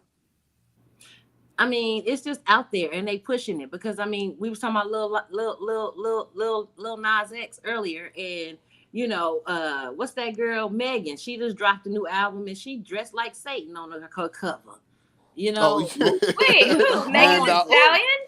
Yes, not Megan Thee Stallion. She got a look, Candy all she's traumatized. I am. We've been traumatizing her all night. I know. I'm like, mine is blown. I'm like, Leonardo. He's Mary Kate Olsen. For all of us on the panel, we apologize, Pookie. Okay. But okay. Oh my God! Okay. Like, I thought I knew something. I learned today. But you know what? Them crazy clothes they be wearing, they be selling as far as the Olsen twins. I ain't know they own that company called The Row. That's like $1 billion. I said, well, damn. Yeah. I said, well, damn. No, they are. They are. They money magnet. They're worth $1 billion. I'm not saying they have like a liquid billion, but they're very, very wealthy because they've been working since they were like 9 months or something like that. Yeah, it was infants. It wasn't even a year old when they was on Full House. Show. When they were on Full House. I used to have all the little DVDs. Exactly, because they were smart. In tandem with being on Full House, they started their whole little like twin empire where they were doing they was making clothes and they were in Walmart and they were doing all this stuff. They all like American Dolls and stuff. Like that. I wanted to be a twin because of them. I wanted twin sisters because of Tia and Tamara. Because I used to look like Smart Guy when I was a kid. I gotta send King a picture. In my opinion, Tia and Tamara didn't do enough, not in comparison to the Olsen twins. They didn't. They did not. That's true. That They was was a like the missed Black Olsen opportunity. twins, though. No, they Now weren't. when it came to merchandise, now when it came to Listen the to that King coins, voice. He's like, no, they wasn't. They started so late. Don't talk about my My friend twins. spoke.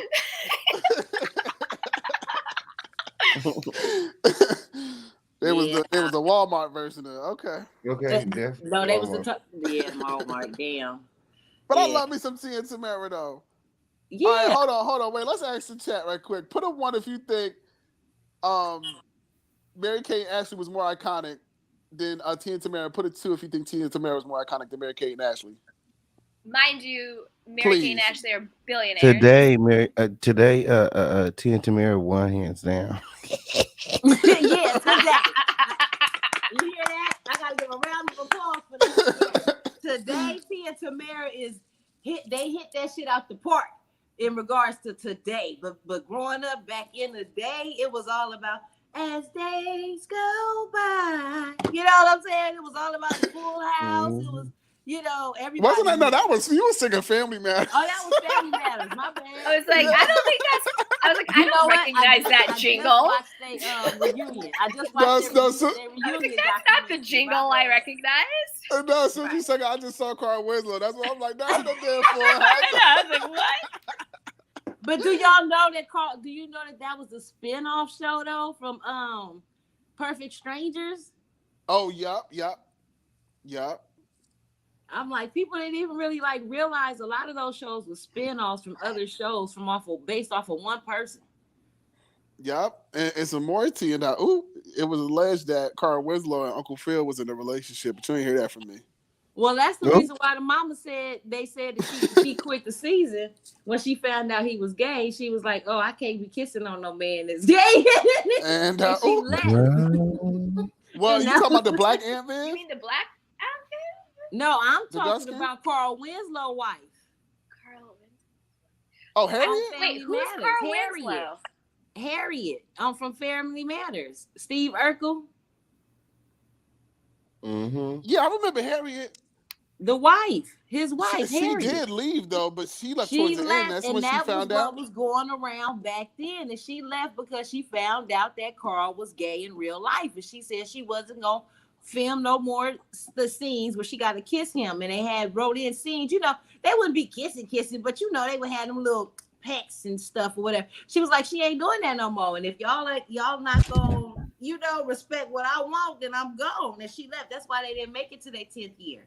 I think they only did 9 years. I don't even think they got to the full 10 years. Oh, now you know what? You wanted something because it was, because that's when the season was whack when she left. We're gonna have to do some research. And if you look on YouTube, they had their reunion on there. They just did that. I just watched that not too long ago, maybe the last week or maybe 2 or 3 weeks ago. And that's why I was able to sing the damn theme song. I was like, I don't think that's Full House. That wasn't Full House. It was an episode. It was an episode where he actually came to surprise Carl Winslow. Like, I think they was on the same lot, but on different sets. And he went to go open the door, Carl Winslow, and it was on the bloopers.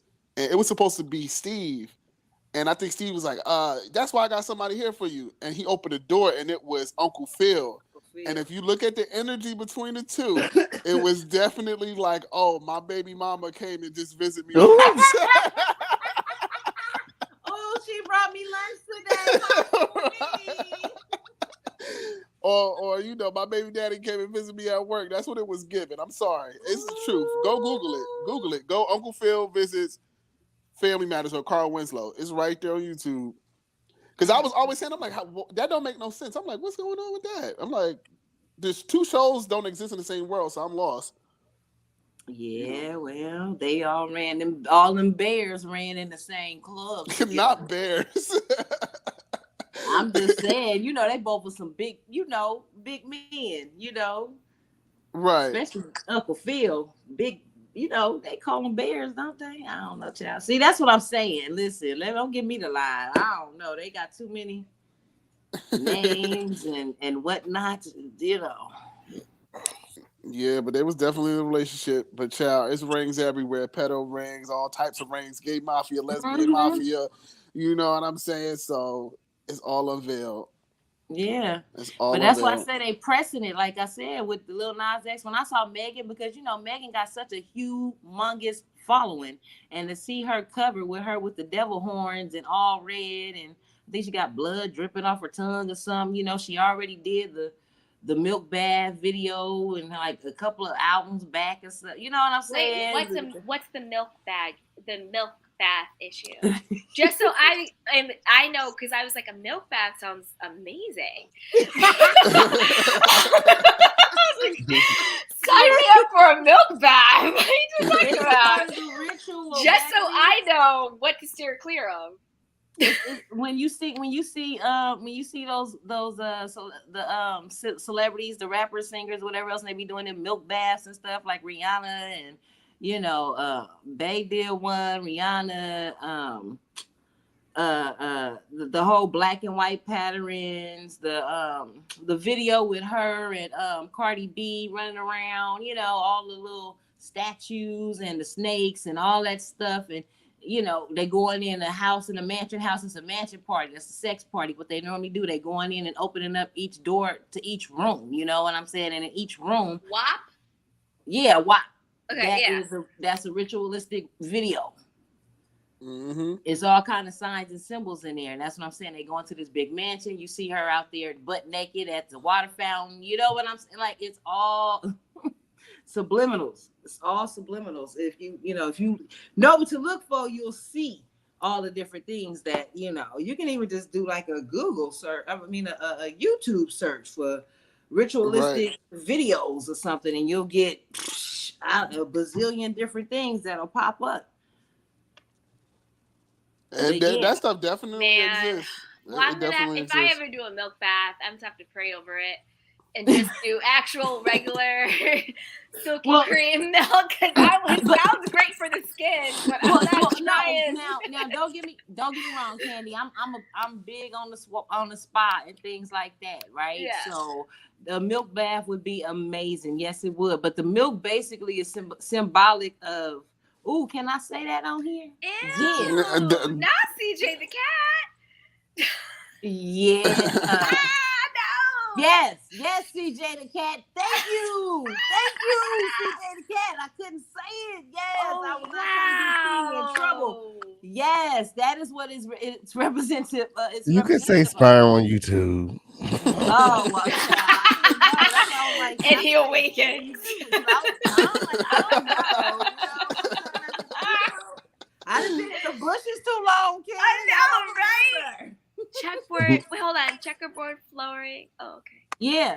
There we go. Come through, y'all. Come through. Let me just say this.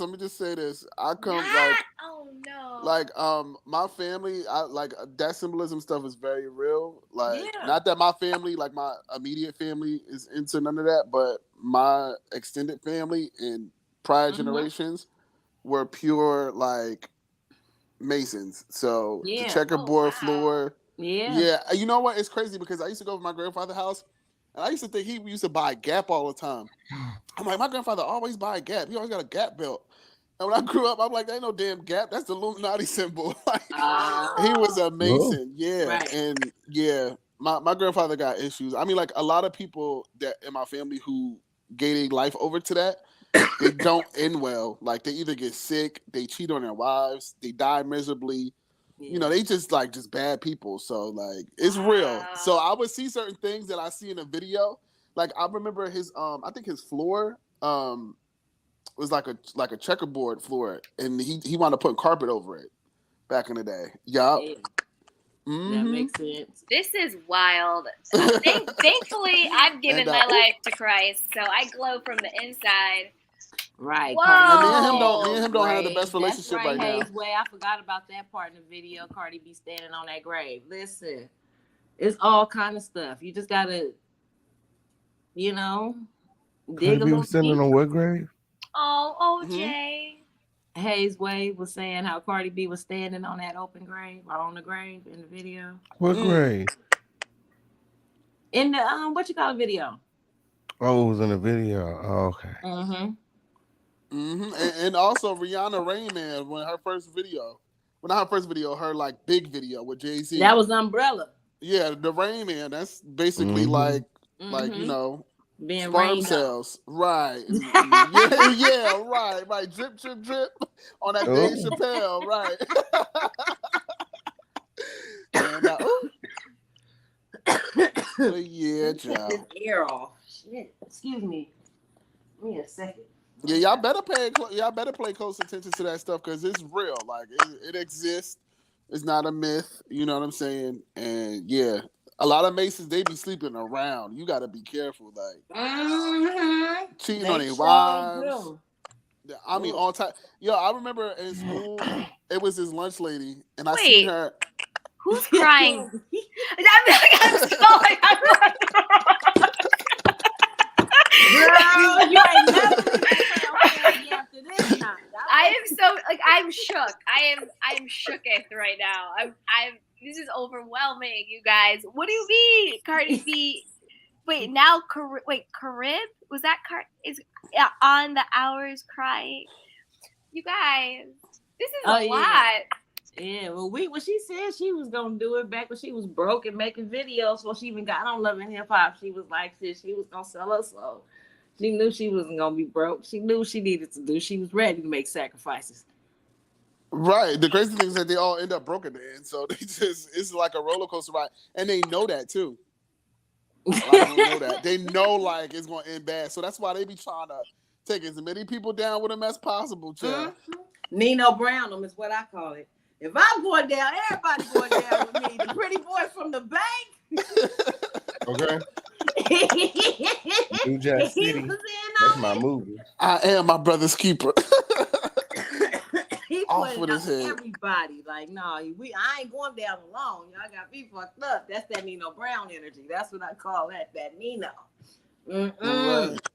There's a lot of them on YouTube, child. There's a lot of them. Rabbit hole goes deep, okay? They in diapers, allegedly. That's what Stormisha Mokashe was giving the other night. He was like, oh, girl, if I'm going down, Official King Bang exposed me, I'm exposing all of you bitches.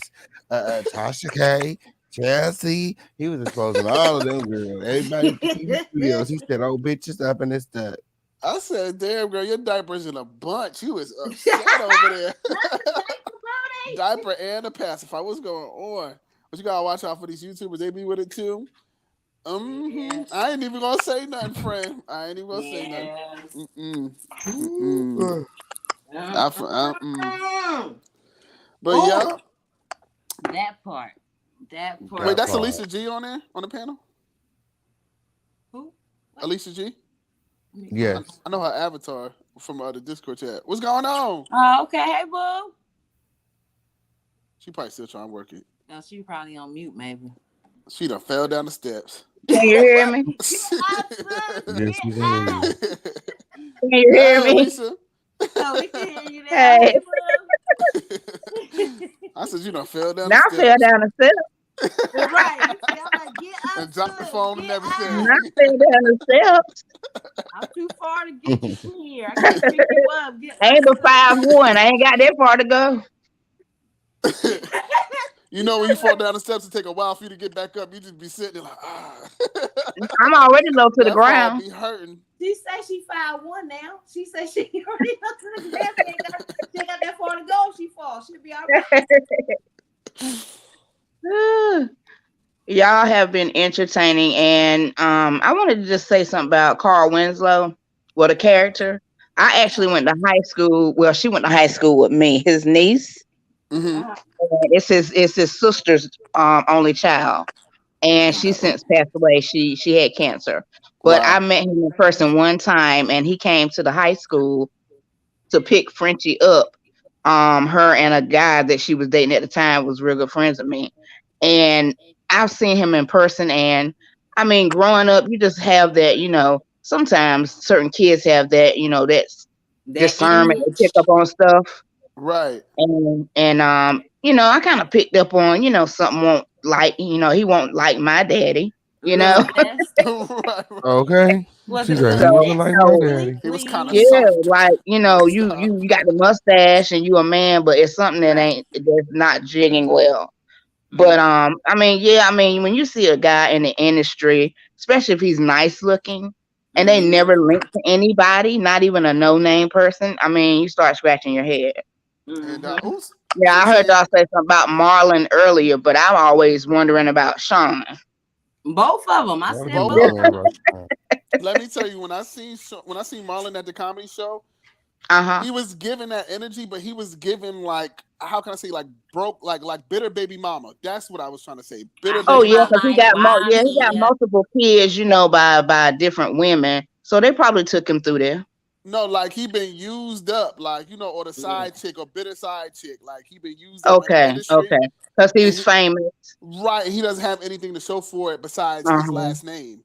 So Right. to me, it was given like he was, you know, giving his tit all in the industry, and he didn't get nothing from it. He didn't get nothing out of it. And his skit Yeah. was real, like vindictive against Chris Rock and Will Smith or whatever. Oh wow. Yeah, he was going It's in like he on was them. salty because he didn't become that big of a star. Right, Right. exactly. That's basically what it Exactly. was. Hmm. Because I can't even tell a Mm-hmm. joke because it's Yeah. kind of like an NDA thing when you go But to the you know comedy what? shows. Well, you know what? With these comedians though, they really behind the scenes, they have horrible um Lies. Yeah. lives. They're depressed. They Mm-hmm. always going through because it take a lot for them to come out there, make us laugh, and then they go home and they crying. Yep. Or they Yeah. going home and they doing the C word, or they go And home and they got ailments that they can't talk about, they don't want nobody to know about, like Right. Robin Williams. He took himself on out of here. He's like, I ain't going out like this. I got Lewy body dementia. I ain't gonna sit around and just fall apart. Plus he right, was depressed. He had a history of the C word. So I mean, I wasn't really surprised. right, right. And he was like, I remember when he came out on stage, it wasn't Marlon. Like it was just like I'm like, who is this? Like it Yeah. completely took me out of place. Like, and I'm like, until he started to really go deeper to the jokes and started to like put Hmm. on that front that he been like giving to us for so many years, been portraying like he's Right. goofy and like lighthearted. He's really Yeah. like angry. Like I'm like, why is he so Oh angry? yeah. I'm like, wow. I'm I'm not like, and it just surprised. clicked. I'm like, he been like tossed Hmm. around and he hasn't been anything but the little brother.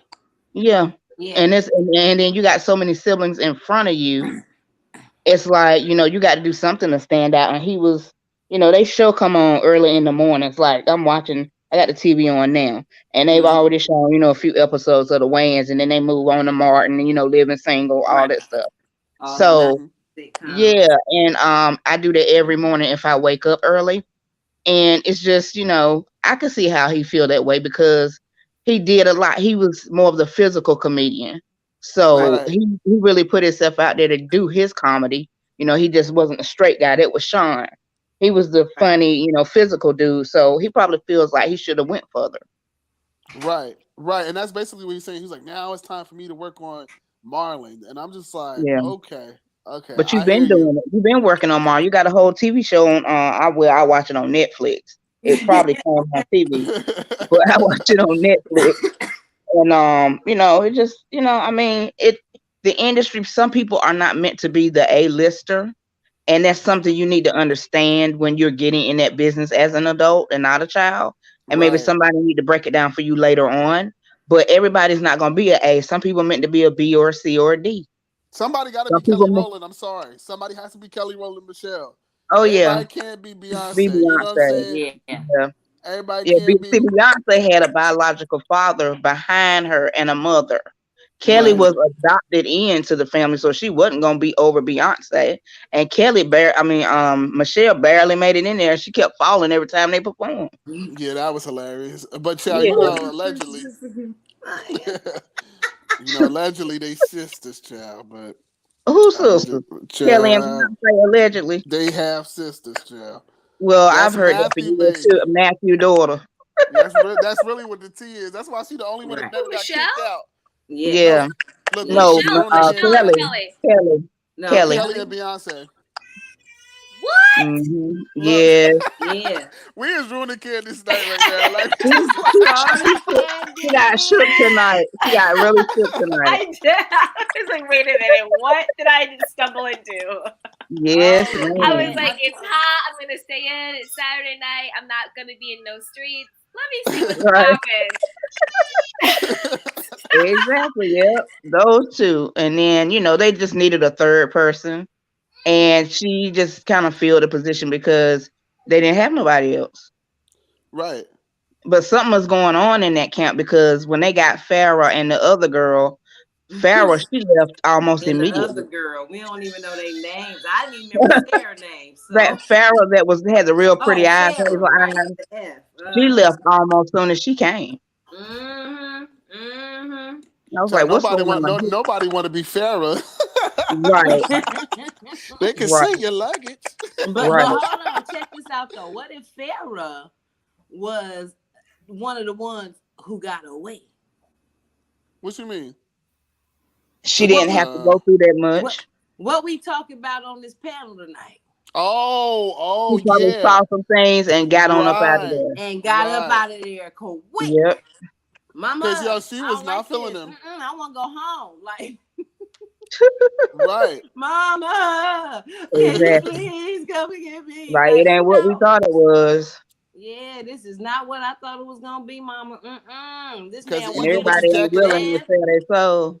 Even with Jack and Edge, that's why they really broke up. Because let's be very clear, everybody wants to say that Beyonce is that girl, but she really wasn't in Destiny's Child. She was wasn't. the other two. It was Latoya and it was Kelly Rowland. I remember all the black girls was like, yo, I love Kelly. I love Latoya. All the dudes like Latoya. They was like, yo, she bad. I just remember like men talking about Latoya. Nobody talked about Beyonce. I remember that. I used to hear her name quite a bit when they were in the group. And she's lasted, all this crap she done been through. She's held up pretty good. Yeah. Pretty good. And Jack and Edge was wanting Latoya and Latavia, and they didn't want Beyonce and Kelly, and that's what really broke up the group allegedly. And okay. Yeah, because they was getting the twins and Jack and Edge. But this is the T. They was grown. They were grown men, and they were like high schoolers. So what we talking about is the same thing too. Them grown men was trying to get with them young girls, and it broke up the whole group. Did. Yeah. Because one of the twins, the one that do most of the leading, I forget which one, Brandon or whatever the other one name is. The one that do most of the lead, he used to date Candy too from Escape. Yeah, I was just about to say Candy. She didn't date everybody. But Candy even got around though in the industry. Yes, she did. Was a young thing. They talk about her with the manager, her baby daddy.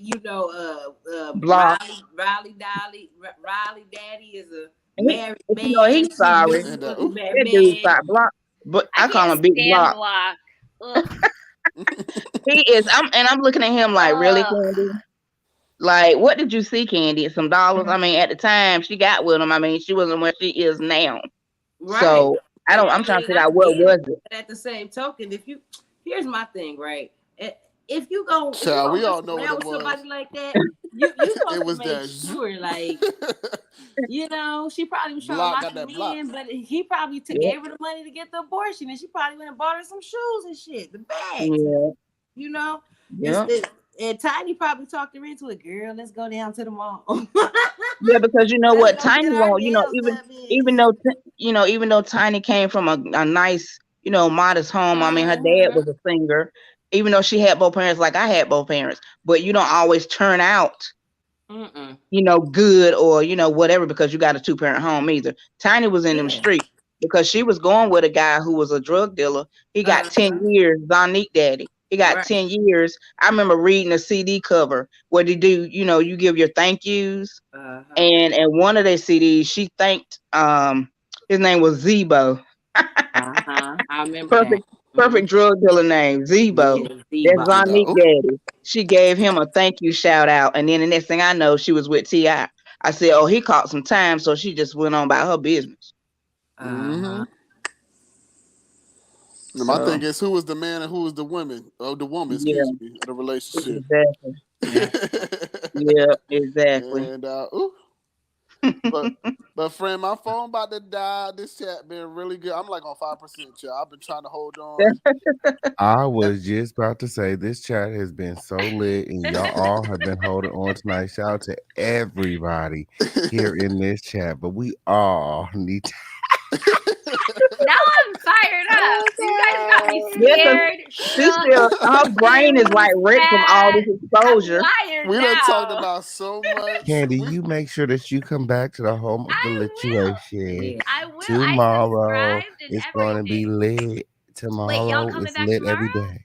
We're here every day. It's lit every day. Okay. Even on your Every day. birthday.